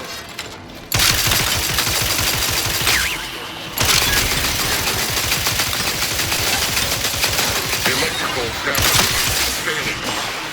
Be wary for anything that may be a clue to the hidden room's location.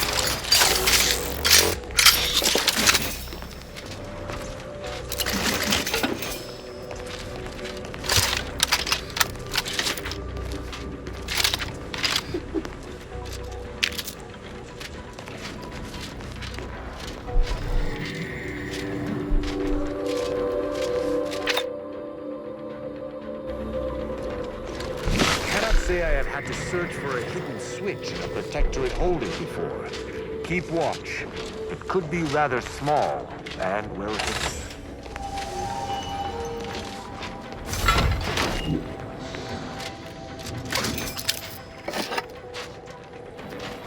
There. I'm certain of movement below. Gurgers. Passcode is limber. No. Let's try amulet. No. Wingtip. No. Sovereign's gavel. I should remember this. Damn it. Oh! Wait. Oh, no. Stay whatever fool words you ready in your defense, for they shall avail you not. I accuse you of trespassing upon the private domain of the sovereign. For these crimes... Wait. I know you. Luther Okada? What in blazes are you doing here? And why do you wear a Sub Rosa uniform? Because I work for Sub Rosa? More than that, I don't think I can say, Cadet Rao. Mostly because I'm not supposed to, but also because I can't remember. Okada is, or was, a petty troublemaker, though a crafty one. As cadets, Virgil and I apprehended him often. Sometimes Virgil let him go, but he usually went to mental refreshment. Often enough to know the technicians by name. Until I forgot them again. This truly is no ploy. But mental refreshment is supposed to return wayward subjects to the proper path, not cause whatever this is. Despite his faults, the Okada I knew was ultimately benign. But the fact remains that he now trespasses in a secure facility. Duty dictates that I must execute him. That's a wise path. One that shall give me time to contemplate what must be done. An arbiter used the word execute in the last few seconds, yet I remain alive? Didn't think that was possible. I was sent here to do a specific job, but some of the details are hazy. Gives me conniptions. I was hired by an anonymous third party. They provided me with this station's location and credentials to bypass its defenses. May have tripped a few on my way here. Can't recall. I was told the station was abandoned, which it clearly isn't, and to break into this terminal and delete the information on it. That is all I know. Well, I'm surprised too. This used to be second nature. Now I'm nothing. Ignorance does not excuse criminal action. Even if you did not know the severity of this infiltration, it remains a deadly serious infraction. He and the other one must have put me away close to 12 times each. I used to be something of a ne'er-do-well. Ne'er-do-well is a polite term. He was a repeat malefactor. I believe last time we met, he'd vandalized a janitorial automech in an attempt to make it spew profanity. I got 18 months of hard labor for that. Served me right.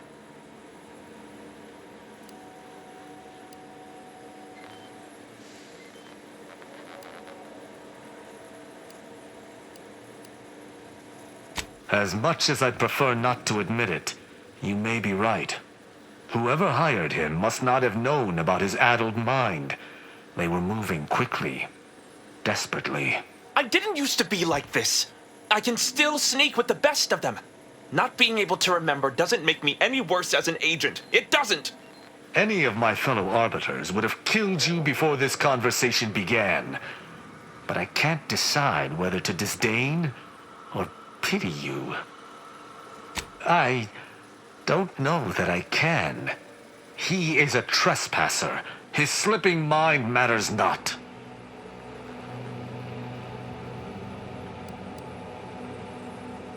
You have my trust. But if I am to remain loyal to my morals, I must be convinced. I am familiar with the concept, but in the Protectorate, intent matters little. Manslaughter still results in death. Sedition can happen unconsciously, just as it may consciously. There is a difference. A murderer's family is imprisoned, whereas they are not in the case of incidental death. But I do suppose the perpetrator's punishment does not change. Though this is hardly the place for a discussion about Protectorate law, I do at least see your point. My duty dictates it. Killing Okada may not affect the one who hired him, but his trespass is an indelible fact. He should not be here. That doesn't mean anything. An arbiter cannot trespass. And even if I could, I still act with the Protectorate's best interests in mind. Not out of some base self-interest. Were the situation different, perhaps I could look the other way. But Okada has clearly defected, and is thus not afforded such a luxury. It is fortunate you have gained my trust, or I would not bend to one who had not. Justice must serve a purpose. Okada may live, and I hope we shan't regret it. Be gone. You've been granted your final stay of execution. Should our paths ever cross again, you know what will occur. I didn't think this would happen. Thank you, Cadet Rao. My apologies for all the strife I caused over the years. And you. Without you, I would have been reduced to my composite parts. Here, take these. I suppose you'll have more use for them than I, in my present state. Allowing a Sub Rosa agent to leave with his life in the heart of a Protectorate station. We may have to speak on this further. But let us see what we came here for first.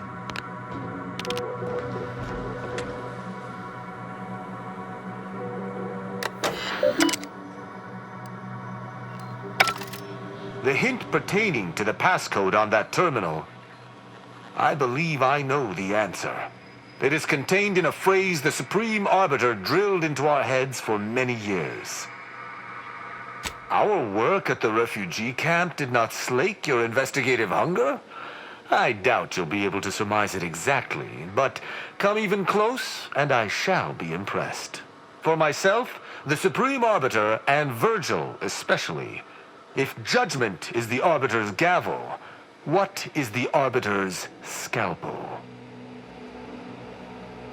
Ah, you've got the spirit exactly, if not the word itself.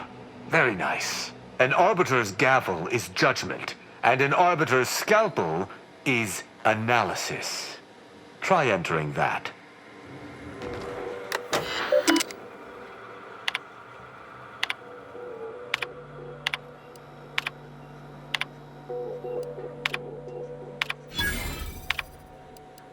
From that terminal, it It sounds as if the Supreme Arbiter had some sort of business with the Consul. To what end, I wonder? The tone of her response seemed relaxed, but I do not believe she would have met with the Consul unless she had no other choice. And that feckless agent. I don't understand his aim or who he would be working for. Only the Consul. But the Protectorate does not ally itself with Sub Rosa. I couldn't imagine the Consul pinning his duties on someone so clearly out of sorts as our recently departed friend. Besides, he has his own agents. Well, at least we found what we needed on the Supreme Arbiter's terminal. I only hope whatever awaits us at Central Control is less tumultuous. As for Okada, I'm not sure what to think. My decision to allow him to go free was at odds with all I have been taught. He was a traitor and should have died. Yet, I cannot help but feel strangely justified. But he was acting against the Protectorate, even if he didn't know it. How can I act as an arbiter of justice if I allow a traitor a reprieve? To me, there cannot be. That is, there isn't. That's not possible, and I cannot afford to think of it as such. Altogether, I think visiting this station was fruitful for my ultimate task. Hopefully, we'll grow ever closer to discovering the Supreme Arbiter's true killer. And, circumstances aside, I appreciate your accompanying me here, Commander. It means much. Now let us return to the incognito and plan out our next steps.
It would appear our next stop is Praetor, specifically Central Control. I look forward to traveling there, once you've sufficiently prepared. Excellent. I look forward to it.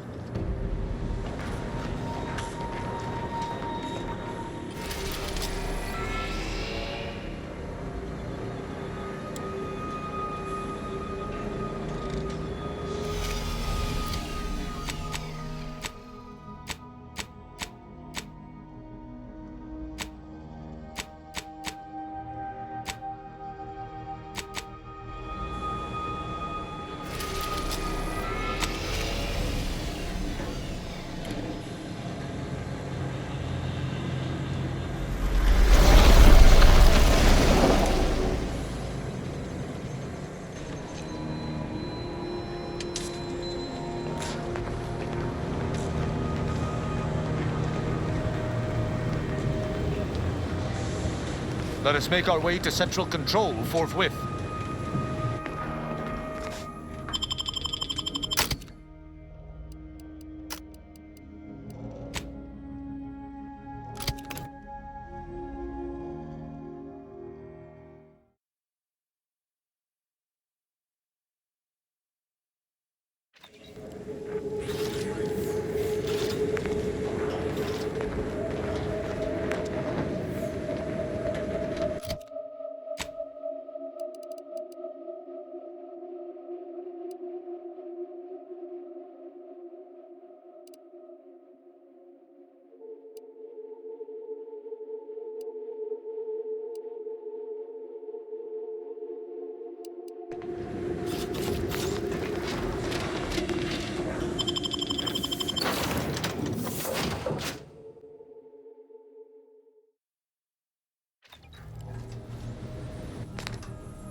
stay your execution.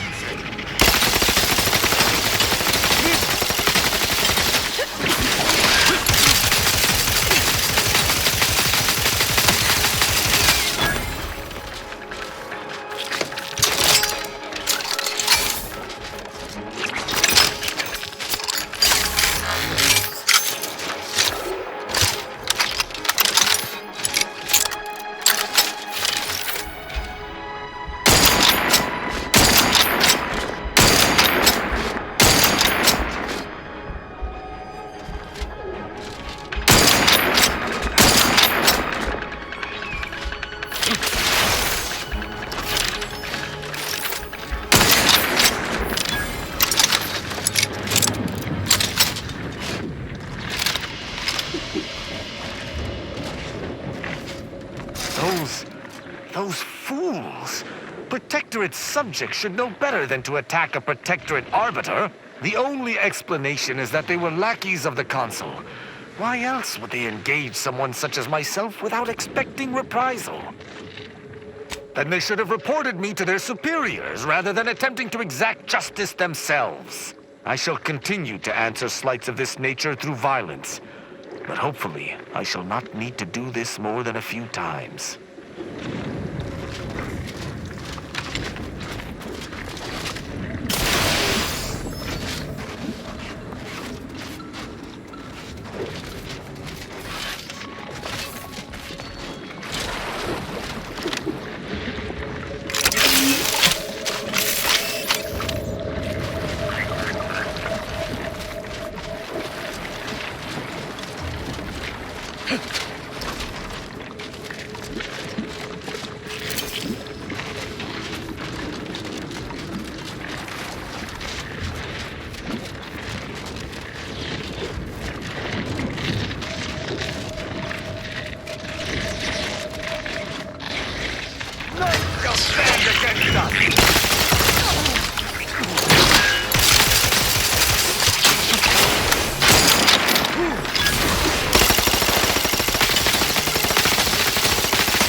We should be able to find one of our devices there.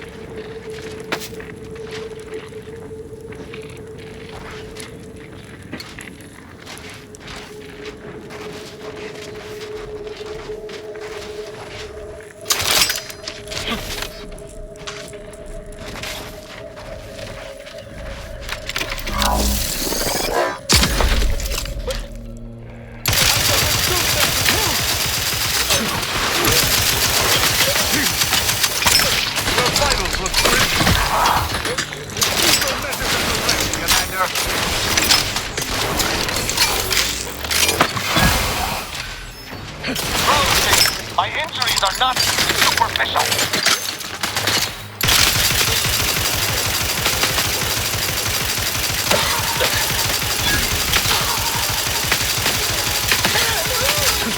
Recharged for mayhem!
Consume protectorate foodstuffs, or do you subsist entirely on antivirals and human blood?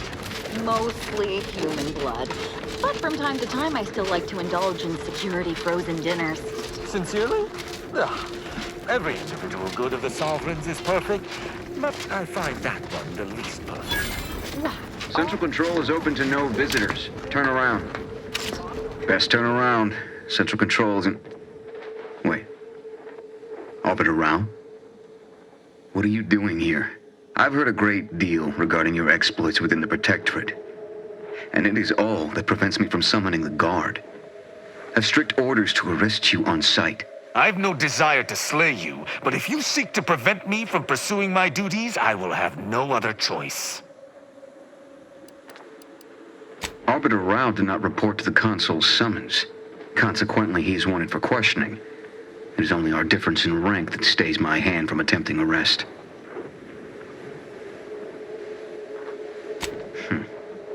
Very well. I shall not sound the alarm. But you are still not permitted to enter this facility either through this entry or any side route. I shall be watching. Commander, let us speak privately on our next course of action.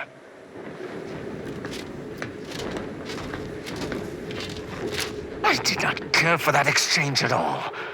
The idea that the Consul would stymie me individually is rather disturbing. Regardless, we do have alternate means of ingress. I seem to recall a number of creatures bypassing the left fence through some upper path we were never able to find. There's also the prisoner entrance on the right. If you're sufficiently dexterous, you may be able to bypass the safeguards to get us in.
Malefactor ahead.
Smells like paint and agitated dust.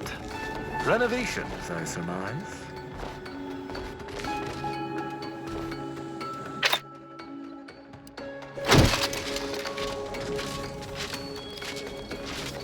You there! State your Don't stand against us!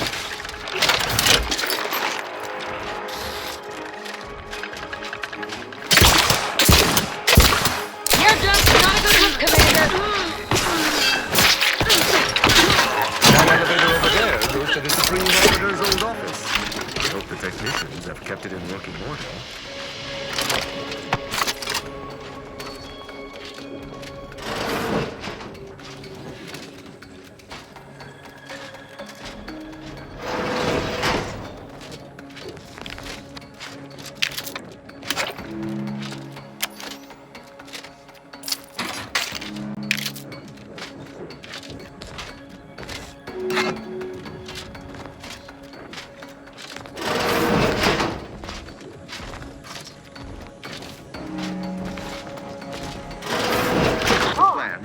Preserve set progress.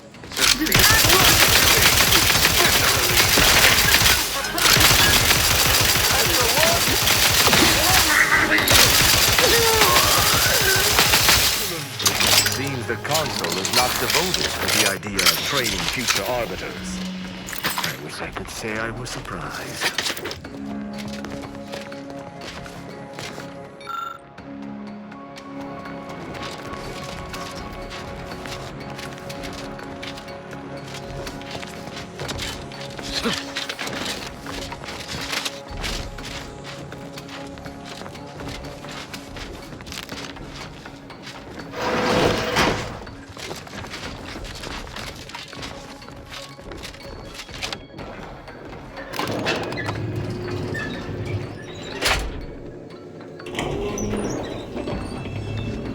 I believe what we need is on that terminal.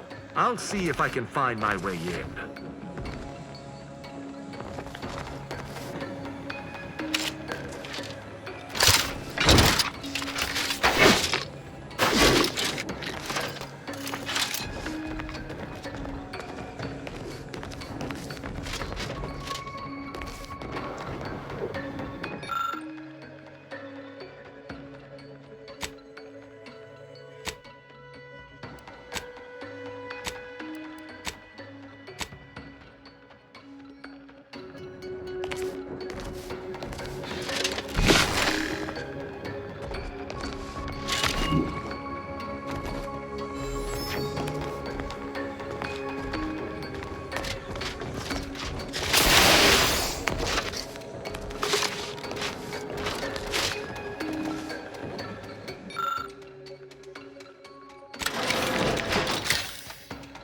Did you hear that? I think something may have unlocked. You must finish it. Consul Thoreau, I'm sure you're surprised to be receiving this message, and thus I can assume you already know my intent.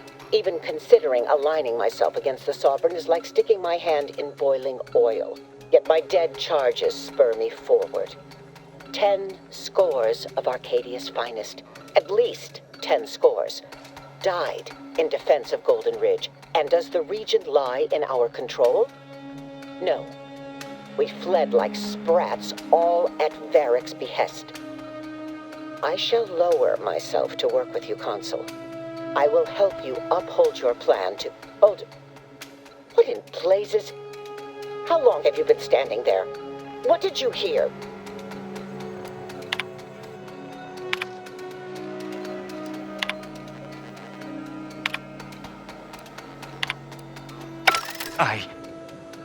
I cannot believe what I heard. I cannot. Yes, I'm fine, because I think I understand what was actually happening. My mentor hated the Consul and was deeply devoted to the Sovereign. She'd never speak thus, unless she was trying to lure the Consul into a trap.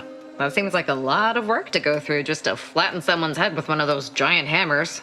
What I'm proposing is eminently plausible. It may be beyond you to see her machinations, but it's obvious to me that this was merely an intricate play. It's all that makes sense. It's not obvious to me. You didn't know her. Wait, do you hear that?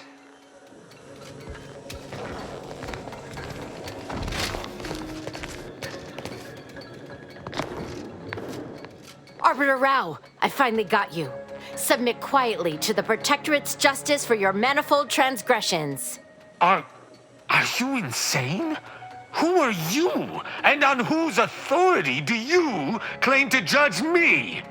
My name is Junior Arbiter Mayhall, and I operate on Arbiter Mandate, as you did once. Now, no questions. This is already going to be difficult enough. It's logical.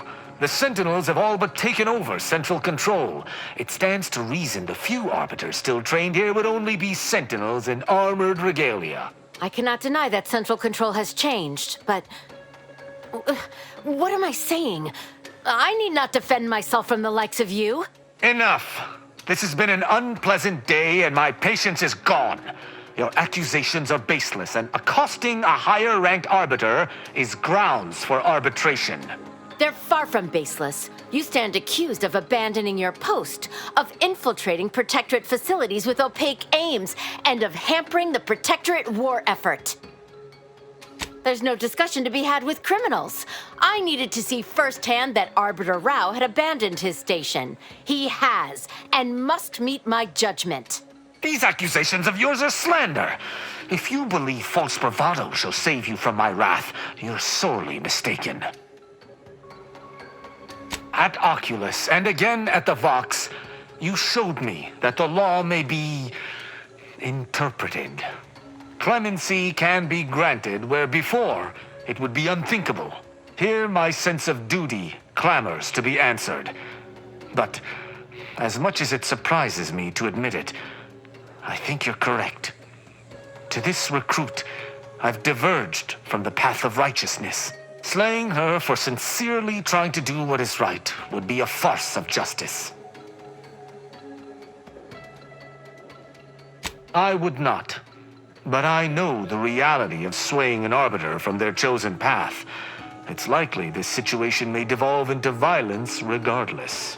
What is this insanity? I would never imagine an Arbiter balking from their chosen course. I had hoped Arbiter Rao would come to his senses, but obviously to no avail.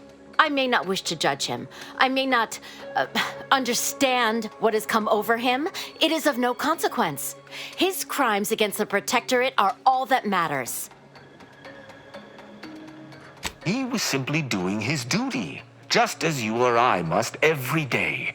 Killing him would have been wrong, even though attempting to arrest me was a criminal act. That's even worse than I thought. You chose not to do your duty, and expect telling me so would soften my decision to judge you?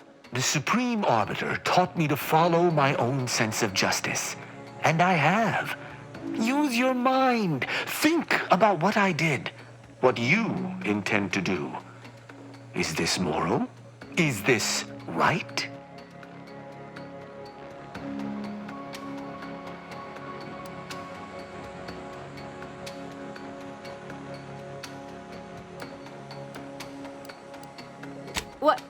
What of it? Someone has to stop him. Ironic. You came here to judge me for much the same reason I have, as you so claim, deserted. I chose to investigate the Supreme Arbiter's death on my own.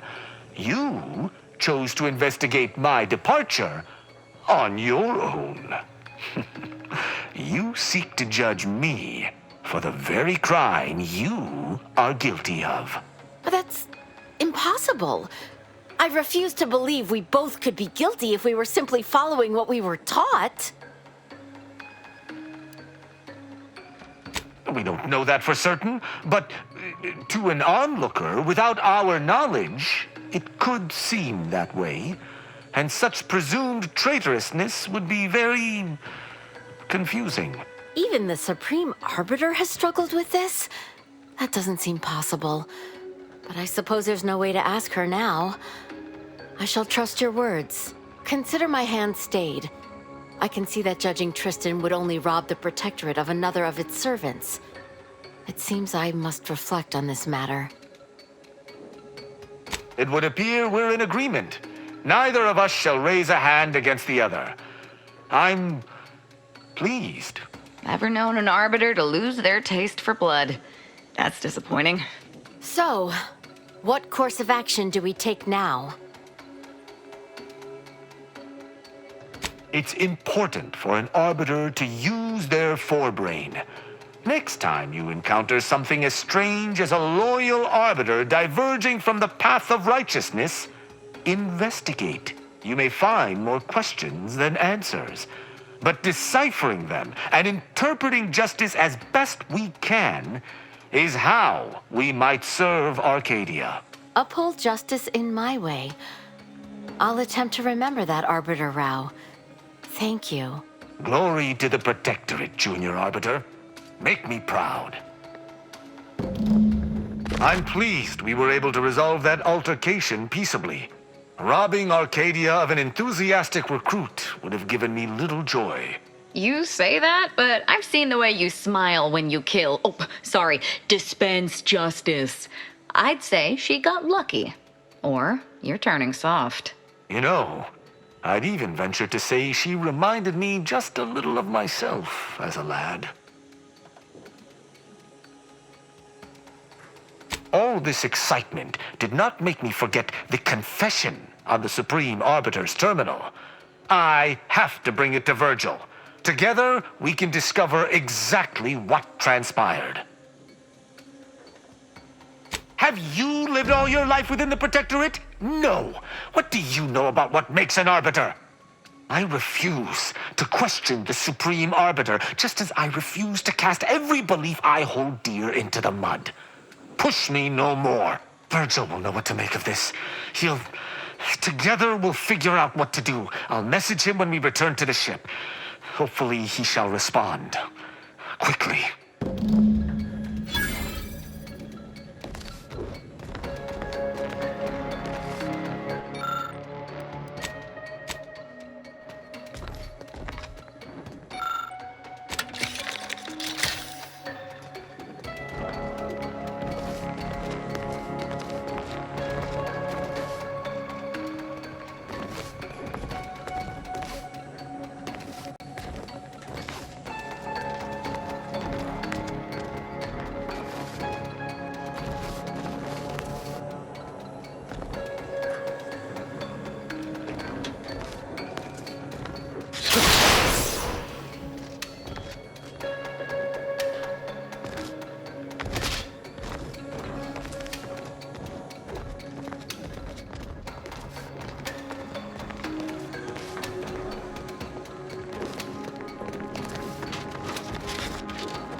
Hence, a formal audit of the grounds. Enemy spotted. Disturbance detected! Magazine, efficiently and in short order. Commander's almost dead.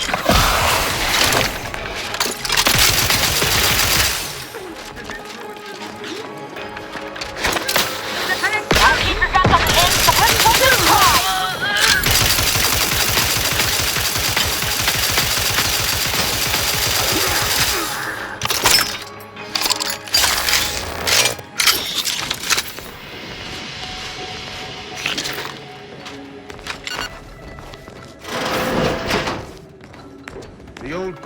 are...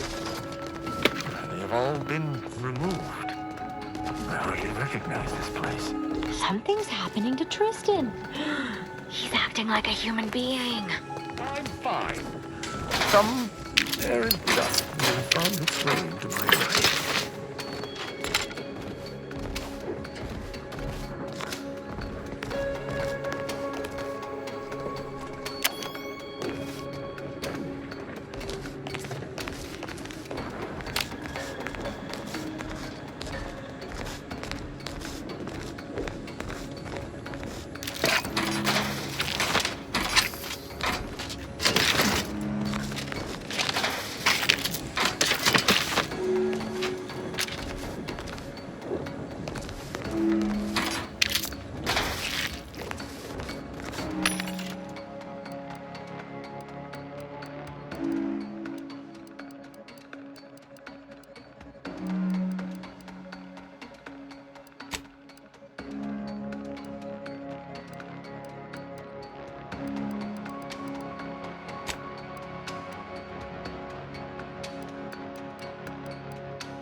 Sharpen up.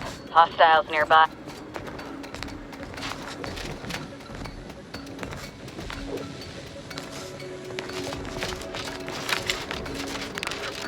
You cleared out. Going straight to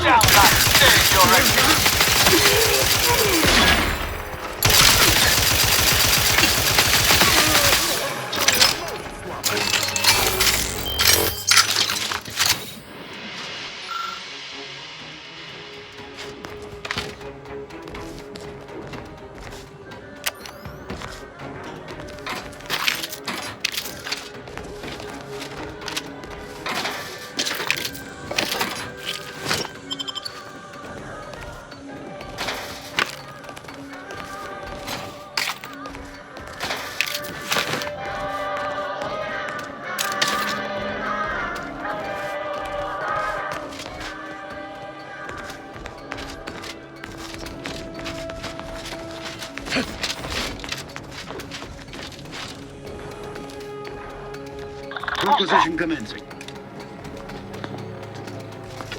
Invasive element! Carefully reloading.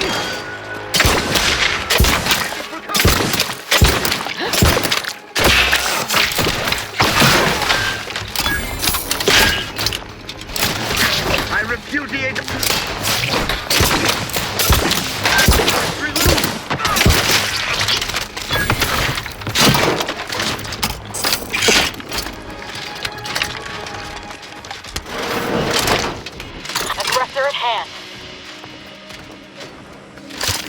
Enemy operatives!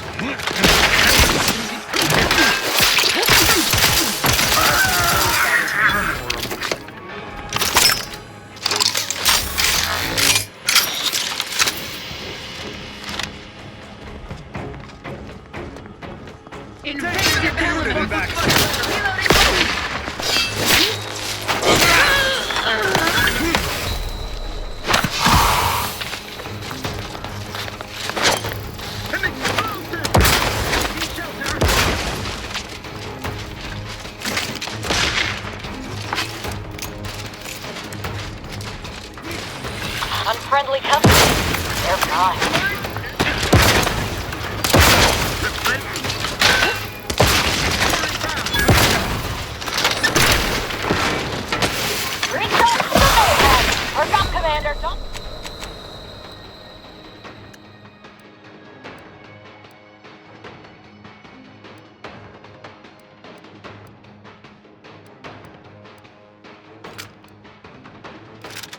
and you.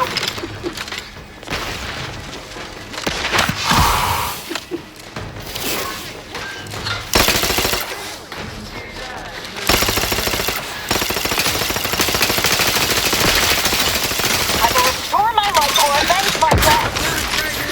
Your vitals look grim, Commander.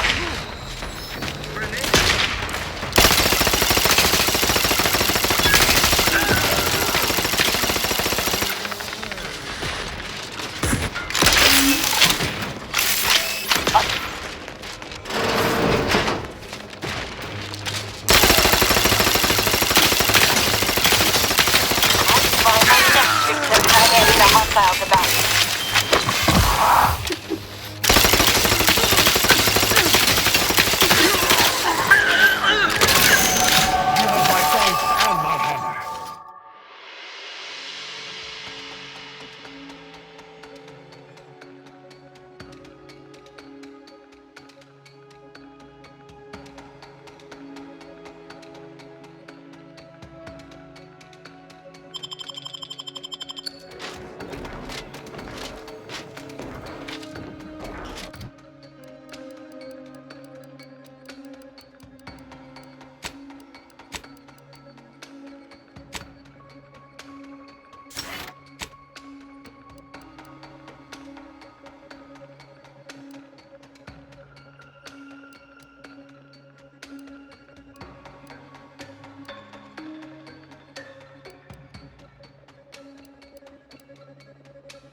Hostile not.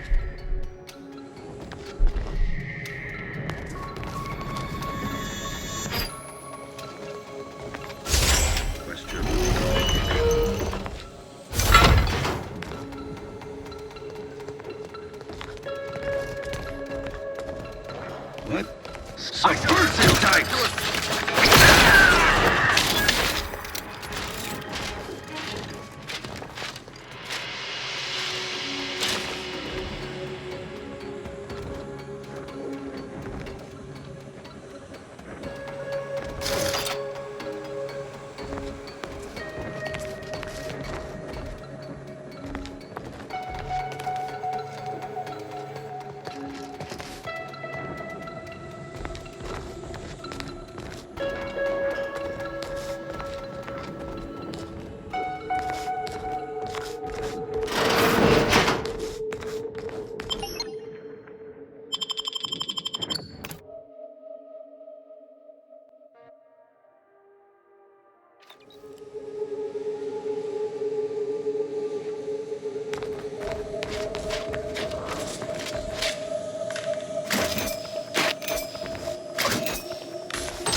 present to you my new invention, the Skip Drive.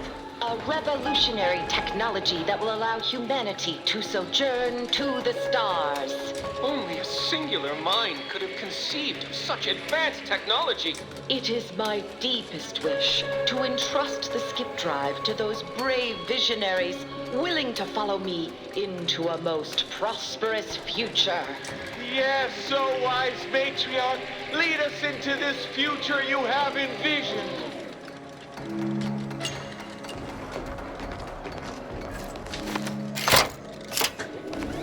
Set course for Arcadia. In my new colony, we will abandon the illness of corporatism. None will suffer for the pleasure of unseen overlords. And all will thrive. Everything in accordance with the grand paradigm.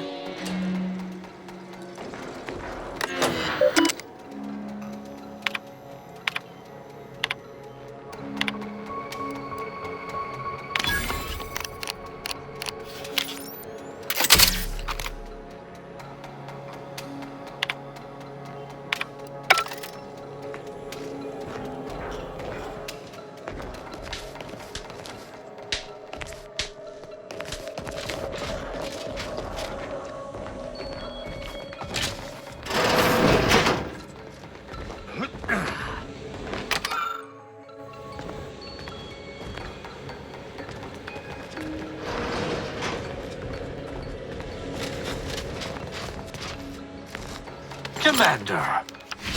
Oh, I see. You must have noticed a spot of dust on that artifact and taken it for cleaning. Good initiative.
Next gift.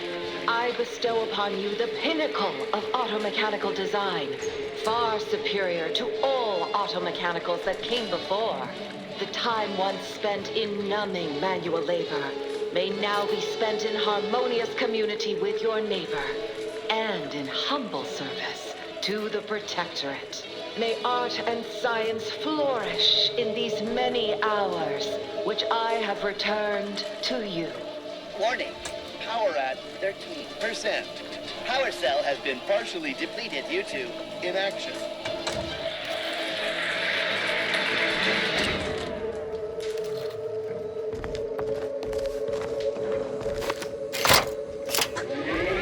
Let this accord between the Protectorate and the Order of the Ascendant mark the moment of Arcadia's true birth. Beloved matriarch, you are nearer to perfection as anyone living could ever achieve.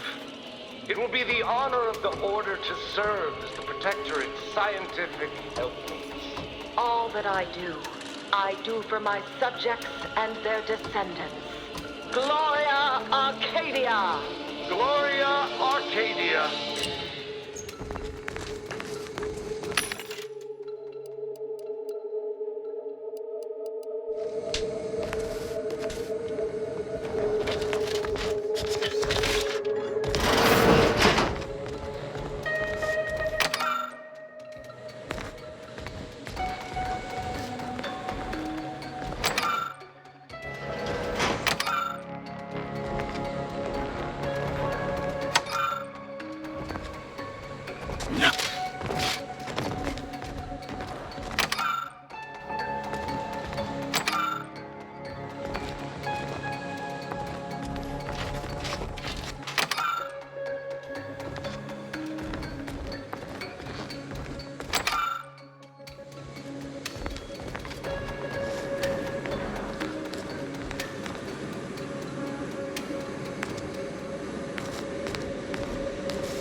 Lovely day for a coup, dear.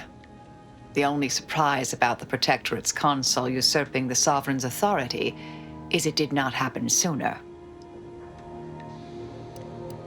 May the plan favor us against long odds.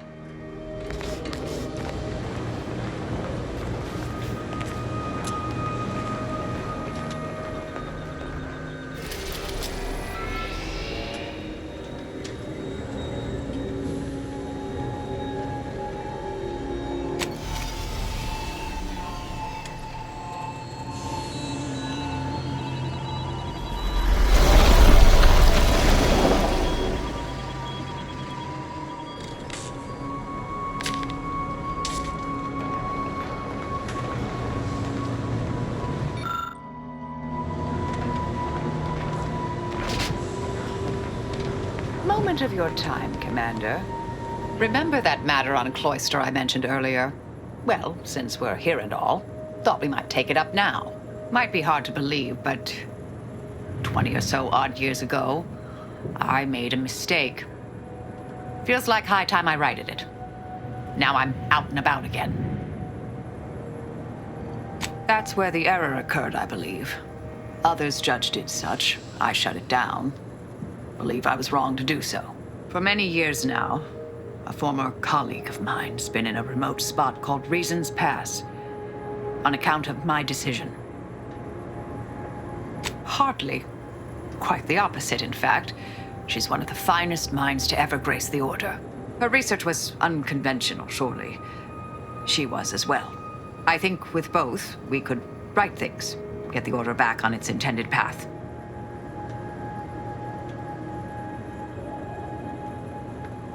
Do appreciate it, Commander.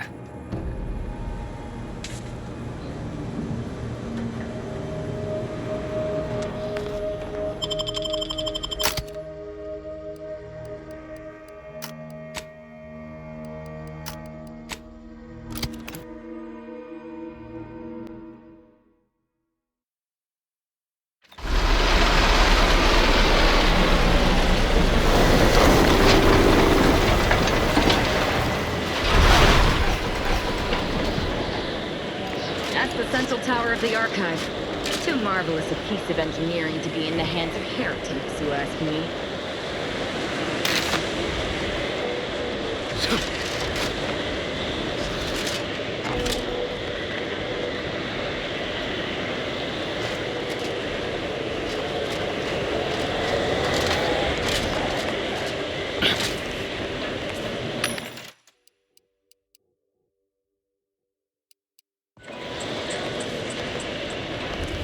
The most hospitable climate.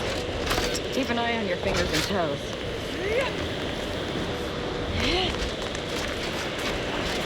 These temporary indignities of the body are nothing contrasted to the Order's future. Keep those eyes open, soldiers. Corneal frostbite be damned.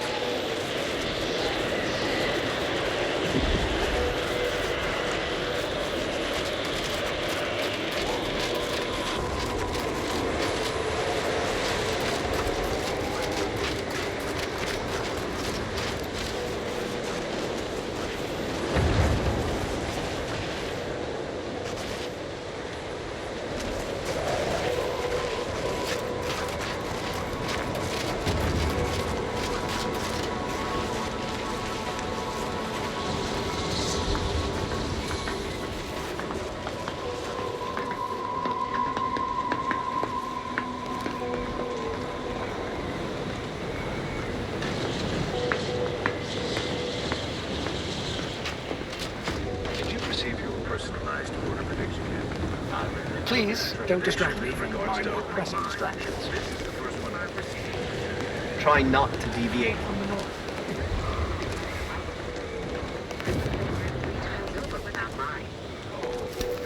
No reason to reason with you.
Heard that rift near the Halt! The Oracle Laureate sent ahead to expect someone matching your description. However, he said nothing about admitting questionable allies. Cultist. Agitators are not permitted inside Laplace's garden. Your companion will have to wait outside. How'd you like to find your insides waiting outside? I find that an improbable outcome were we to engage in violent conflict.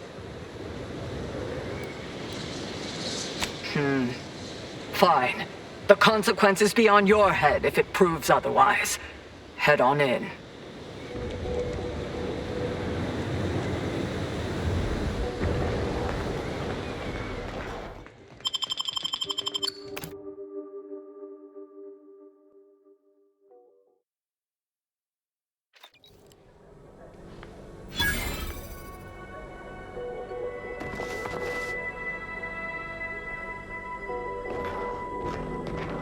Agent, I have a message for you.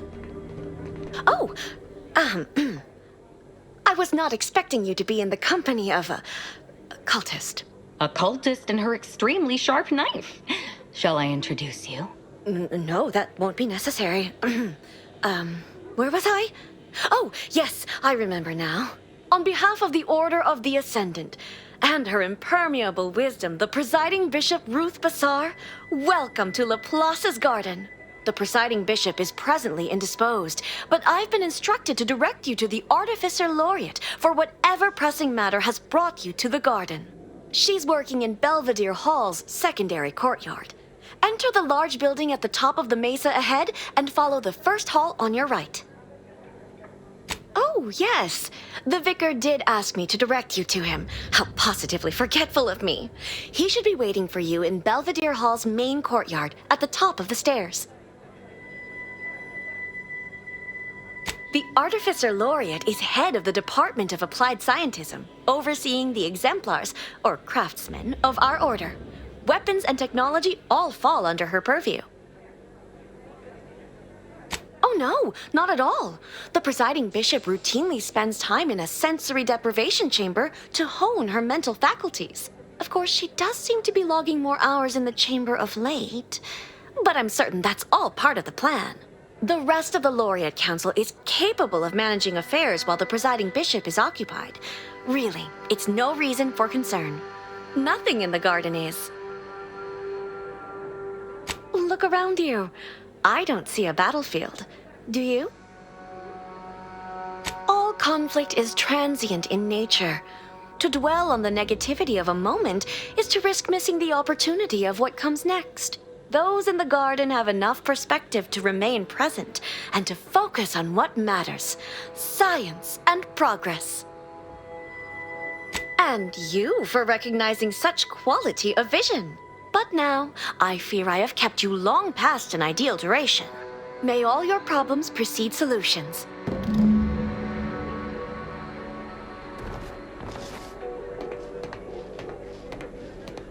This place smells like science. Or maybe that's math.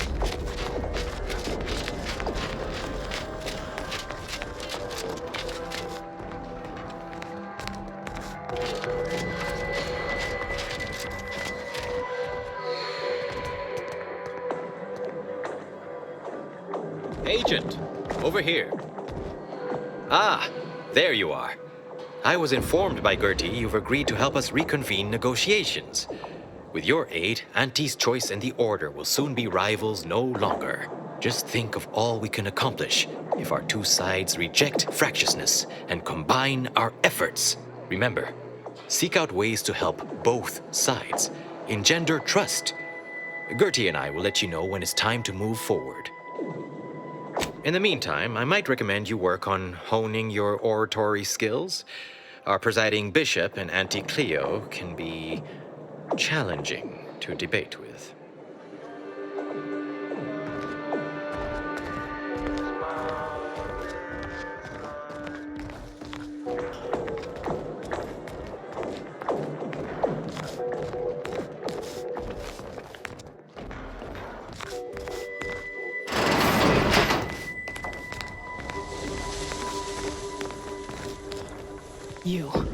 I don't know who you are.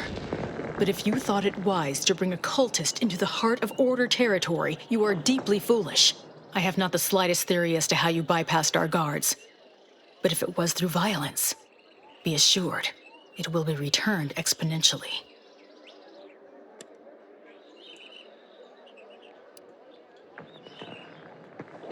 Exactly. Though, to be honest, I was thinking of filleting you, but it didn't seem worth getting Artificer all over me. I shall be the judge of her trustworthiness myself. There is a cultist-centric issue the Order needs resolved. I suspect you are capable of doing such. If you are not, I cannot trust you, and certainly cannot allow you to see Ruth. If these cultists are suffering the same affliction of being traitorous curs as the others seem to be, then I look forward to killing them. My task is this. A myriad of cultists have taken over the settlement of Newton, which is a nearby site of historical but not strategic significance. I want them gone. Once there was a bridge stretching from the settlement to the archive, but it was destroyed by a rift. Best keep your distance should you travel there. As much as I'd welcome the bloodshed, it may be wise for me to avoid members of the Dawn until I get their treachery sorted. I'll withhold my appreciation until this task is complete. May you act within the equation's confines.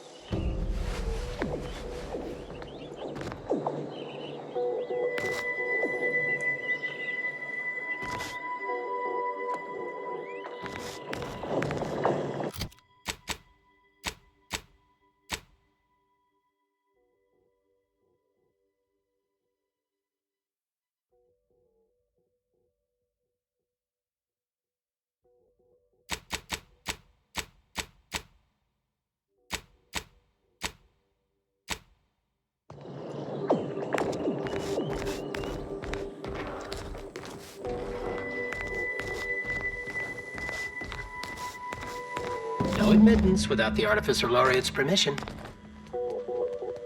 The presiding bishop is not accepting visitors at this time.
what nature heedlessly assembled and bestly rebettered it through artificial means. Don't let us keep you. Good luck, my ameliorator. Remember, you can't spell heinous ascetic without Auntie's choice. The conspicuous consumption of unavoidable embedded chemicals with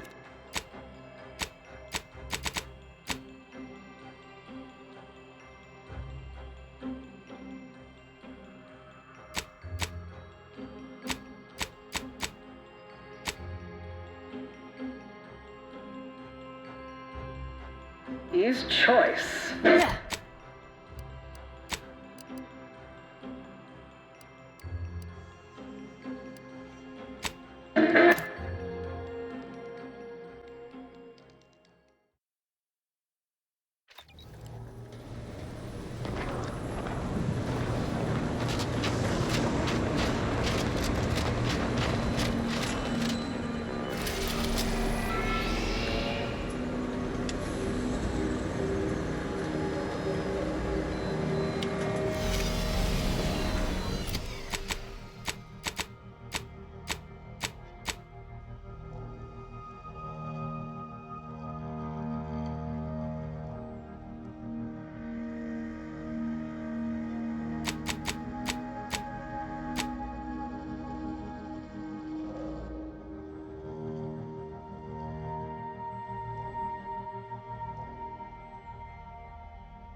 Use caution as you progress.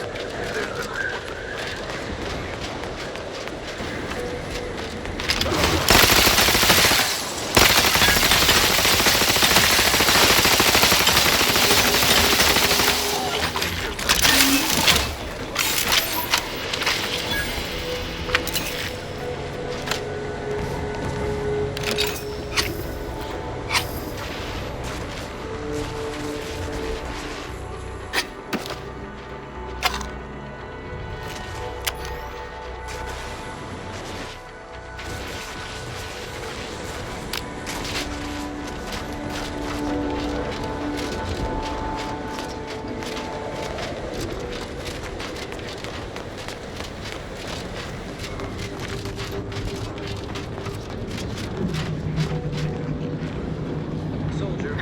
assess your pain on a variable scale of 1 to 100. 1 being entirely pain-free, and 100 being the worst pain you can imagine. You okay? Seem off by a few decimal points.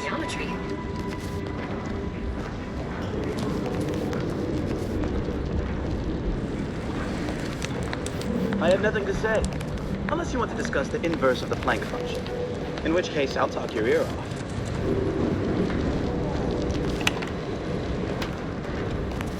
I won't think twice about applying the precise amount of force.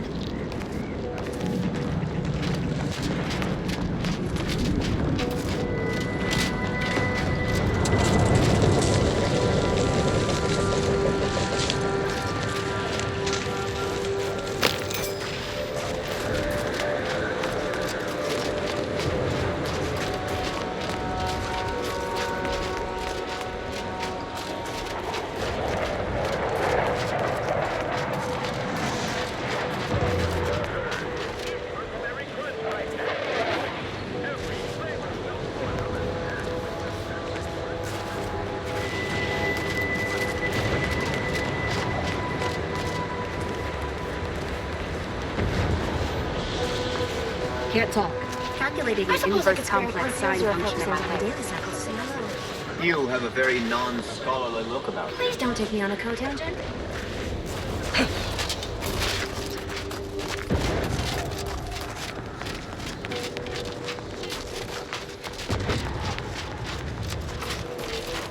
Seems the Protectorate has been gaining ground since winning control of the Archive. UNITEG is likely to be sorting out the resistance.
Aggressors in rift.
in business.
So, you folk just drop into a war zone, find an empty building, and set up shop?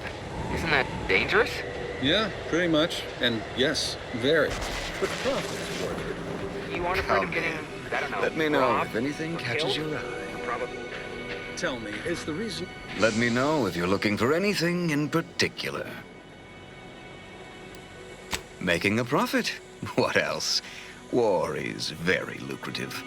Especially when you can sell to both sides.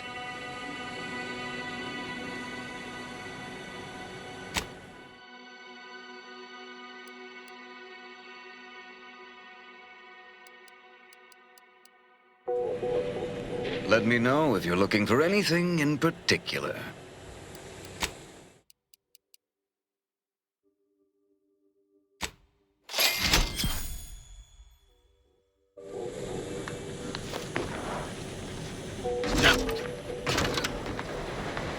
If you're looking to buy, head Bet they'll inside. name you Just employee of the fiscal quarter.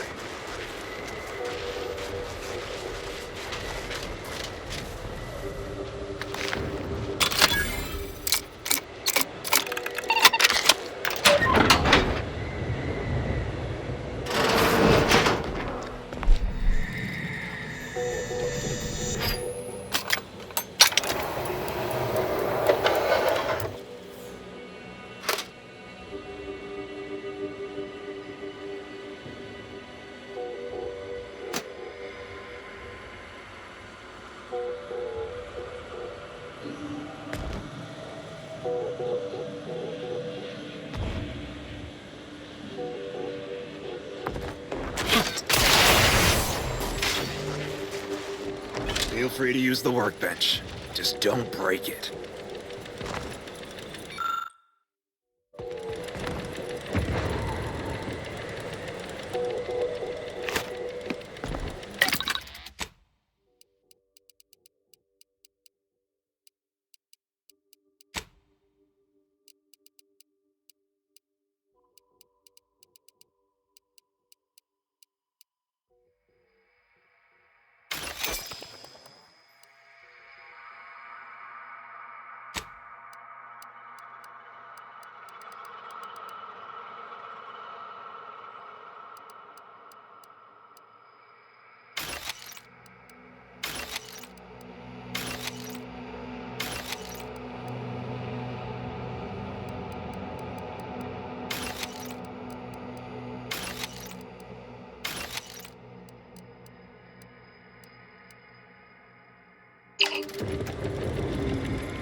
glorious dawn encampment ahead.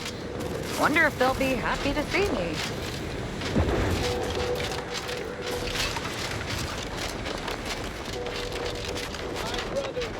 Sisters, the architect has honored us with this divine rift. In the name of the architect, we are tasked with defending this glorious gateway from the heathens and ne'er-do-wells who see its magnificent soul.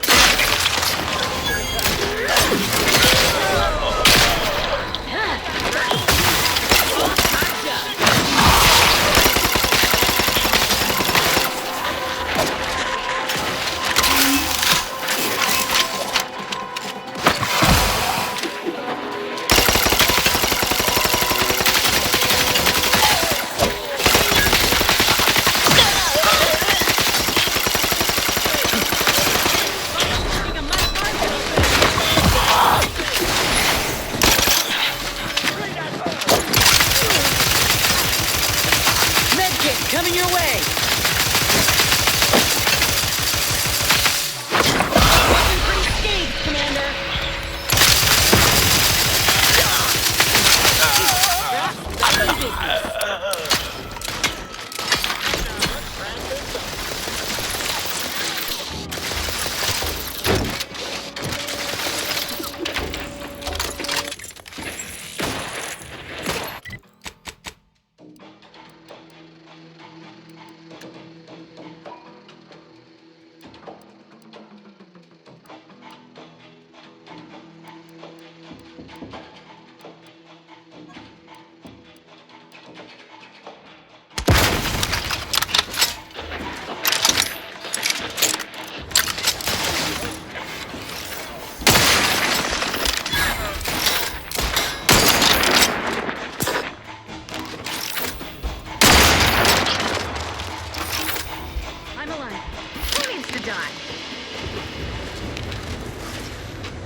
Finally! Maybe now I can get to the truth of this kill order nonsense. I just need to check our comms device for a coded message from my old acquaintance, Severin.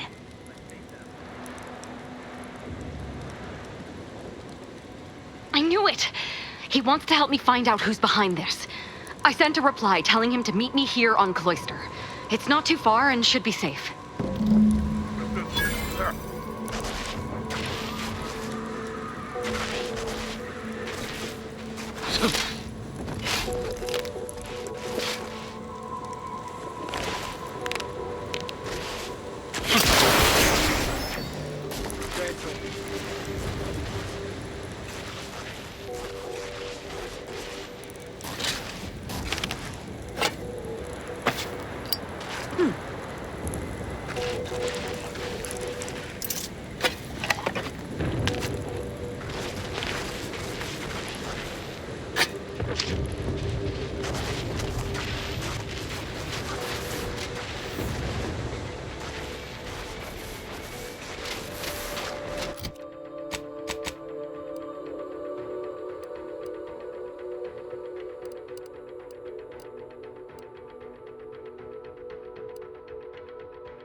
I don't think you have the It's fine, but don't get too close. You won't survive that. All the items we put into the rift, they've been reconstituted, but in a state far different from their original configuration.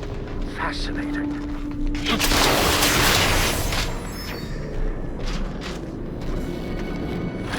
Oh, damn it. Reverted to its previous state. They opened it. Hurry, assistant, activate the monitoring equipment and take readings.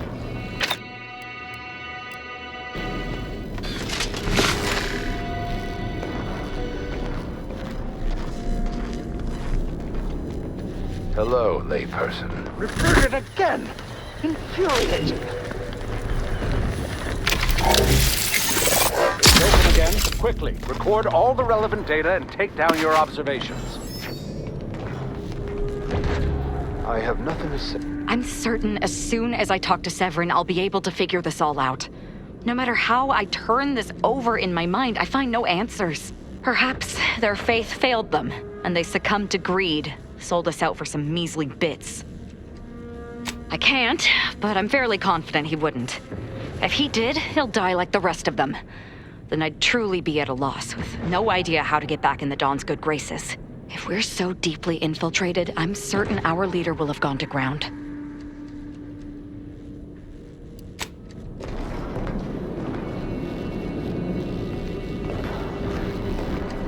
Again, it has reverted. Timing similar to the catalyst failed. Hurry, assistant, activate the monitoring equipment and take readings. That's better. Assistant, make a note of how the rift is deconstructing their epidermis. Reverted again! Infuriating! Absurd. On rare occasion, the plan provides two unknown variables simultaneously. Years of practical data gathering have taught me to simply stand aside and observe quietly. That second unknown variable is very observant, Captain. I fear I have a confession to make. I have found being present on Cloister underwhelming. Try not to deviate from the norm.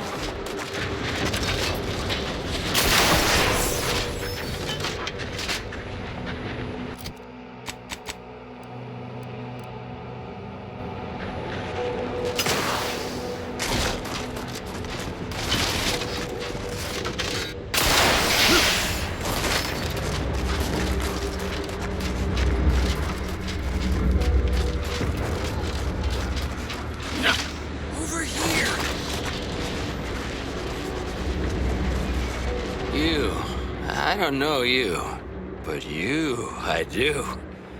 It's good to see you, Asa. It's me, Severin. You know, I've never been to Cloister before. It's cold. What is wrong with you? Boy, damn it! Did they mentally refresh you? No, let's just say I'm well lubricated. You tried the new Prestige gin? It helps when you have to do something you really don't want to do.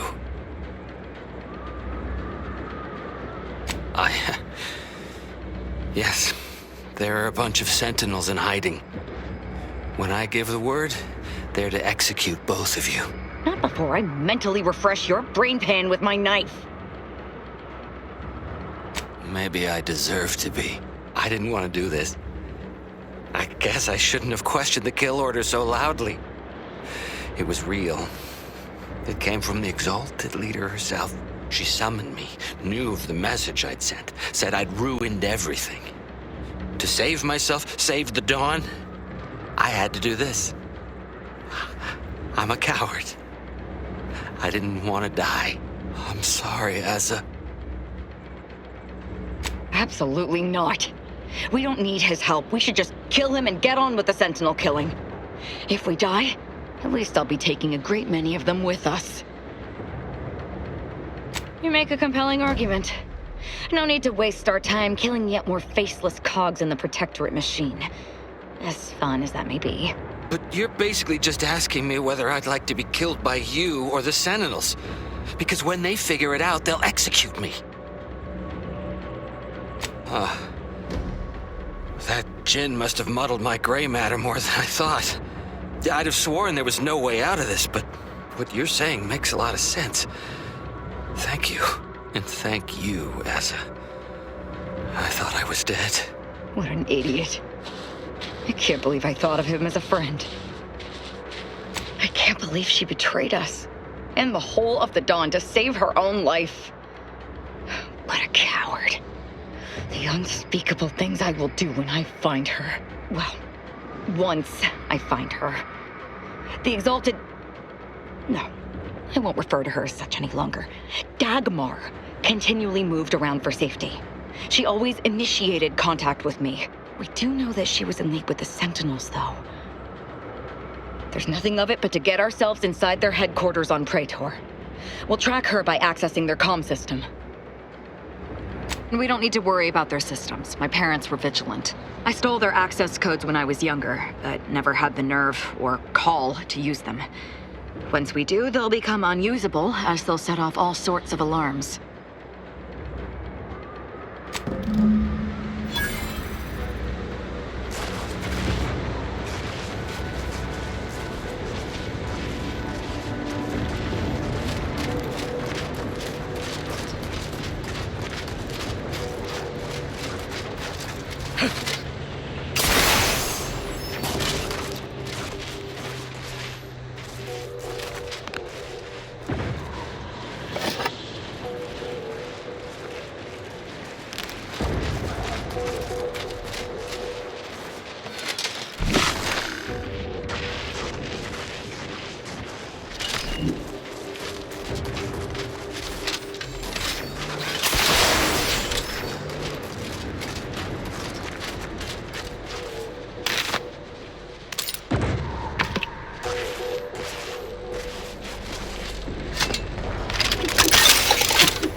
strange, invasive elements.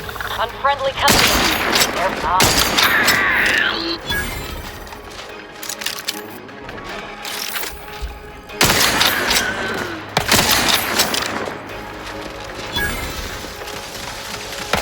Keep your guts on the inside, Commander.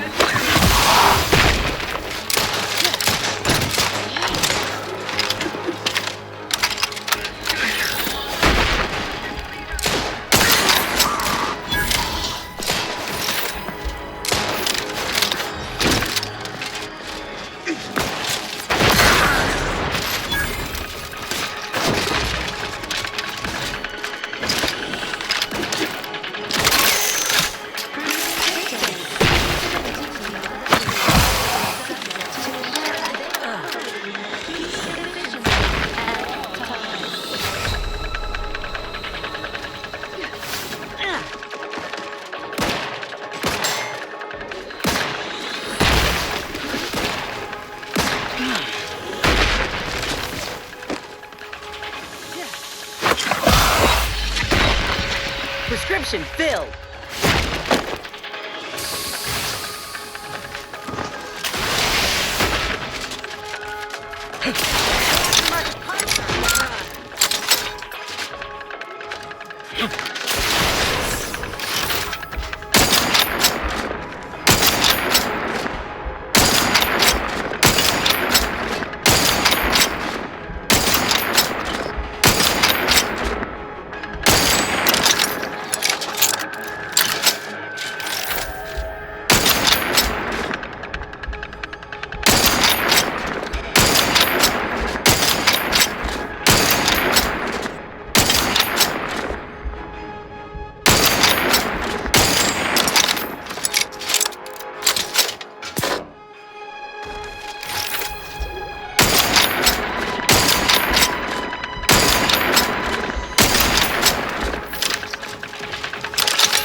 I'm alive. Who needs to die?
Without complaint or groan.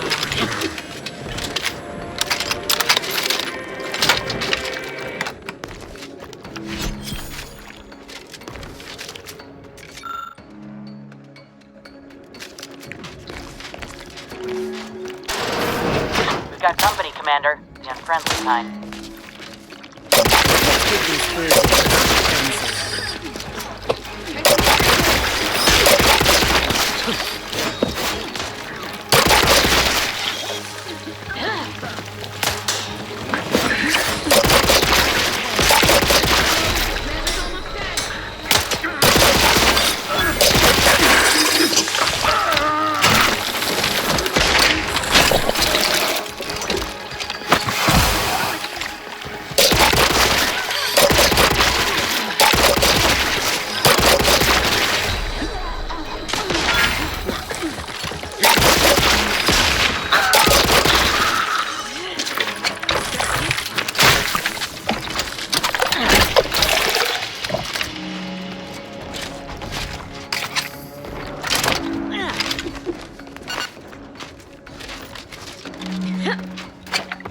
Yeah.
Agents were durable. Patch yourself up.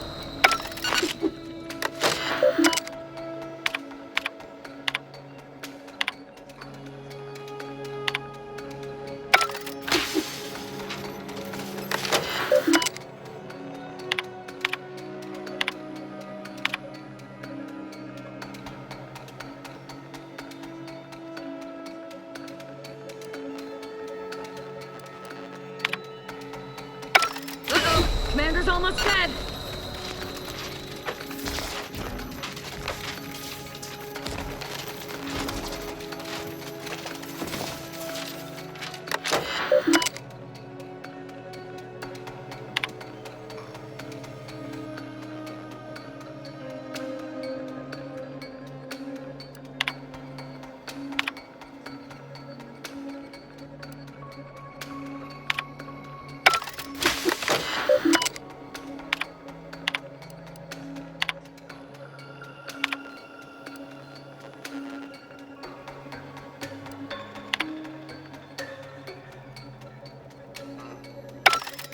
Perk up, Commander. Don't make me avenge you.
Try and keep your guts on the inside.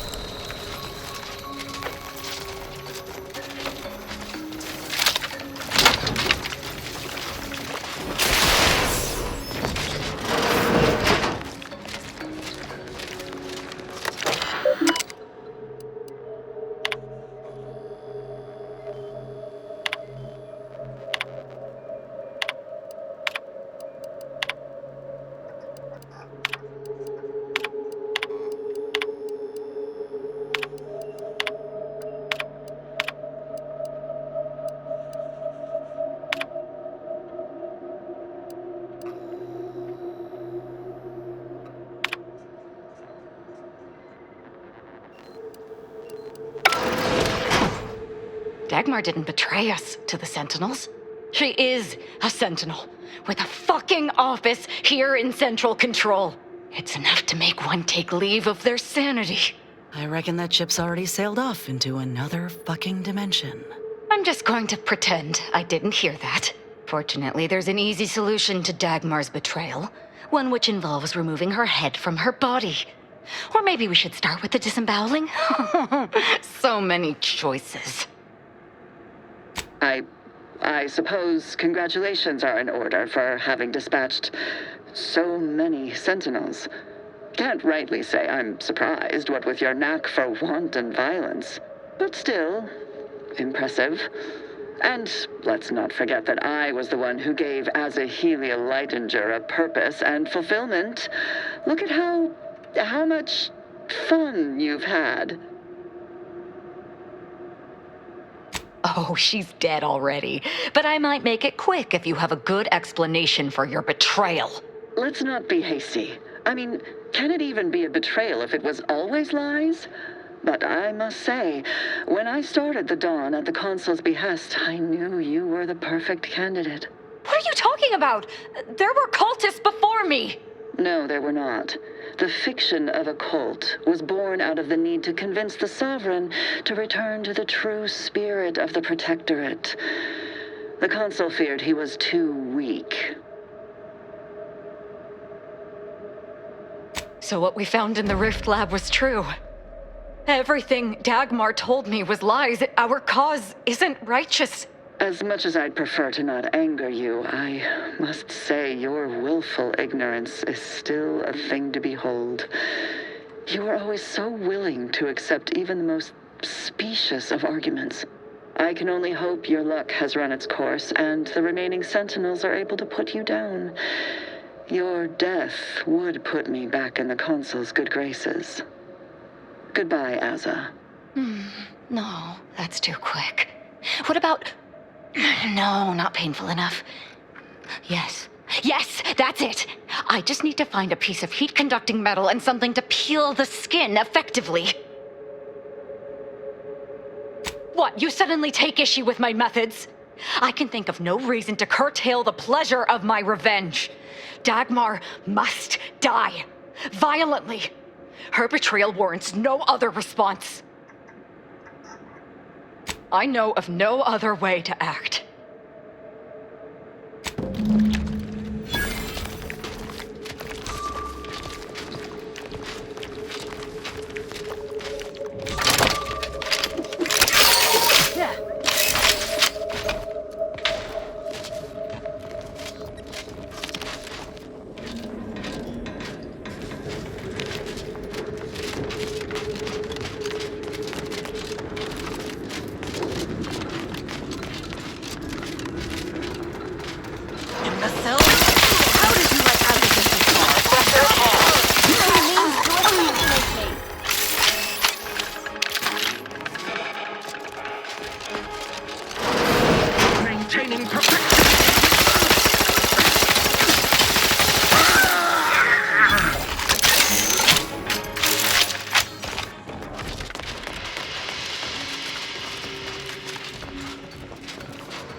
Commander!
Alive! No, let's not be too hasty here. You seem a rational person. There must be something we can do to resolve this peacefully. Please don't let Azza get her hands on me. Why are you talking to them, Dagmar? I'm the one you must answer to. What? Why? Fine. But you are only prolonging the inevitable. I must say, I am in favor of prolonging the inevitable myself. What I did for the greater good, to save the colony, all at the consul's behest. It was my duty as a loyal subject to the true protectorate.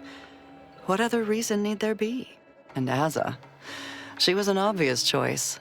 So lost, so dead inside, so in need of guidance. But then, she went berserk. I never imagined how she'd take to the killing and mayhem. You brought me great praise from the consul.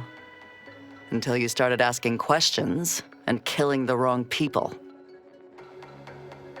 Enough of this blathering on. It's well past time for Dagmar and her life to part ways. Feel free to think on that while I start in on her dissection. she's dead.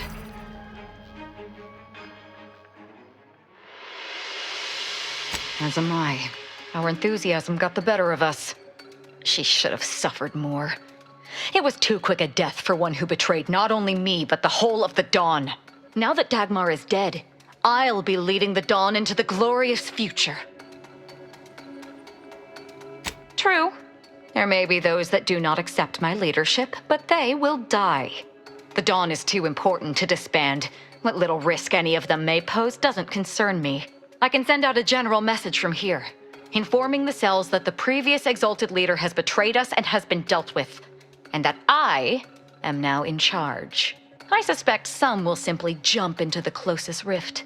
And to be perfectly candid, I'm hoping there are more than a few that refuse to acknowledge their new leader. Enough to keep my knife skills up, at least.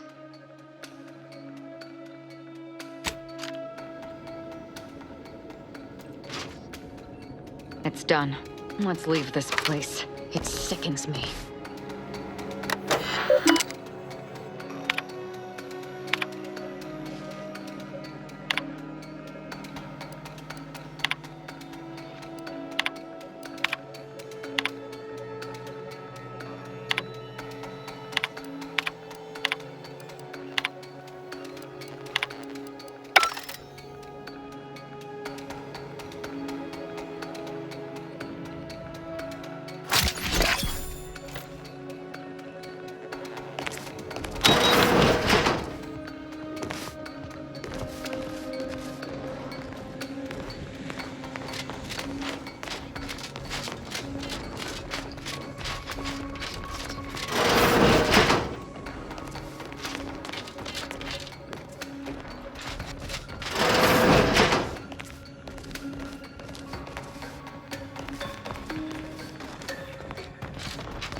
Commander, I have news.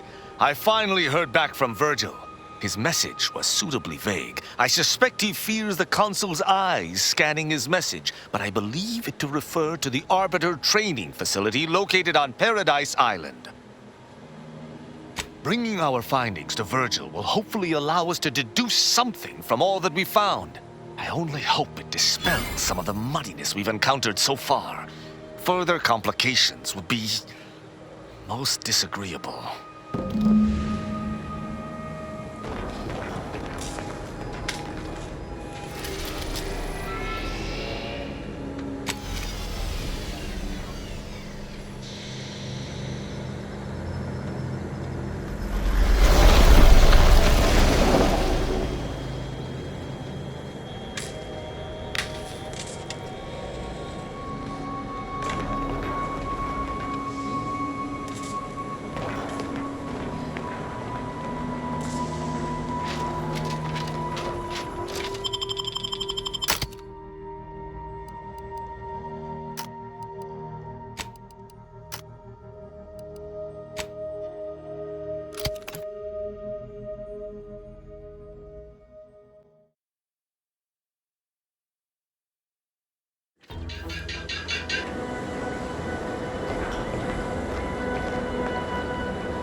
be in the training grounds depths.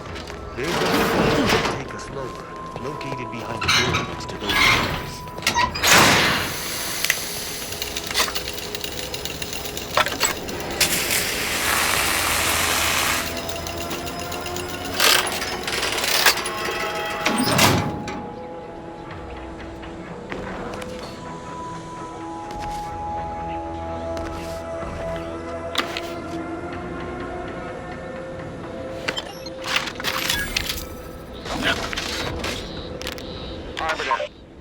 Arbiter Nebs, the words are a song to my ears. This, no doubt, is the opportunity I have long awaited. These hapless recruits arrived just before the invasion. No sooner had they set down their bags than their instructors were called to the war front. I read the fear, the uncertainty in their faces. And I knew, as this outpost's primary practice target replacement technician, I alone could teach them. They see me as their leader, their arbiter. I will not fail. Should the invasion breach our defenses, I will stand proudly at the vanguard, shoot to kill, and lead them to victory.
It's a relief to see a friendly face. Do come up.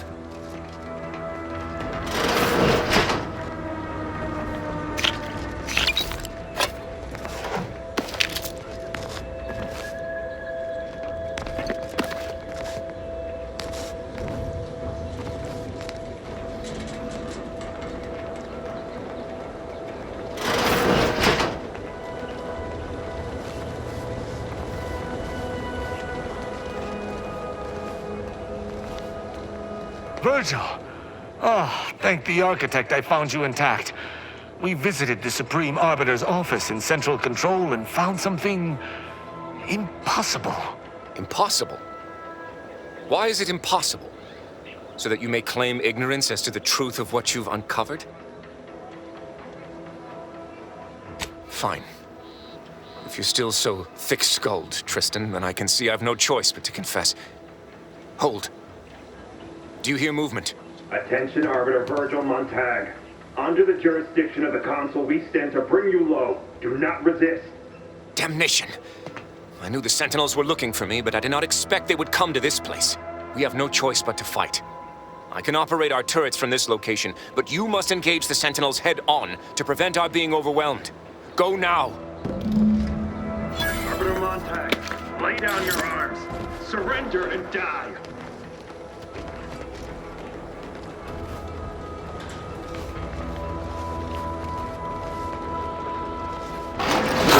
Attention,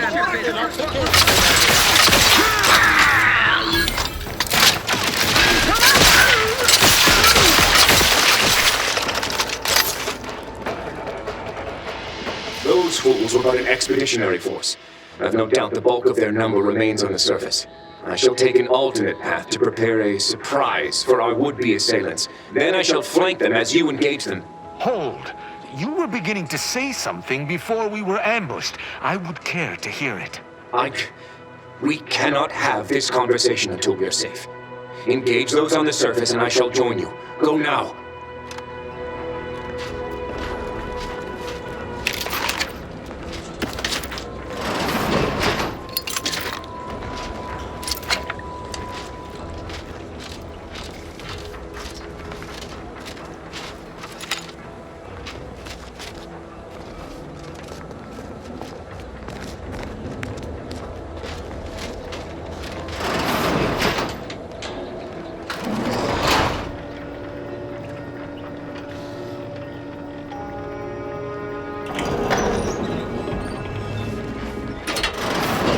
Got eyes on some grenades?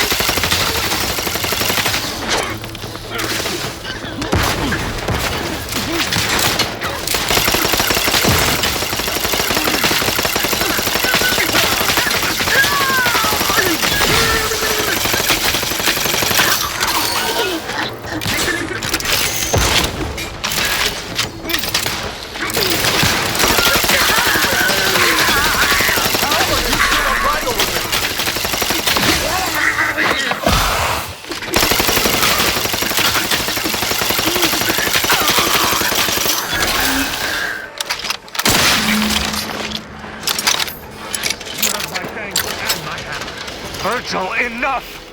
Our being at odds with the Consul is one thing, but that was a small army! What have you done? You already know whether you're willing to admit it or not. Do you sincerely have a need for me to spell it out before you'll face the truth? Very well then. Tristan, you stand before the murderer of the Supreme Arbiter. I don't believe this.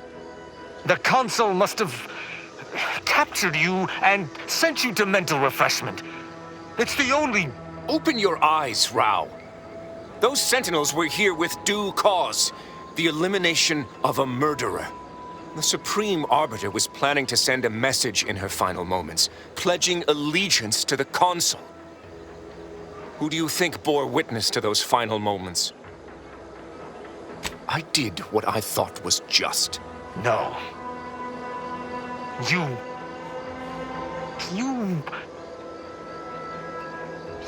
lied to me? I had to. I knew that if you learned what had transpired, why I did what I did, it would destroy you. Would it? Or were you just trying to save yourself from my wrath?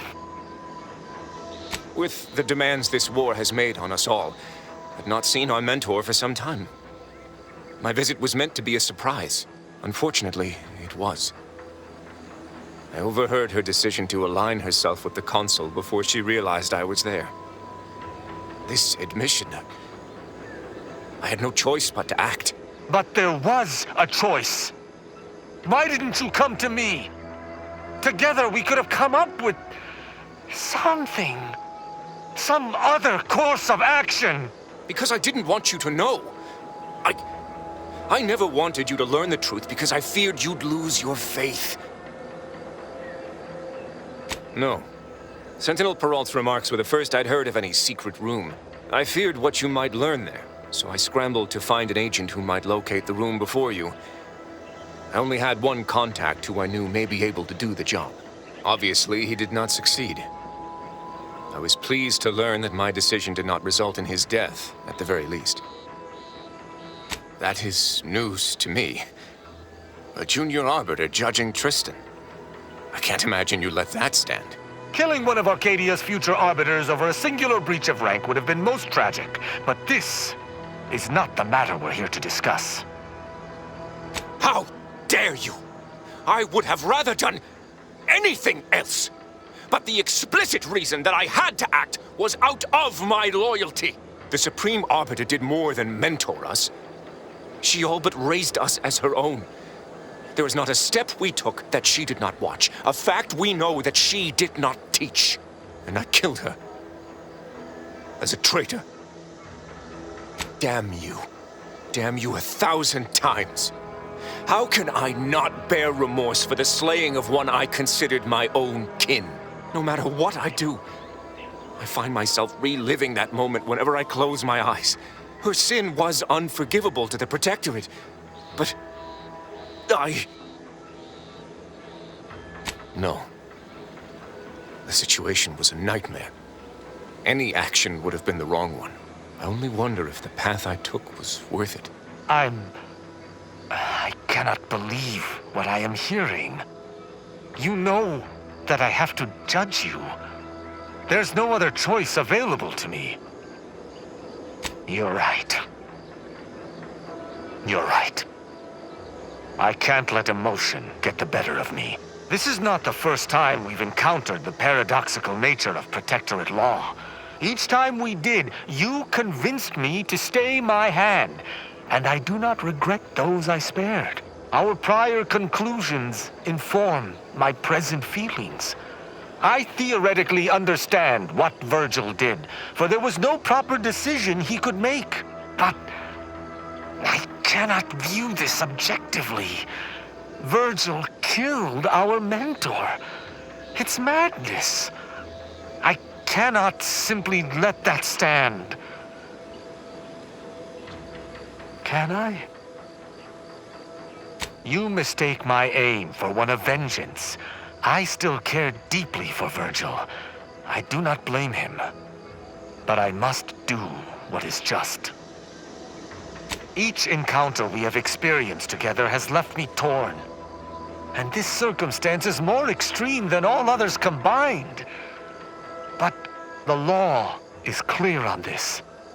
It is explicitly illegal for an inferior to execute their superior. The issue must be accelerated to a higher authority. But is addressing traitorism not the utmost priority of any arbiter? Is not the betrayal of everything we stand for more significant than a breach of protocol? I wish to argue with you, with myself, with Virgil, with the Supreme Arbiter. This madness should never have come to pass. But it has. And I must contend with that. I cannot bring myself to execute my sworn brother. I fear it may be too late for that. I have made my decision, and I shall stand by it. No matter how torn I may be. I know not what to make of the Supreme Arbiter's betrayal. I'll have to ruminate on it for some time. But that aside, I forgive you, Virgil. You are spared. I know this decision can't have been easy, but better to make a hard choice you can live with than an easy one you can't. Would that I could forgive myself. I shall have to live with what I have done in the name of the Protectorate. Virgil, you should take comfort in doing what was right.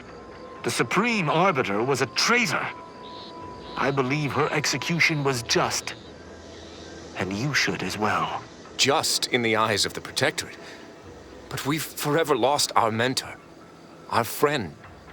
And, I might add, if the Protectorate had its way, you or I would presently lie dead as well. How can I see the morality in a system that demands brothers, guardians, friends kill one another in its name? Stop! This is already near too much to accept. I refuse to be browbeaten on top of everything else. Allow me to reach my own conclusions. 1,000 words of thanks for meeting me here, Tristan. I know not what the future holds for us, but for the time being I must make myself scarce. Though, before I go, a parting gift. May Tristan make use of it better than I. Go with the Sovereign's blessing, brother. And be careful. If you survive today only to be brought low by an agent of the Consul at a later point, I shall be most annoyed. Commander, this has all been draining. I need time to process what we've learned today. What I've done. Later, I hope we might discuss it.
Commander, I've had some time to process what transpired with Virgil. Despite the manner of what Virgil has done, I cannot help but be glad I did not need to slay him. I can only hope he does not run afoul of further Sentinels. I still have much doubt about my path, but I don't believe Protectorate law is as ironclad as I once thought. Having good intentions does not spare you. Doing what you think is right does not spare you. This cannot be justice. Yet what can I do? More than 100 years of Protectorate society cannot be changed by a lone body. Can it? No. That is a step too far. Despite its flaws, I still believe in the Protectorate, if only the central idea behind its founding.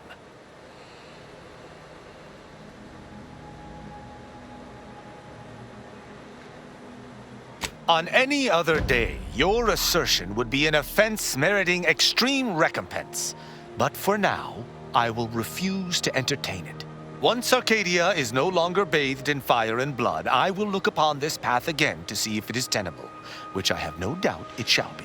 I shall remain with the Protectorate, interpreting its laws through a moral instead of a punitive lens. Innocent until proven guilty is a novel concept, but it is worth a try. A drunken, disorderly subject once struck my faceplate with an electrical pitchball stick, resulting in a concussion. My head pounds worse now, but my heart feels lighter. When we began traveling together, I was not sure what to make of you.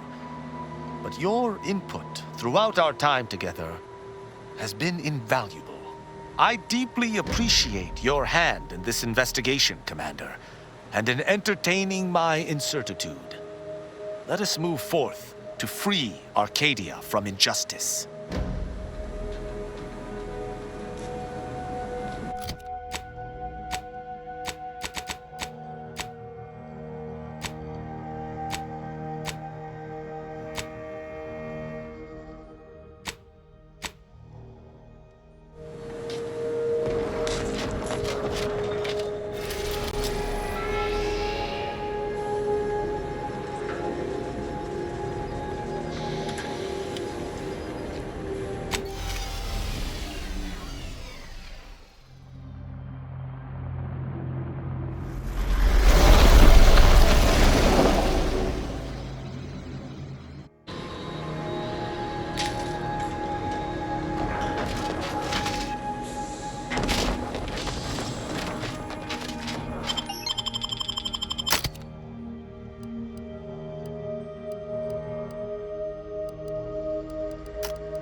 unit has observed a significant increase in your levels of physical activity, Agent Navarro. Helpful reminder.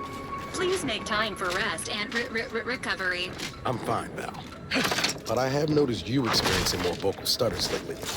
Reckon we should spend some time together at a workbench soon. To maintain this unit's superb performance, routine maintenance is highly recommended. I'll take that as a yes. This unit is now at maximum efficiency. The overall likelihood of the team's total annihilation have been greatly reduced. Current status: optimal. The Earth Directorate thanks you for your service in upgrading your Valerie unit. Reimbursement for parts and labor is not available at this time.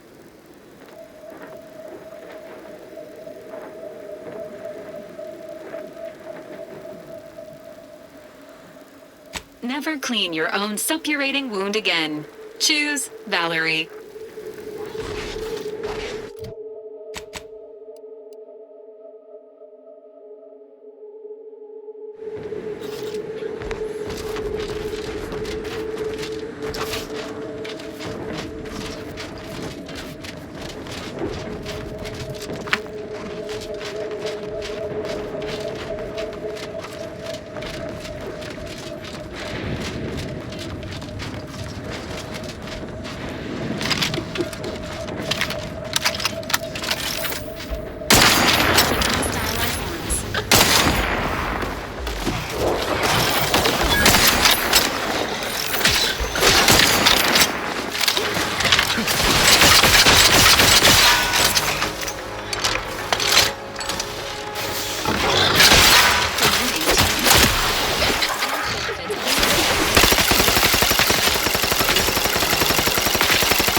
looking low on ammo there, Commander. I could help you whip something up.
Adjutant, sir.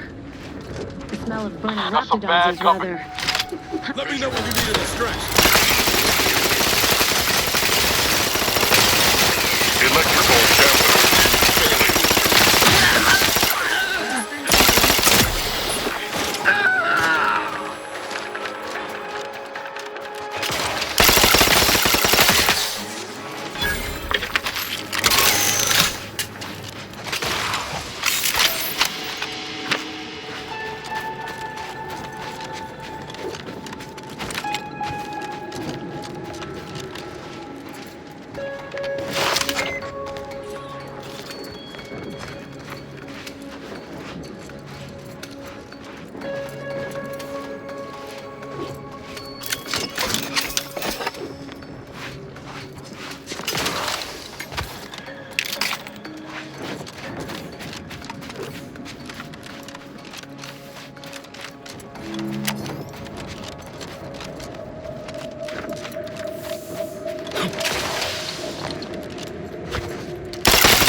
help you, Command.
Beginning field work.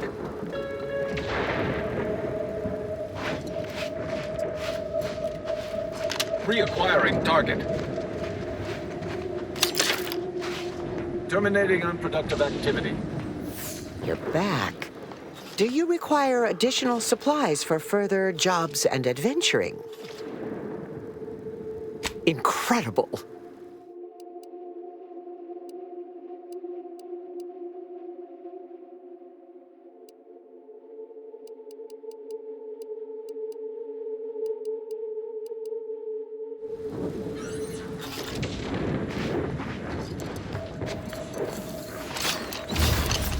Nice weather we have been having, or I have too much on my mind for idle numerical chit-chat.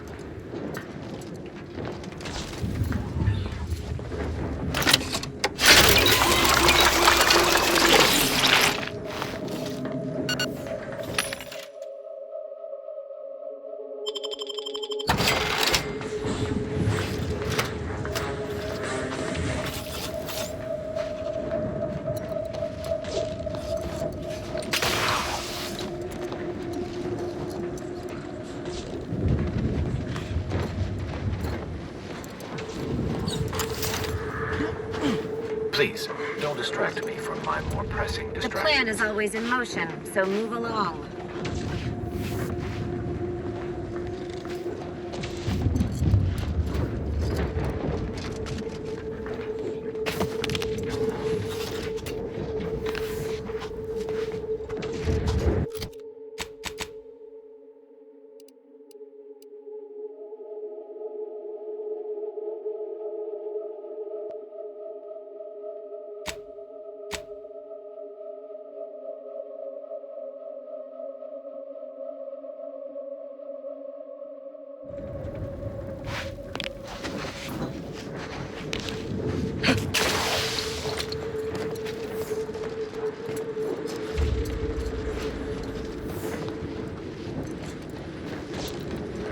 You're back. Do you require additional supplies for further? We shall be here, unraveling the mysteries of the universe.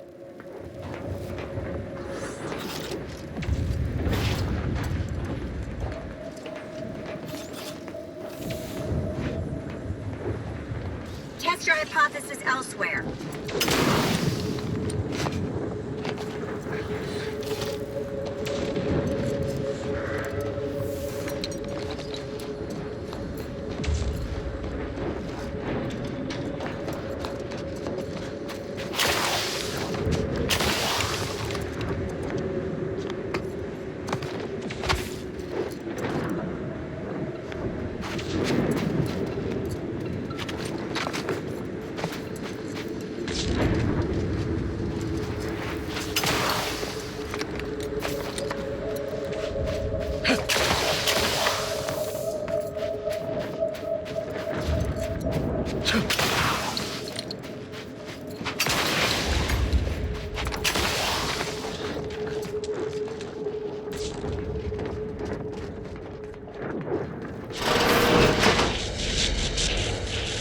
By law, you've done it. I cannot lie. My math placed the odds of your survival at 0.00343%.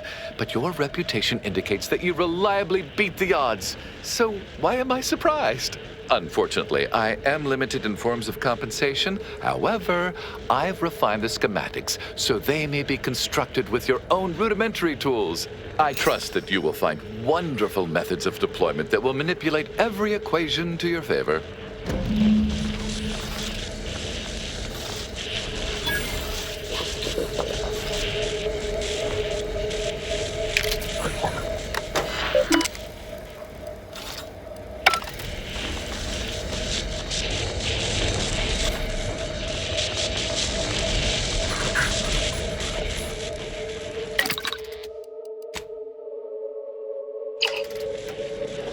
I am at my wit's end with the damn protector state.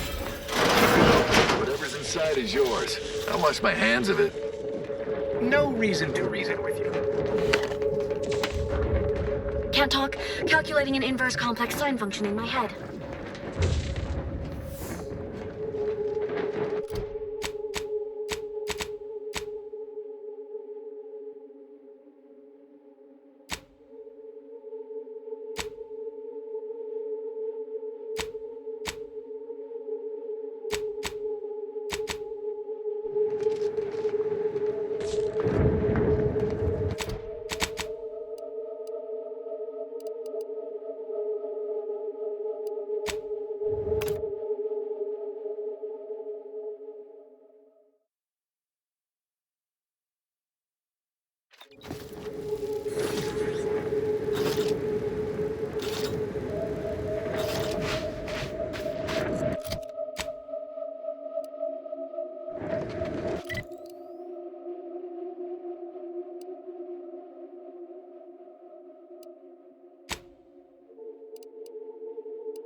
Hostiles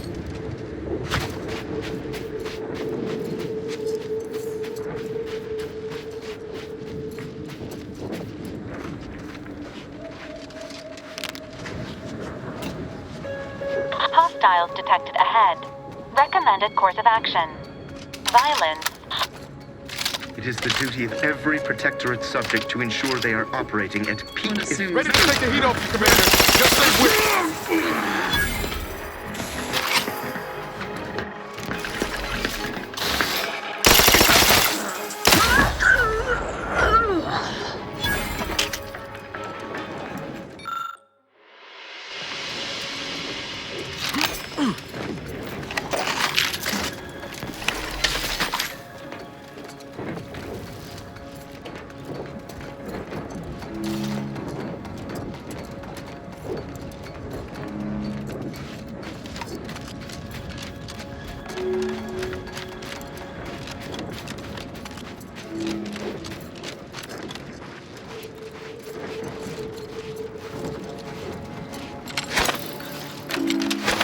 Engaging combat protocols.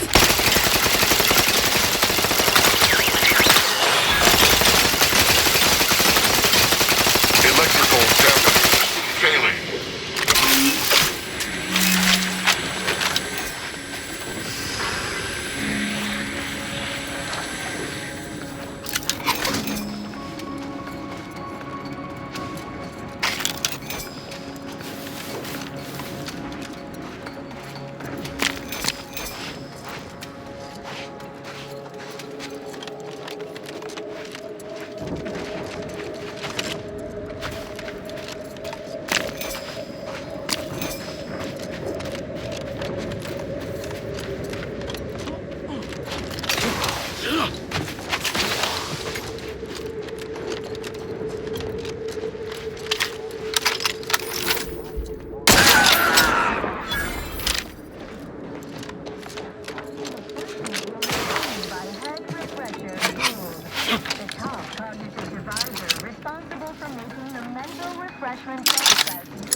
Advisor responsible for making the mental refreshment process more refreshing than ever.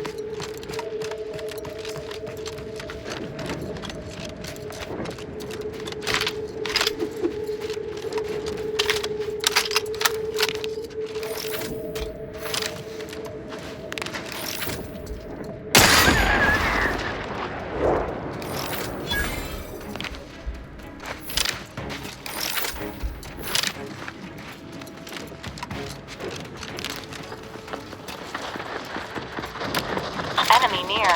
Statistical chance of violence increasing.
It is personally overseen by Head Refresher Gould, the top cognitive divisor responsible for making the mental refreshment process more refreshing than ever.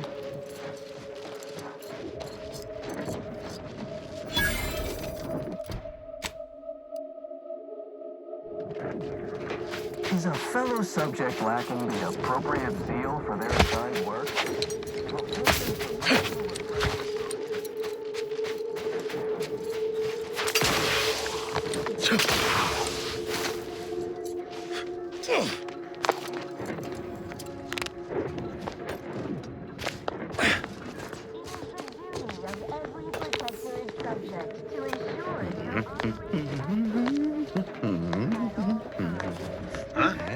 Commencing guidance! Friendly life form detected.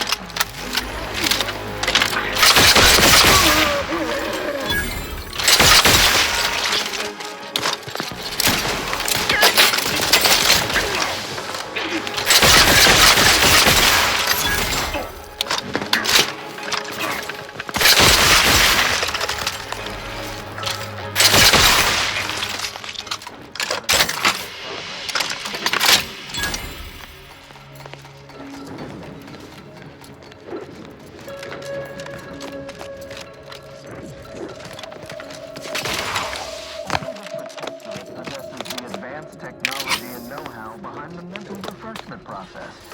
That's why we are all happy and contented, and others are not.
Prey to imperfect thoughts? Go now.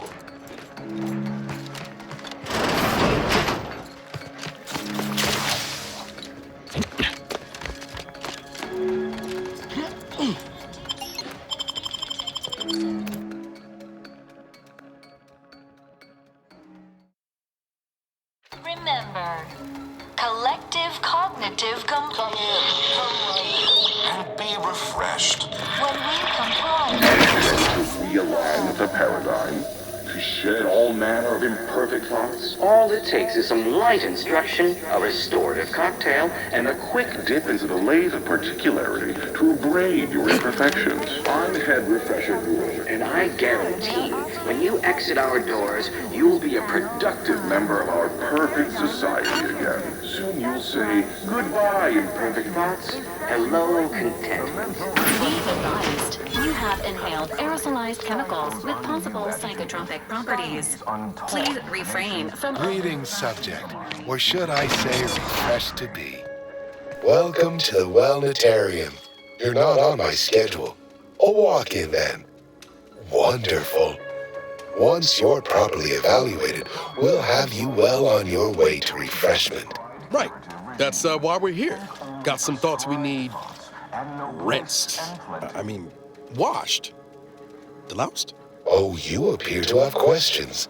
A telltale sign of needing refreshment.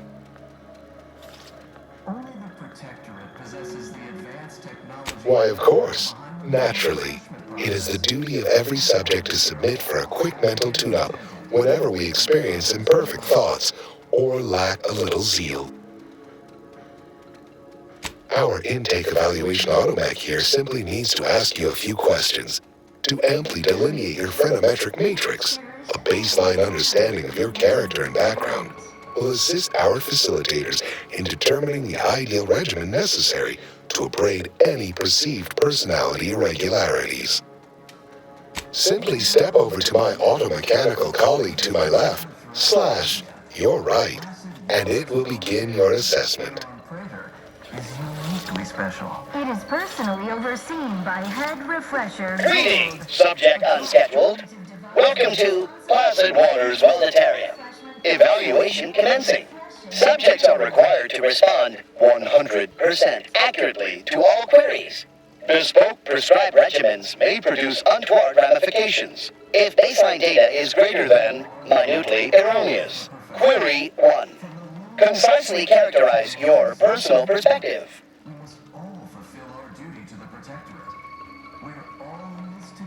Incorrect. The accepted answer is, I fulfill my duty to the Sovereign as a loyal protectorate subject by operating at peak efficacy, without error, perpetually. Each a vital cog. Query 2. Rate your present level of zealous efficaciousness on a scale of 1 to 5. 5 being the highest, 3 being a traitor, 1 being dead. Incorrect. The degree of zealous efficaciousness expected of a dutiful and true subject of the Protectorate is beyond measure. Query 3. Do you ever fall prey to imperfect thoughts, including, but not limited to, doubt, disbelief, uncertainty, curiosity, recalcitrance, and mischief?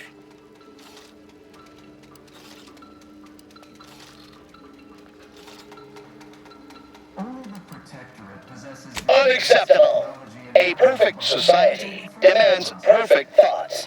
Imperfection is impossible when the mind is a thing of symmetry.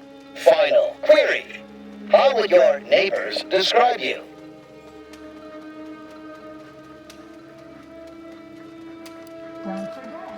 Processing, determination, an acceptable response. The appropriate reply was, they never questioned, never doubted. Their zeal never lagged. Formulating conclusion. Phrenometric matrix delineated. Subject evaluation score total 150 out of 200. The acceptable amount for a true and dutiful protectorate subject is 0. In conclusion, you are in dire need of mental refreshment. Now, proceed to the nearby pneumatic tube to collect your complimentary unitard and lift pass. Next, proceed one floor down, where you will be directed further. Your realignment with the paradigm begins now.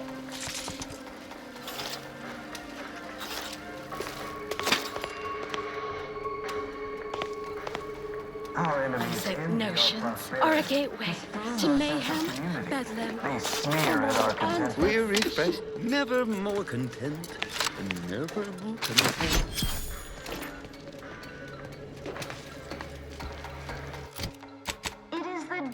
of every protectorate subject to ensure they are operating at peak efficiency at all times. Your realignment with the paradigm begins now. Mental refreshment is so Irregularities have all been abraded.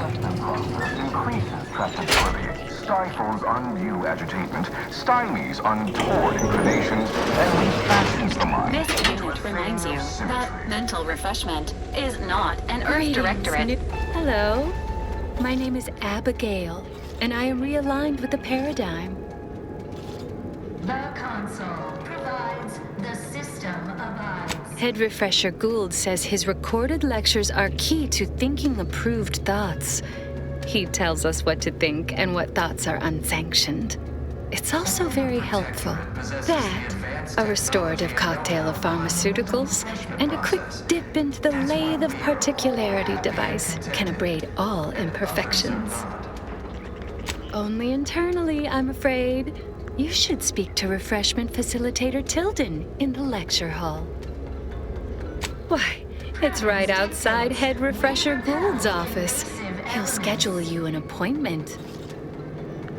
Just follow the signs to the lecture hall. Pondering begets disharmony. To deliberate is to court ruin. Notions are a gateway to mayhem, bedlam, turmoil, and vexation. Thinking never made anybody happy. I once possessed a failing of character where I would voice simple statements in a way that sounded like a question. Drat! There, did it again. Anyhow, I was reported for it?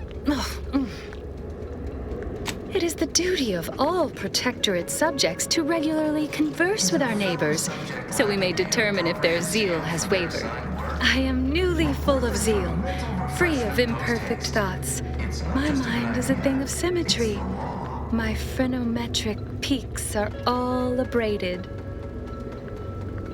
I only experience approved emotions. Doubt and worry are notably unsanctioned. A perfect society demands perfect thoughts, after all. Refreshment is inevitable. You can't fight contentment. Is so important. The mental refreshment process increases tractability, stifles undue agitation, stymies untoward inclinations, and refashions the mind into a thing of symmetry. A perfect society demands perfect thoughts. Medicament dispensary. Their team plays the worst anyone has ever played. Oh, you're new. Must be. You still retain that look of inquiry and deliberation. I'm Waylon. No, I'm newly full of zeal. That is, I hope the process took this time. They say my phrenometric peaks are resistant to abradement, but still, they try. The facilitators said that I'd been here thrice, but I only remember once or twice. I couldn't leave. Not yet. Haven't completed my regimen. My phrenometric peaks are still jutting all over the place, they say. Are you in disguise? I don't recognize so-and-so as a title. This feels a bit curious to me, but I feel compelled not to question it too much. Maybe the treatment is working. I'd go with you, I guess, but I need something first.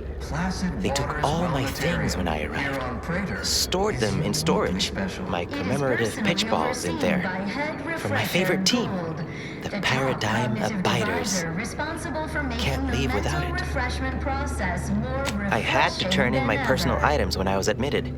On account I tried to leave once or twice before. Saw them put it in a closet behind reception upstairs. Suppose so. Maybe almost, at least. One way out's the safest.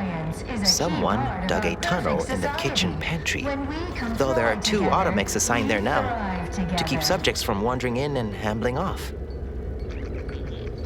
That doesn't seem like the sort of thing that'd be allowed, but guess you know what you're doing. I'll be dithering about here in the meanwhile. Oh, hello. As concluded for today, please proceed to the lecture hall to request an exception. The paradigm requires it. That's why mental refreshment is so important. The mental refreshment process Medicament dispensement has concluded for today. please proceed to the lecture hall to request an exception. The kitchen pantry is presently off limits due to anomalous structural tampering. Settle down, everyone. Lecture's playing. Prepare to be edified. For today's topic, we'll touch on why our program is so very important. Ignorant, misguided outsiders may wonder, why does the Protectorate need mental refreshment? Doesn't it inhibit... Greeting, unscheduled walk-in. On a scale of 1 to 10, 10 being the highest, 1 being the lowest, how mentally refreshed are you feeling today?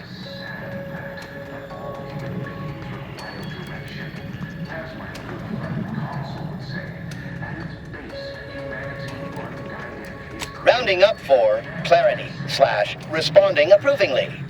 Our refreshment facilitators will be pleased with your progress.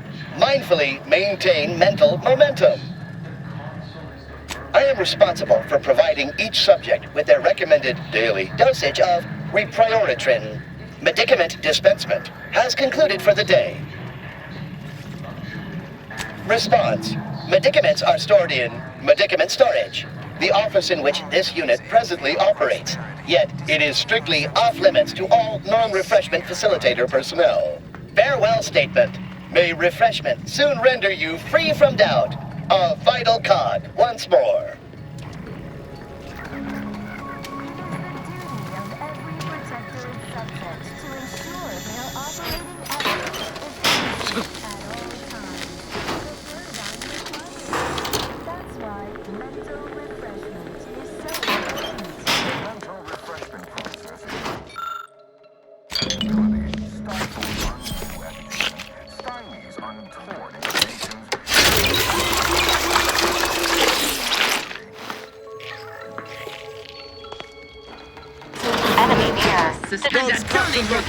Just get the signal.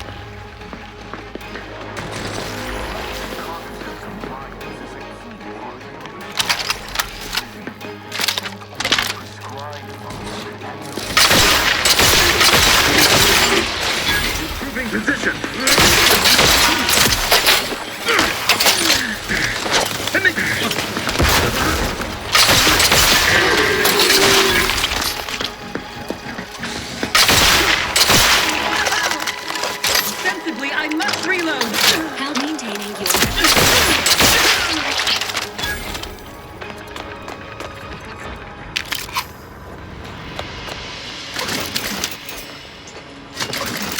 Dictates we reject individualism in all its many forms.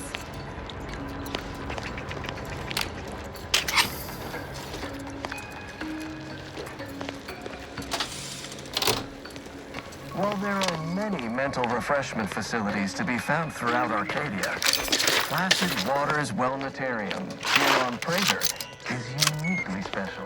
It is personally overseen by Head Refresher Gould, the top cognitive deviser responsible for making the mental refreshment process more refreshing than ever.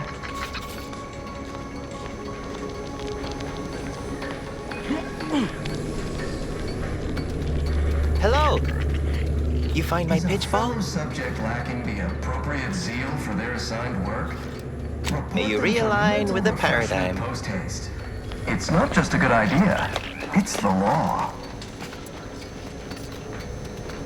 They never questioned, they never doubted. Their zeal never lacked. It is the duty of every Protectorate subject to ensure their operating efficiency at all times. Appreciate if you cleared out. Hostile there. Commencing combat activities.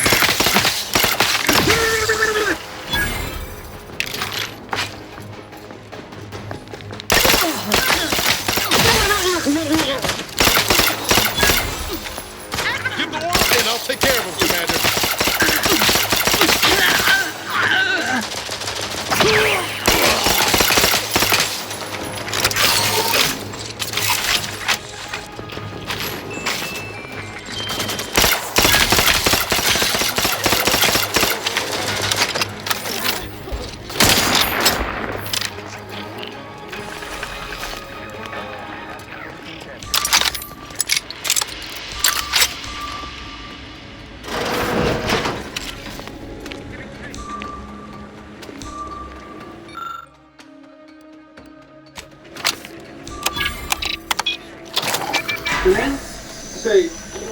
sound. Why does the wall look so soft all State your business.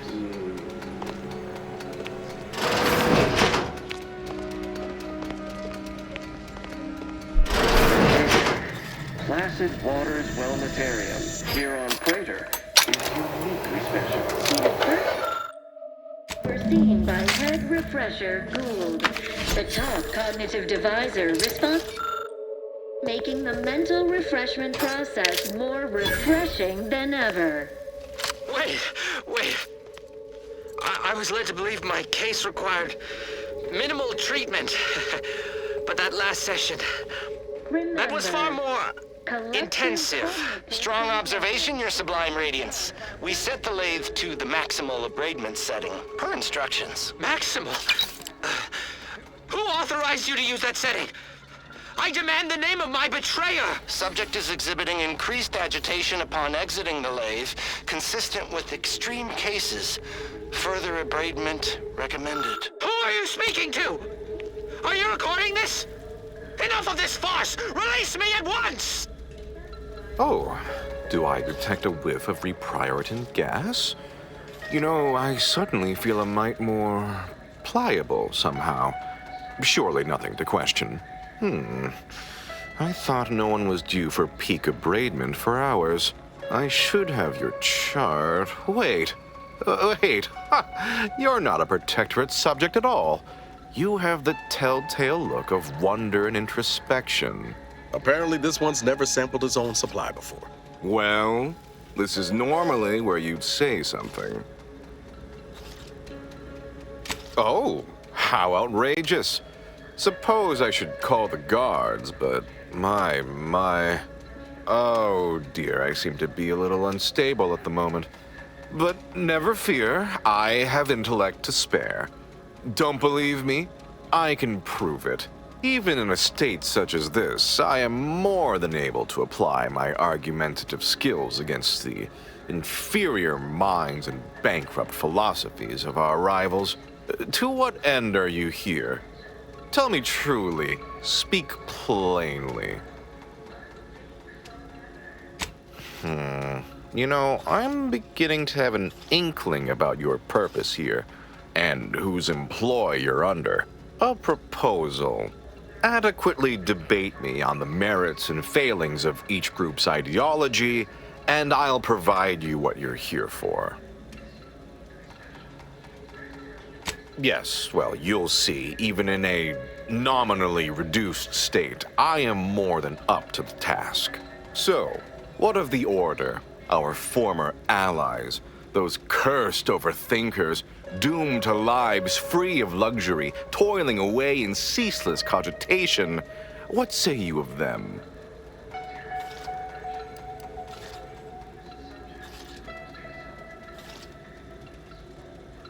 My position is a burden gladly taken to ease the suffering of our subjects. I think so they don't have to ensure the paradigm runs ably. Their order is chaos to us. Though your point, while gratingly expressed, is noted, albeit grudgingly. What say you about Auntie's choice, then? Tell me, is there any value in the vapid emptiness of those corporate consumerists?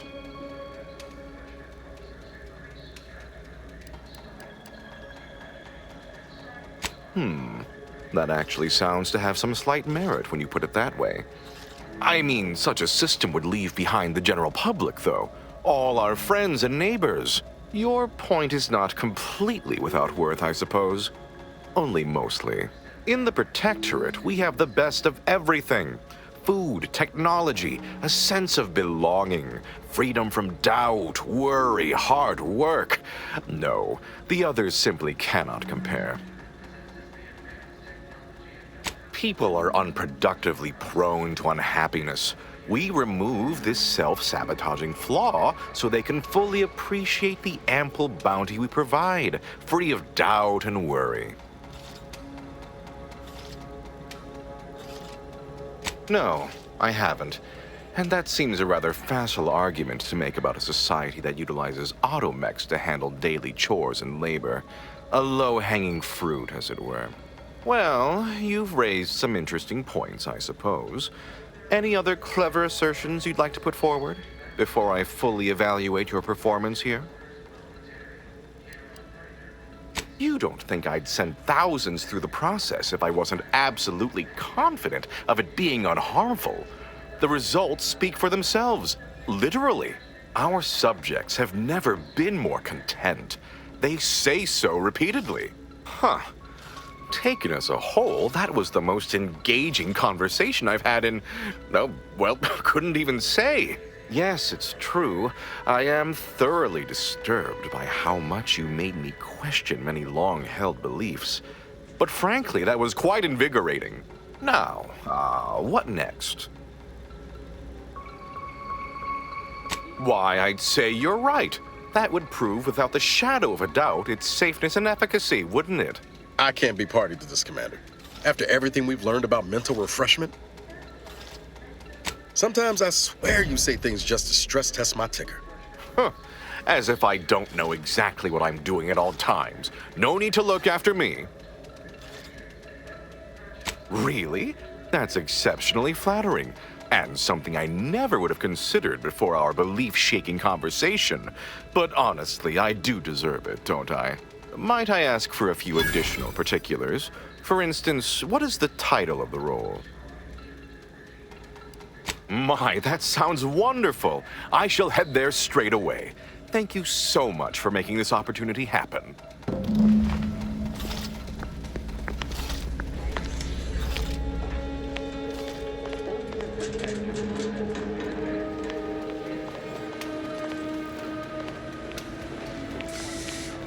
Help you and Sequencing attack strategies.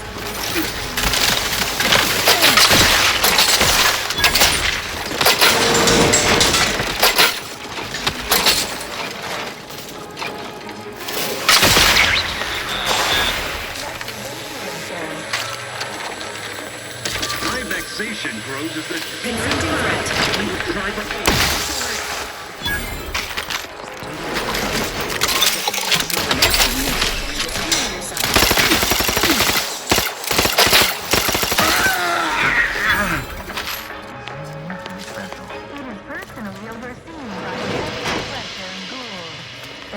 cognitive divisor responsible for making the mental refreshment process more refreshing than...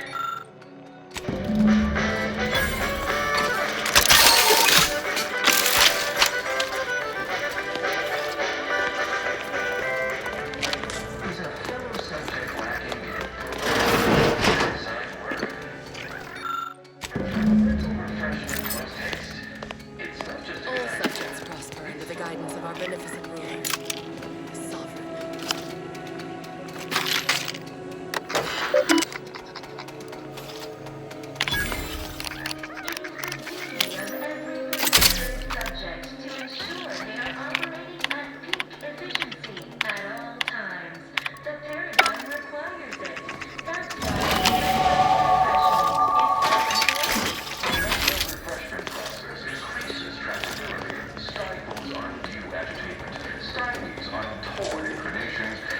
Fashions the mind into a thing of symmetry.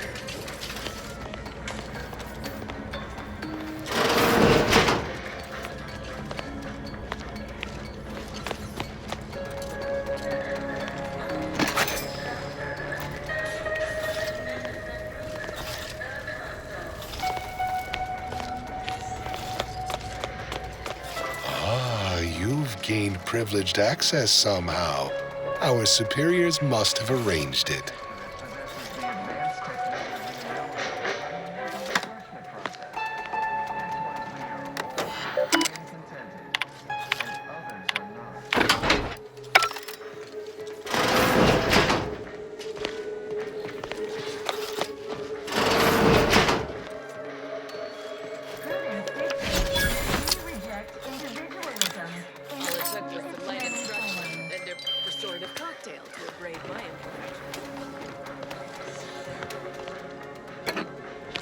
I'm realigned with the paradigm. While there are many mental facilities to be found throughout Arcadia, Placid Waters Wellnetarium here on Prager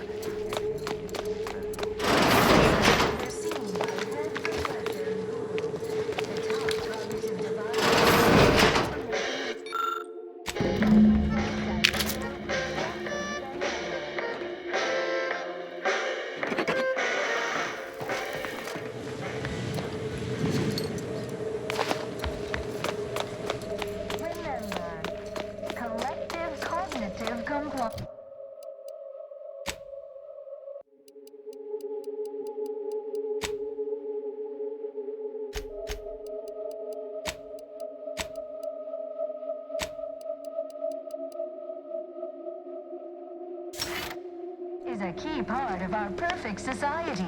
When we comply together, we thrive together.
Enemy proximity in our vicinity, Commander. Entering a confrontational state.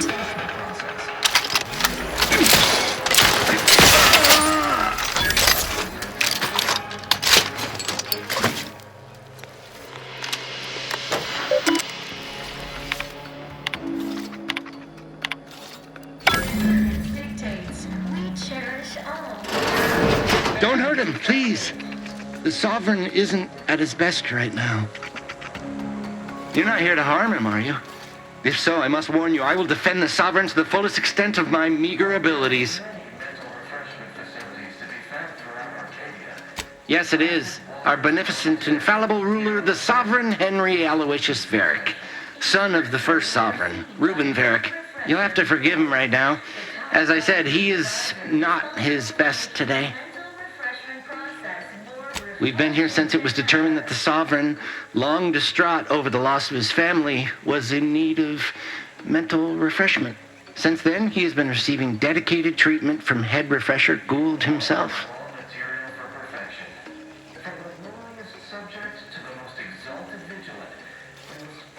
Well, after his first session, the Sovereign was notably upset, launched into hysteric fits of paranoid ranting.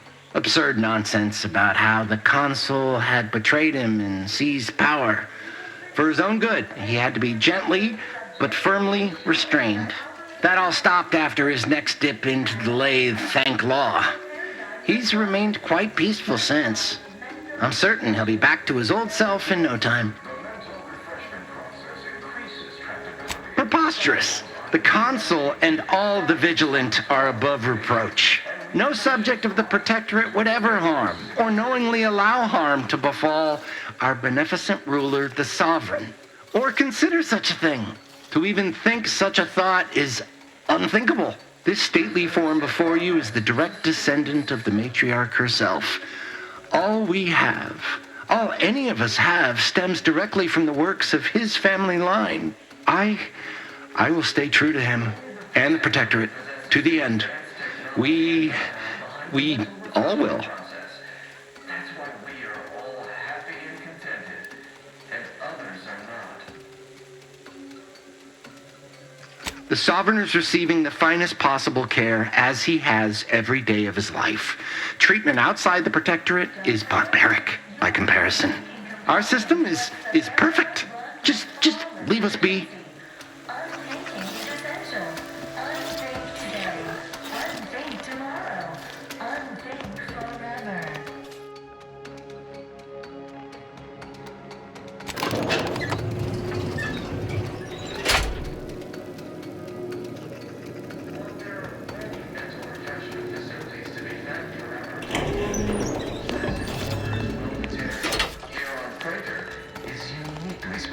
It is personally overseen by Head Refresher Gould, the top cognitive divisor responsible for making the mental refreshment process more refreshing than ever. Through here, ready to waste it. Let's go to the main. Getting bait.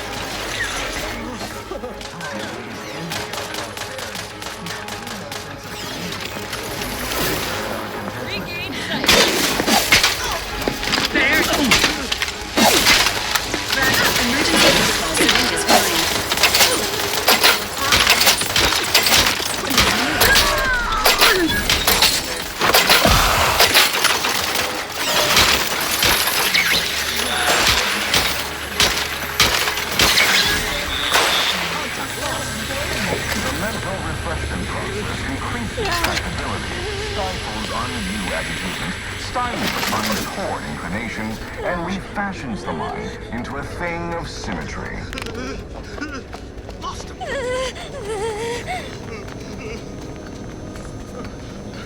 Got some bad company. Collective cognitive compliance is a key part of your prescribed curative regime. Think only prescribed thoughts. Hello. And no bliss and You find my pitch ball? Oh, commemorative pitch ball. I missed you so. Let's never part again. Suppose I'm ready to leave. Possesses the Well, advanced almost. technology and know-how behind the mental refreshment process. That's why Okay. we are all Okay. happy and contented. Ready to go then, I suppose. And others are not. If we get separated, I'll meet you there.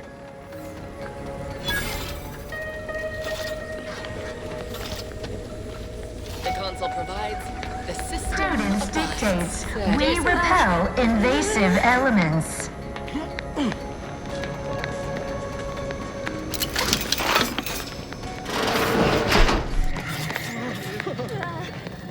Many mental facilities to be found throughout Arcadia.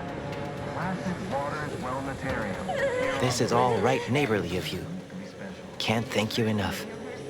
Now, after you. By all means. Oh, and last I heard from my daughter, Emily, she was off to Free Market Station.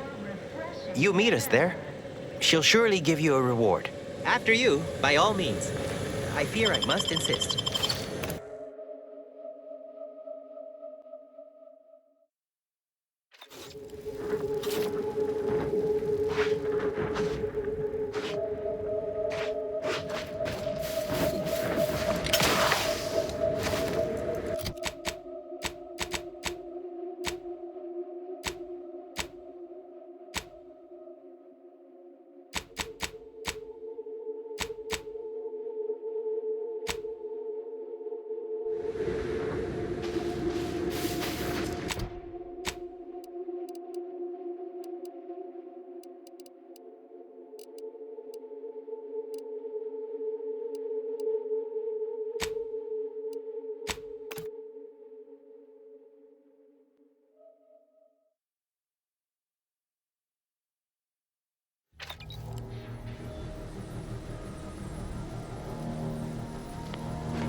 glad there are people out here like you.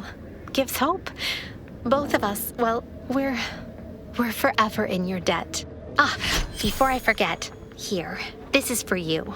Thank you ever so much for freeing my father. My friend from Placid Waters. Appreciate you fetching the pitch ball Millie got me. And of course, the escort out of there. Though mostly, the pitch ball. Wonderful, wonderful. So good to see Millie again. Don't know how to do anything here, but I can sing to my heart's content. You heading out? Do take care. Again, much obliged.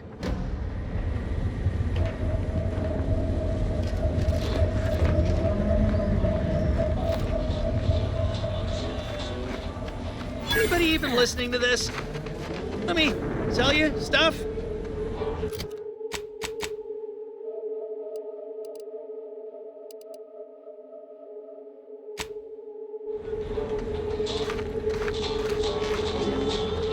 Tired of firearms that explode in your face? Come to Not a Weapons Store.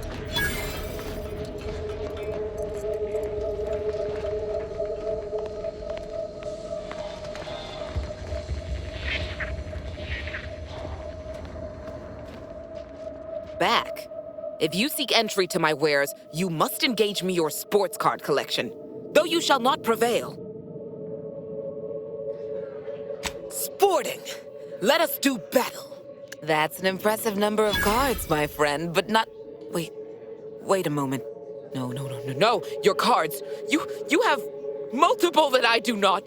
Your collection has defeated me. Though this defeat leaves the taste of dirt and blood in my mouth, I am not dishonorable. I present to you my other collected wares. I have no doubt they shall impress.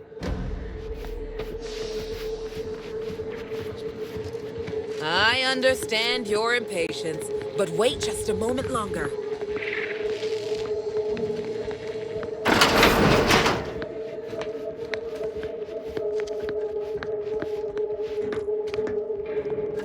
Greetings again. You may have defeated me last time, but I shall rise from the ashes someday. In the meantime, you're welcome to browse my collection. In the wake of my defeat, I've taken a brief break. I'm contemplating what I might collect next. I've heard sprats are rarely born with mutations like extra toes and acid vision. Perhaps I'll start an exotic sprat farm. Then I could pit my sprats against opposing farm sprats. Battle sprats. Imagine the merchandising opportunities. Eat your heart out, Auntie Cleo. Behold.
Fate. The story of Auntie Cleo versus...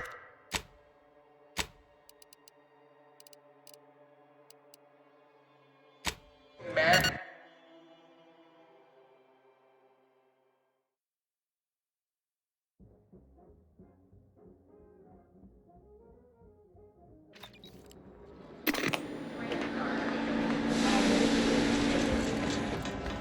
Always remember, commercialism is the foundation that Auntie's Choice Society is based upon.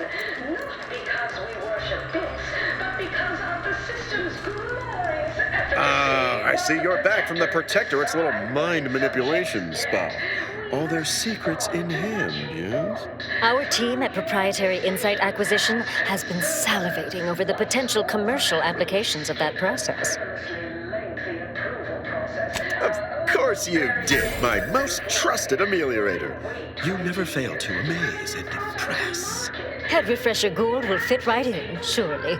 Now, I assume you won't mind we have a few questions about the process. Our people will extract details about the pharmacology and methodology. That will all no doubt prove useful, but we're most interested in the technology and its results. Can't say I like the sound of that. Seems like they'd be difficult to market to. But truly unfortunate. Those without desire or drive make terrible customers. They could barely even be considered consumers at all. What else can you tell us about the place? Turn up any additional details? Anything especially marketable? That's certainly interesting. Intriguing, even. What else? But still, they keep on marketing it as virtually foolproof, don't they? So much for their vaunted moral high ground, and so much for us exploiting that piece of technology. Oh, good to know, good to know. Excellent. Well, here's your reward, along with something extra for your effort. And more for converting Head Refresher Goulds to the joys of commerce. All right, for your next assignment, well, it's something of an organizational priority. Congratulations! Your storied success has earned you a whole entire minute with our illustrious leader, Auntie Cleo! So your preliminary chores are complete. Finally, a contractor with a little backbone. Normally they flee or expire, leaving the work woefully incomplete. I remember you from before. Fairfield, yes? Tell me, as an outside agent, do you have any quandaries working with our organization? Well, I appreciate the clarity, if not the lack of guile. For now, I suppose we'll remain uncomfortable bedfellows, if not ideological fellow travelers. Do hope you'll forgive these two. They're competing for a rather significant promotion, you see. It tends to make employees fractious, like young ursopods cooped up in the den. So, you've been advancing a fairly radical idea with a group that, to date, we've considered our rivals. Certain communications have even been exchanged between our ship and the Order's headquarters. You've spoken to the delegates, yes? A cessation of hostilities could present any number of potentially profitable options, assuming we could work out favorable terms. Oh, my security team would never allow it, but a call like this over a secure line should be an acceptable alternative. Of course, Ruth would also need to agree. Perhaps if you were to perform a few useful errands for the Order, you might earn a meeting with her to propose the same. Have Ruth reach out when she's ready to talk, and I'll set up a call on a secure line next door.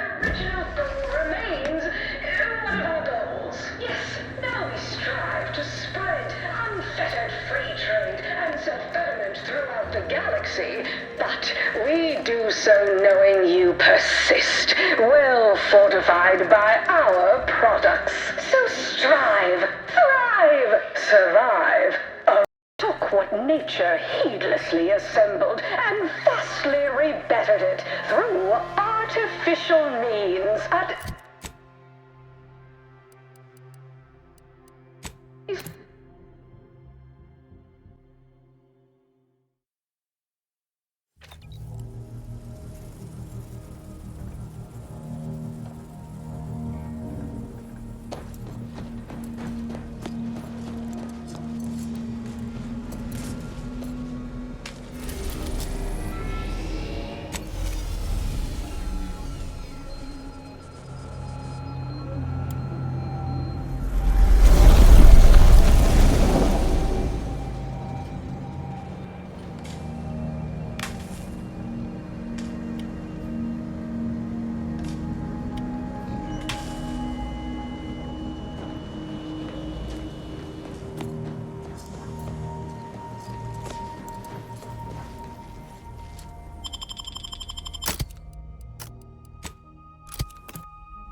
temporary indignities of the body are nothing contrasted to the Order's future.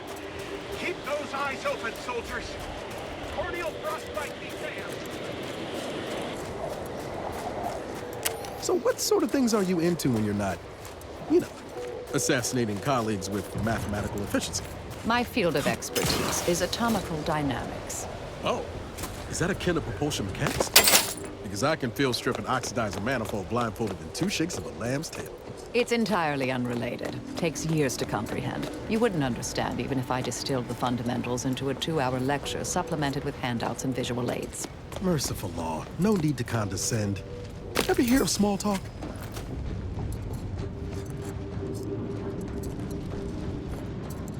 Yeah!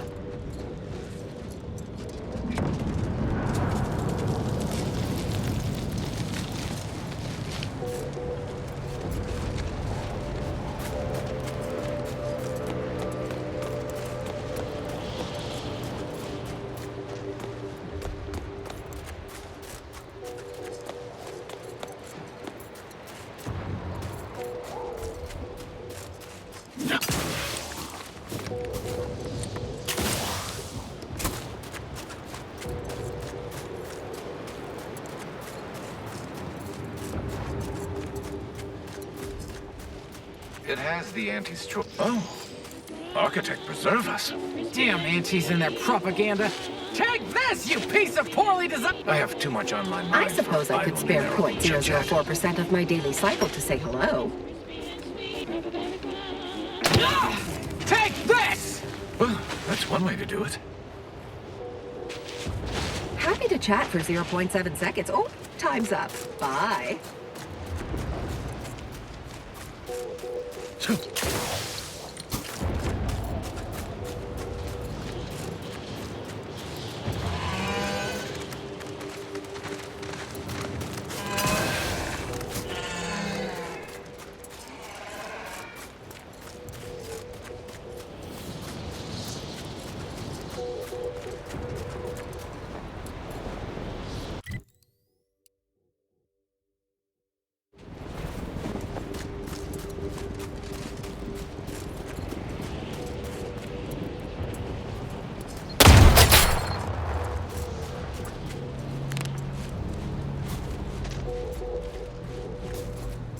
Some give the word and I'll take care of it, Commander.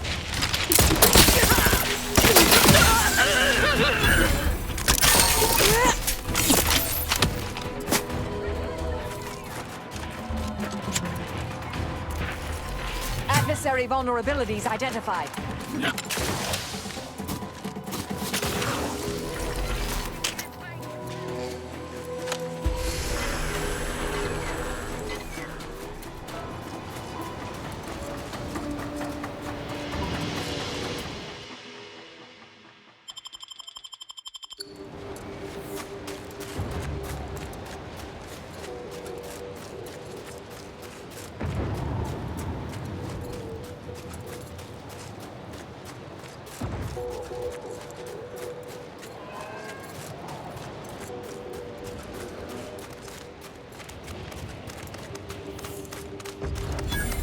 Reason's pass is off limits. Unwelcome guests will be ushered from existence promptly and without further ado.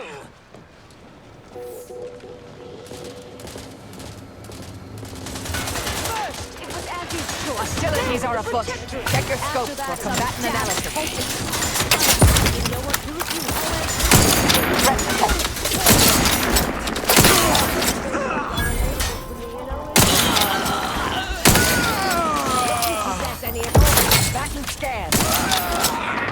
Wait, that's not who I think it is it? Marisol? Is that you? Get in here before any more of these hullheads show up.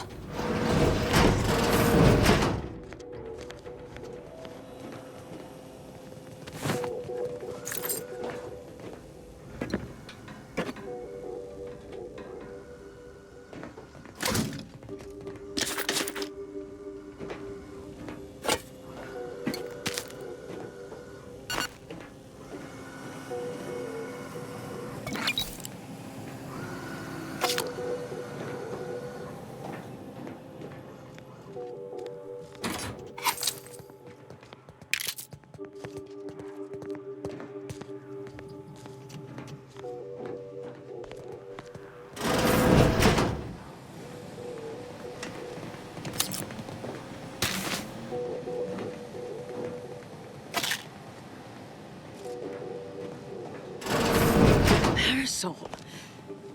You're here. That is assuming you're not some sort of enigmatic mirage or baleful apparition. I thought I would never see you again. It's been what? 19 years? 20? 21 years, 5 months, 6 days. I've kept up on a few former colleagues. A few? Right. You retain a different admirer in every port, I'm sure. Oh, wait, I'm being rude. Forgive my atrophied social graces. I shoot most of my visitors lately. I am Anais Boujold. Welcome to my backwater ramshackle abode. Seer Anais Boujold. No one's called me that in, well, you know exactly how long, apparently. You can call me Niles. Rest isn't important just now. Charmed, I'm sure. So nice to see Marisol gaining such interesting friends. Yes. With ample time to think, I've come to recognize I made an error. Really? That is, an unprecedented statement for you. But do go ahead, I'm listening. The last 20 years, the Order heedlessly stumbled. First, Antes invaded, then the Protectorate. We lost the Archive. Twice. Had your work continued, I believe we'd have remained closer to our true path. If I had ignored the Council's command. It was a mistake. I miscalculated. If not for you, I'd be dead right now. And you were right to shut me down. My research was dangerous. A serious threat to the entire universe. I know this for certain now. I've run the numbers. Repeatedly. Hold on. Did you? You continued your research. On your own. I calculated what might occur if my work was completed. And there is a troublingly high, statistically significant chance of things ending. Everything ending. I understand how that sounds, but I have spent years checking and rechecking each and every variable. I assume all my notes and calculations were destroyed years ago. Anais, I'm afraid it's not that simple. When we shut down your work, it was quarantined, not disposed of. The Order stores all avenues of study deemed dangerous near here at a facility in Winter's Grasp. Unorthodox notion reclusion. Of all the bureaucratic... No. Poof. Winter's Grasp is crawling with Anti's choice. A full unit just moved in. Marisol, will you... Can you... You're asking me to infiltrate a covert installation to destroy something that could likely end the universe. Been years since anyone said something like that to me. Of course. I might need a little time to ready this place for unwelcome guests. Wouldn't take long. No, you should stay here. We'll take care of this. I foresee a 4.7% chance of me complying with that. But fine, no use arguing. Well, this has certainly been nice. Perhaps we'll see each other again sometime. Yes. Should be plenty of wonderfully dangerous items.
Target analyzed.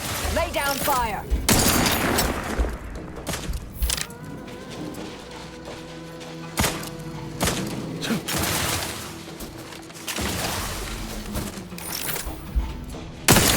I have a fix on their weaknesses. Standing by to stupefy.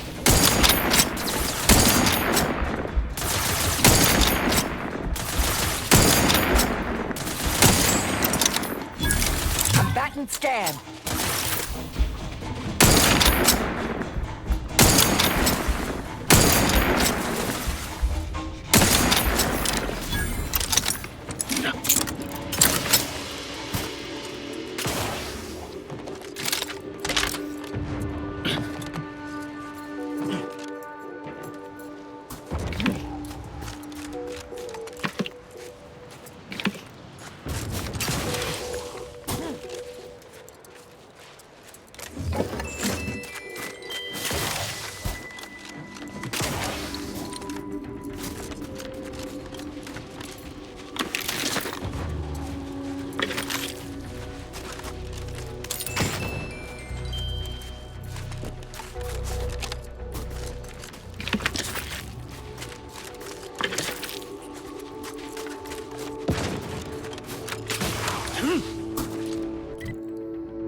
Enough of your dilly-dally!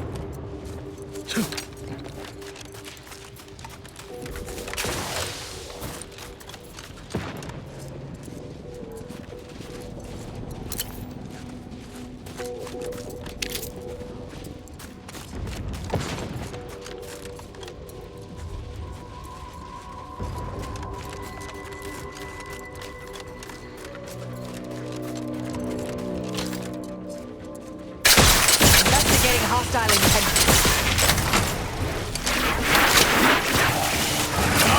I'm the one you need to worry about.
I'll handle this.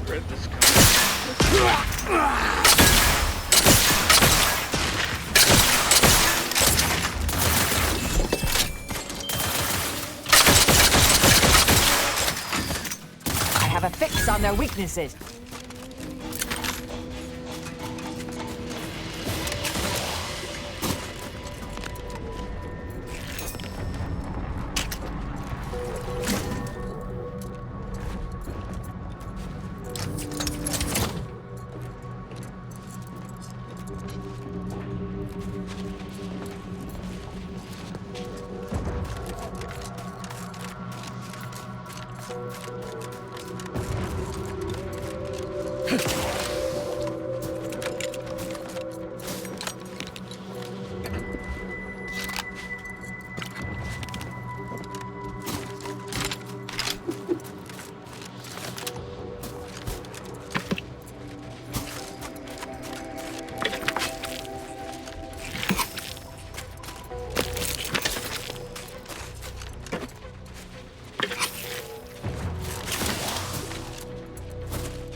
Not much piques my academic curiosity these days. This facility certainly appears intriguing. Proceeding to attack. Check your scopes for combatant analysis.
my aggression.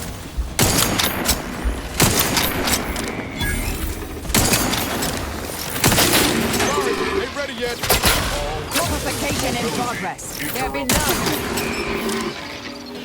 Adversary vulnerabilities identified.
Hell of a fight took place here. Guessing the Protectorate won.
Hostilities are afoot.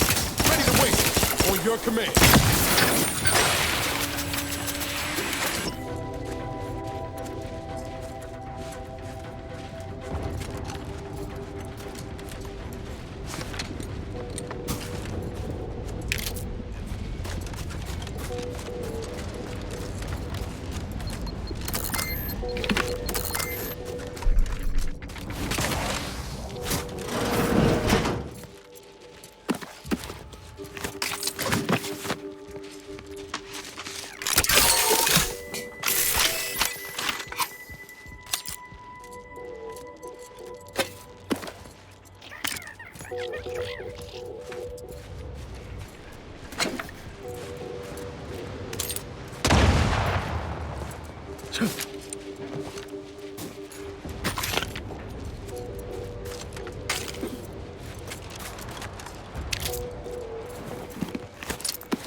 Give the order, and I'll take care of him, Commander.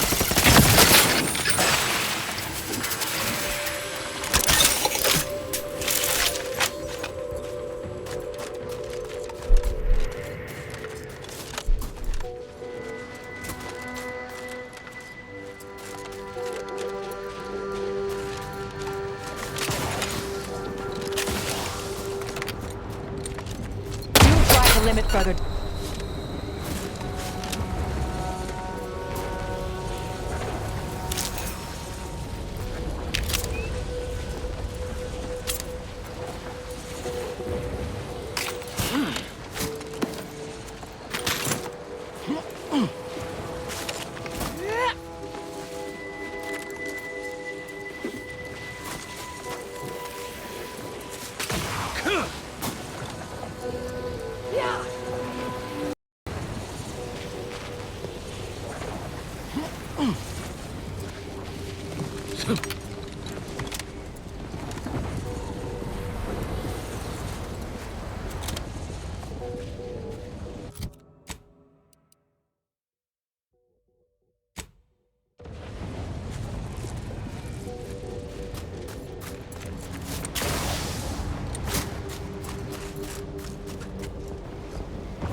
need a distraction.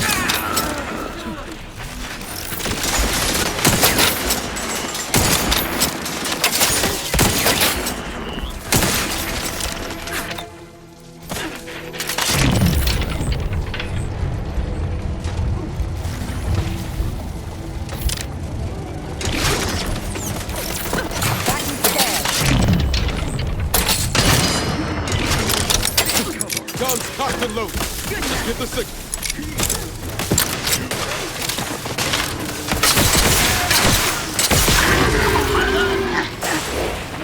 Contact reestablished. Check your scopes for combatant analysis. Do try to limit further damage, Commander. Fortificator at steady status.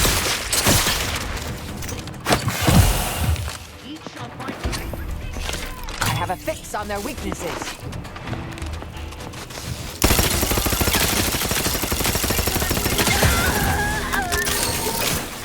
Pushing ahead! Target analyzed. Lay down fire.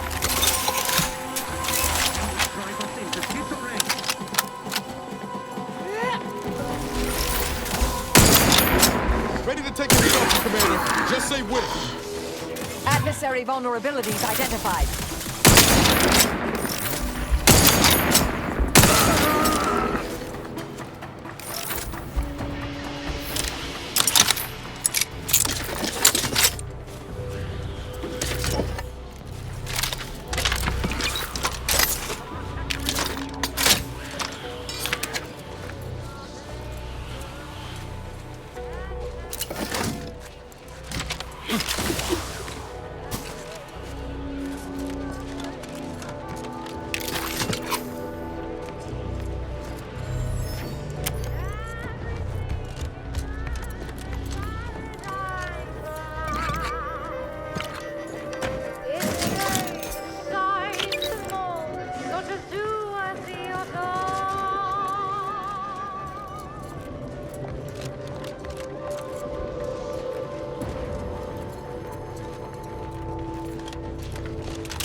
I understand this spot has strategic significance for the defense of the archive, but it is horrifyingly banal. I mean, I've been stationed in some backwater burgs in the past.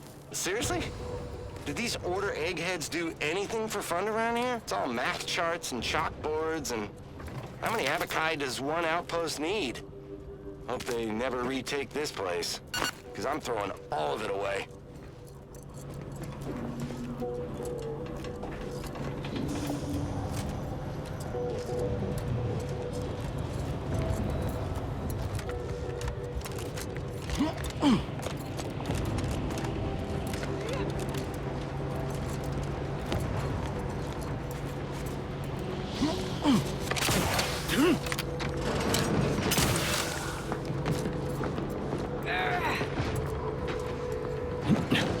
Enemy in position.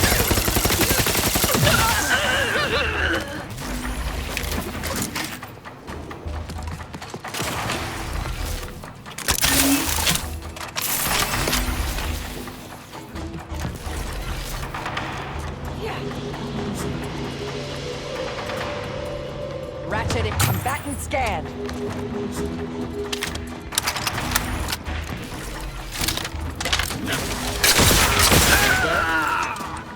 Spartan's ours.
Protectorate has this sealed.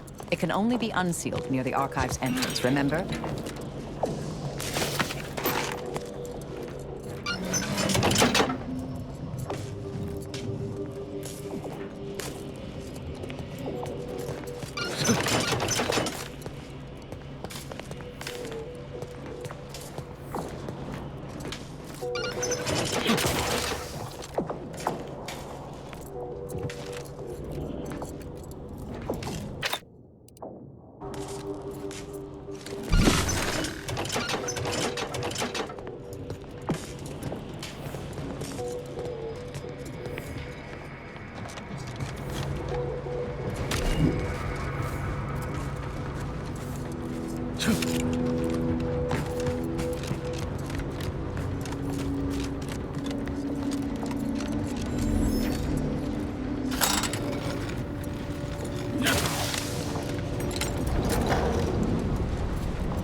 Resorting to violence.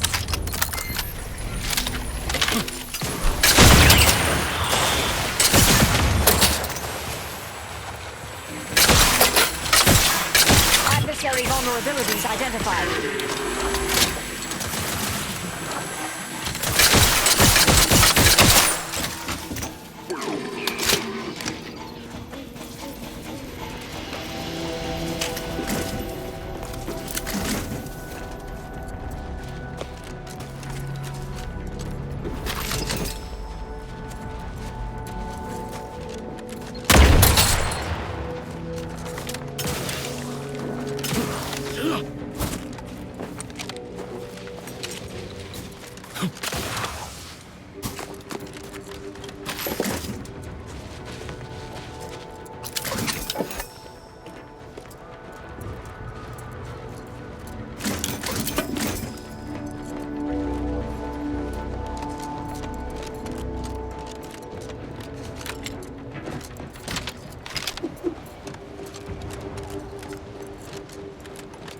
Bet you've got a few stories from your time with the Department of Preemptive Causal Redirection that would raise flesh.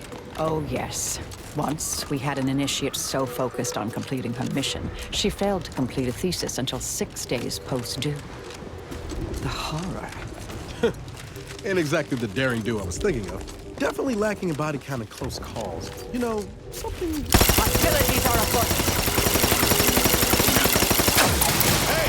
Got a distraction for you!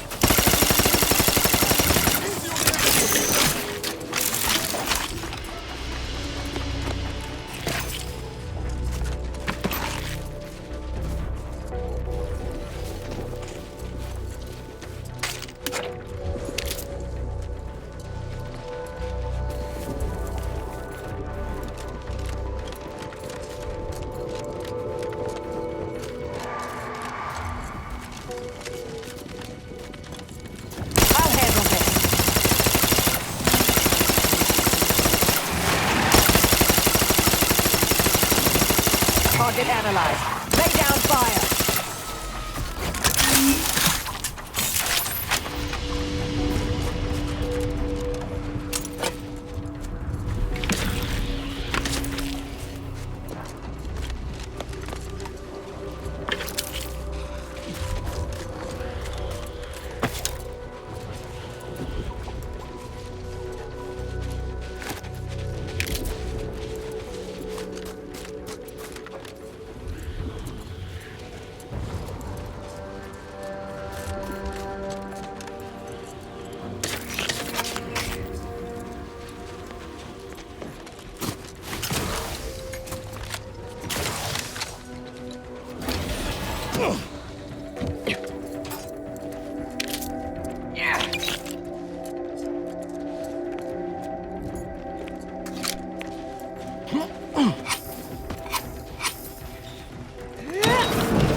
Good thing we nabbed that rift modulator for Praetor.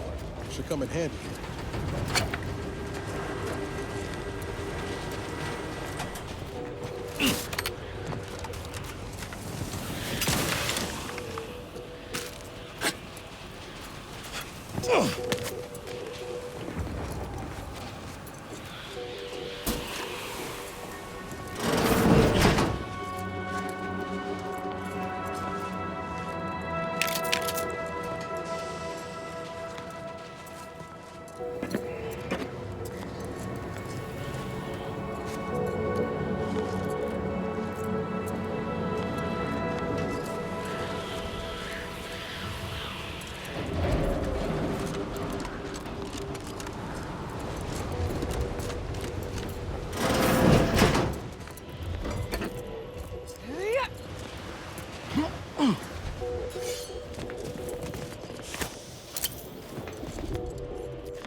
Colt is up ahead. We should nab Azza before pressing on.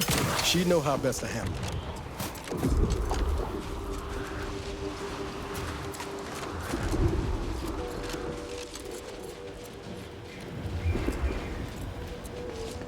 Isn't Azza theoretically in charge of Glorious Dawn now? Those Rift cultists in Newton might stand down if she's present.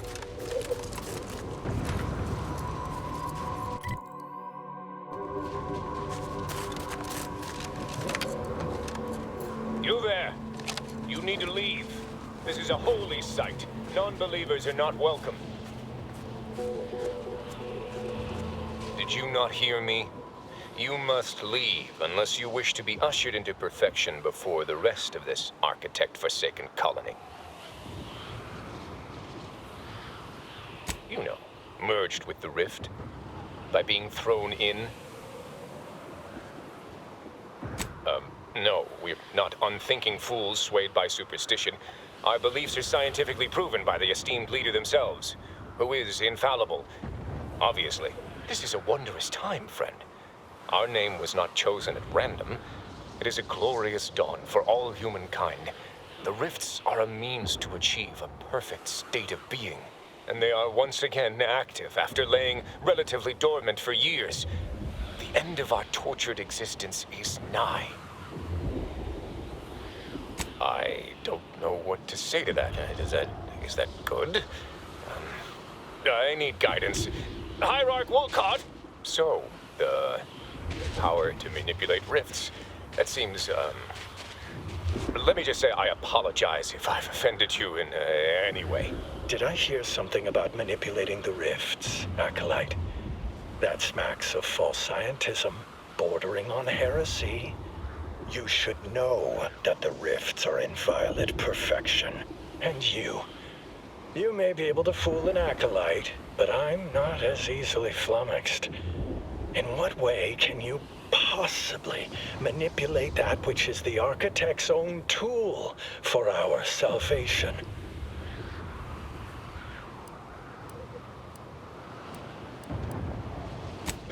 Yes, of course it does. Makes perfect sense. If it does, in fact, do such. Can never be too certain about things of such import. A lot of crazed theoreticians about. Come, prove to me this device can do what you say. Then I will decide. But let me assure you, if you do anything but follow me to the rift, violence will ensue.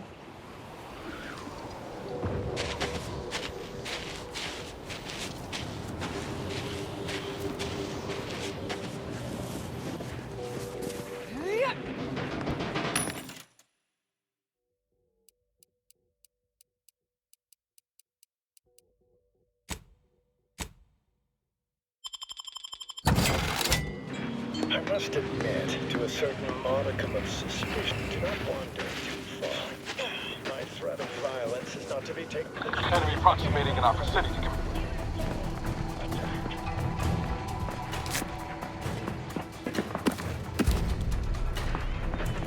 Come now, let's ramp this up.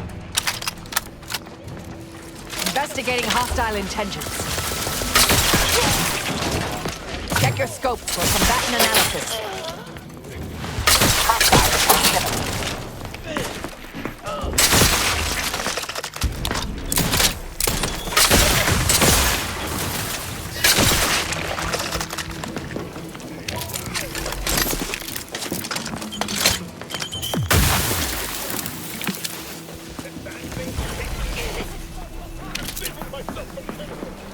Give the order, and I'll take care of him, Commander. I have a fix on their weaknesses.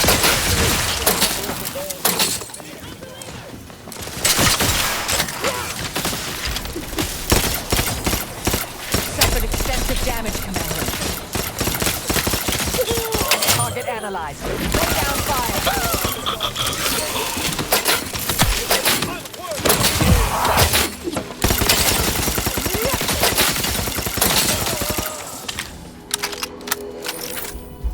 Check your scope for combatant analysis. There you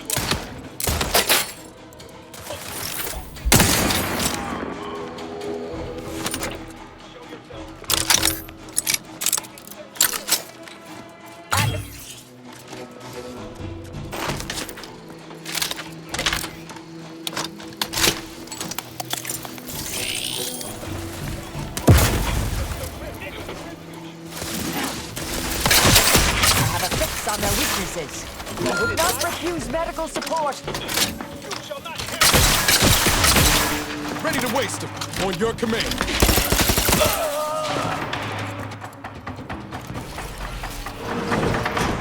Thank you. You plan on conjuring ammo from the Aether. We ought to get the practice up.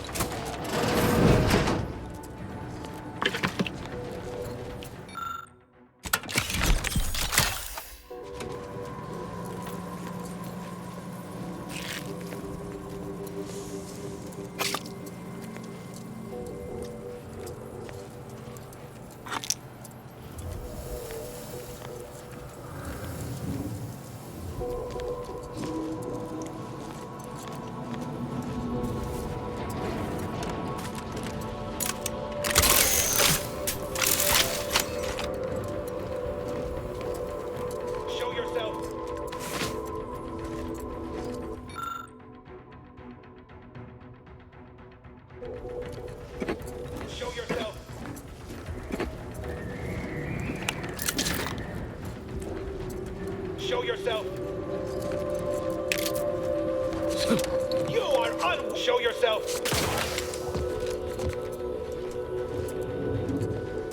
Show yourself.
Only we show yourself! Show yourself!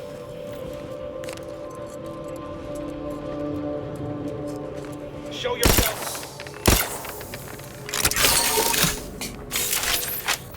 Show yourself! Those who would desecrate the rift must pay! Show yourself!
Is a fellow subject lacking the appropriate zeal for their assigned work?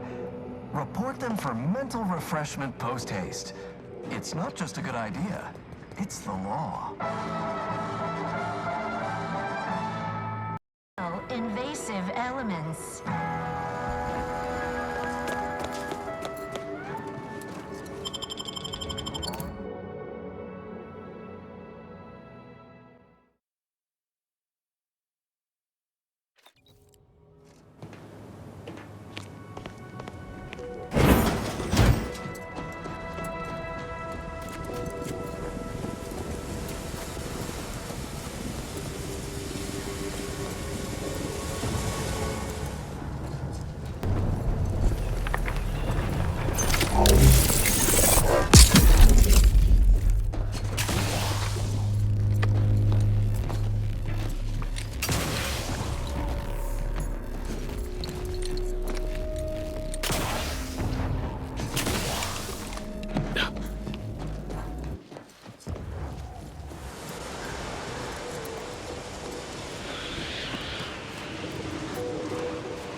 That contraption.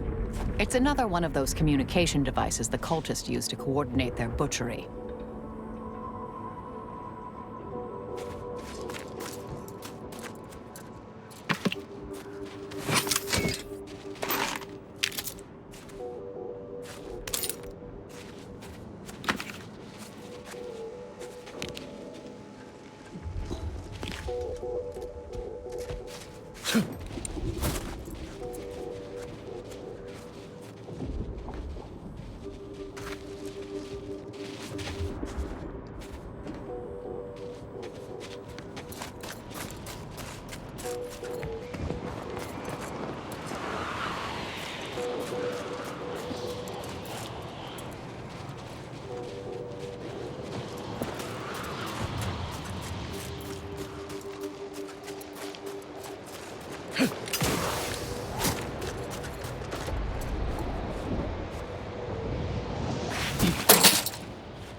Just get the signal. You've suffered extensive damage, Commander.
Hostilities are afoot.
Hostile in proximity.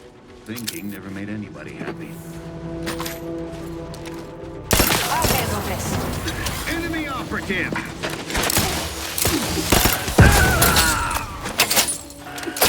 That instead.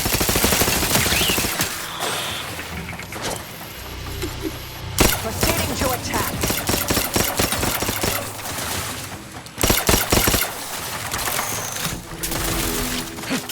Adversary vulnerabilities identified.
Unknown personnel, possibly nearby.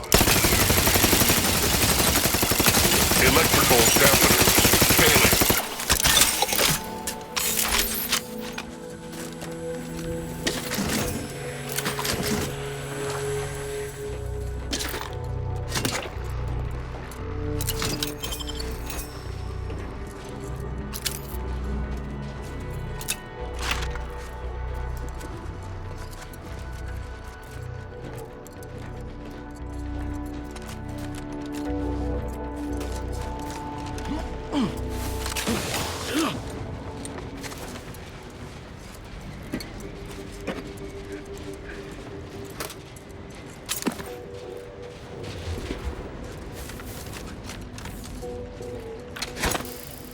Investigating hostile intentions.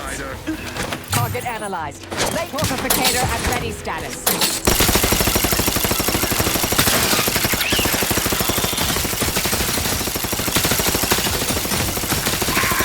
Ready to take the heat off you, Commander. Just say when. I have a fix on their weaknesses.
Mobilizing.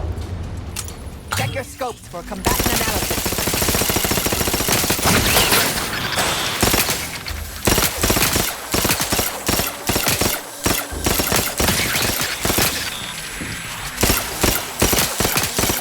Combatant scan.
Welcome, intrepid consumer, to Auntie's Choice territory. The wonders of winter's grasp lay ahead, though do stay on the road. The ice caves conceal all manner of dangers. Working hard or hardly working? That's rhetorical.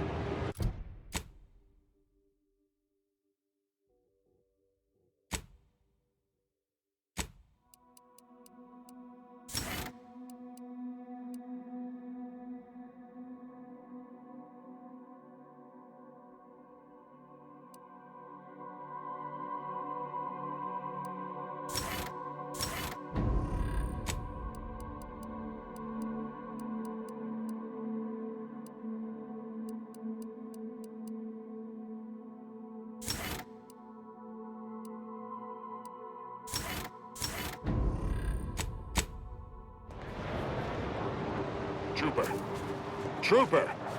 Hayes! I've no fair ideas of how to proceed, White. Nothing we do seems to garner the... Yes? Can I... wait. Welcome, potential customer, to the majesty of Auntie's military might. Normally, I would be at your service, but I'm dealing with a situation here. It's really none of your... Sarge, maybe they can help. The two of us are certainly out of options. And who'll pay them for the assistance? You? Very well. The issue is our compatriot, Trooper Hayes. He seems to have some kind of break or shock to the head, and he's, well... Same sucker, bad habit blocker. It tracks every movement like a hunting death stalker. Try a gross habit, it shocks and nadgy bits. This flogger's a stopper, you just can't brush off her. He's that. Ever since the attack last night, he's been unresponsive and communicating only in jingles. At first I thought it might be some manner of marketing ploy, but it seems permanent. The artillery bombardment was particularly heavy last night before the assault began, and the rounds shook the ground so badly that our lantern flew off its hook on the wall. Hayes put his hands over his ears, lay feet on the ground. And after the only thing that had come from his mouth were jingles. Old archaic jingles, ones I haven't heard in years. We must rouse him back to sanity. He's their sole earner, and should he be discharged, just the cost of his family's lodgings on the claim is more than enough to bankrupt them. Yes. Well, maybe. They're the kind of sales roles you take when you're young, before you reach an age to become a real earner.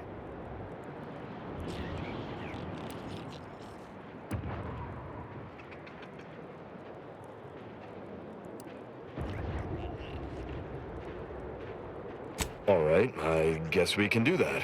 Hayes, I'll take 5 bottles of Calorie Killer, please. Absolutely. I have a whole sales sampler full of all the calorie... what is... Was I just trying to sell you something? You don't remember? You've been wandering around singing nothing but jingles for almost 2 whole days. Poppycock! I don't even know any jingles by heart. Well, I'll be damned. I absolutely cannot believe that worked. Thank you for your help, stranger. His whole family would owe you a debt, if they had anything to pay it with. Thank you so much for your help, stranger. Thank you so much for your help, stranger. We didn't know what we would do. Nice of you to shoulder a bit of the workload.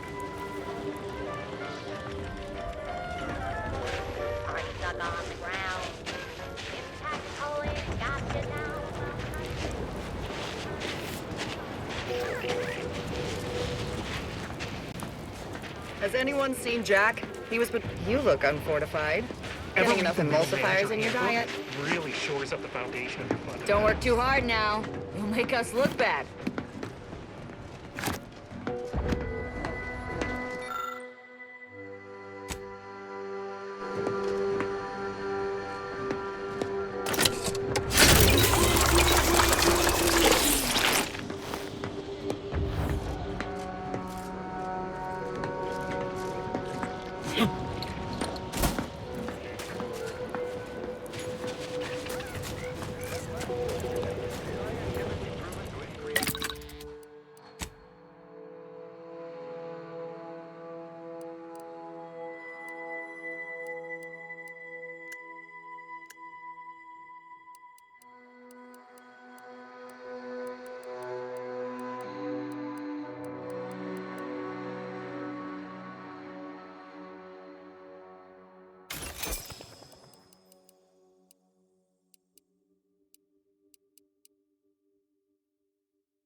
Our FOB at the bridge has been totally isolated from reinforcements. The Protectorate assaulted so quickly, we couldn't even begin to respond.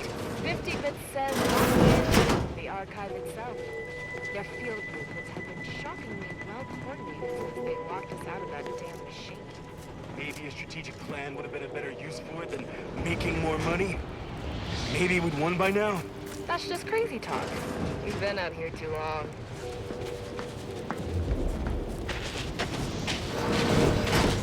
thanks for working hard, so I don't have to. It's the hotshot for hire from the wireless.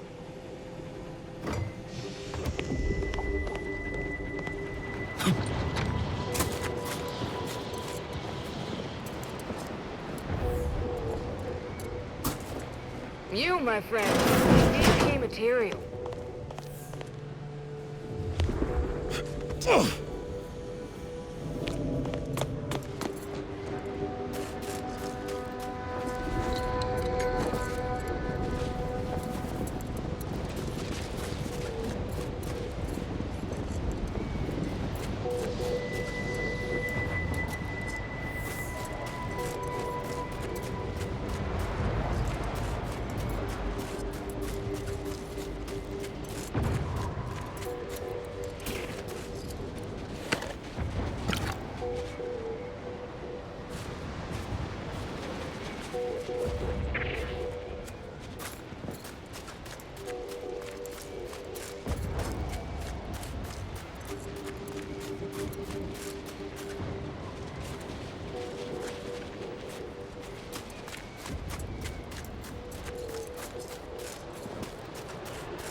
Whoa there, go-getter.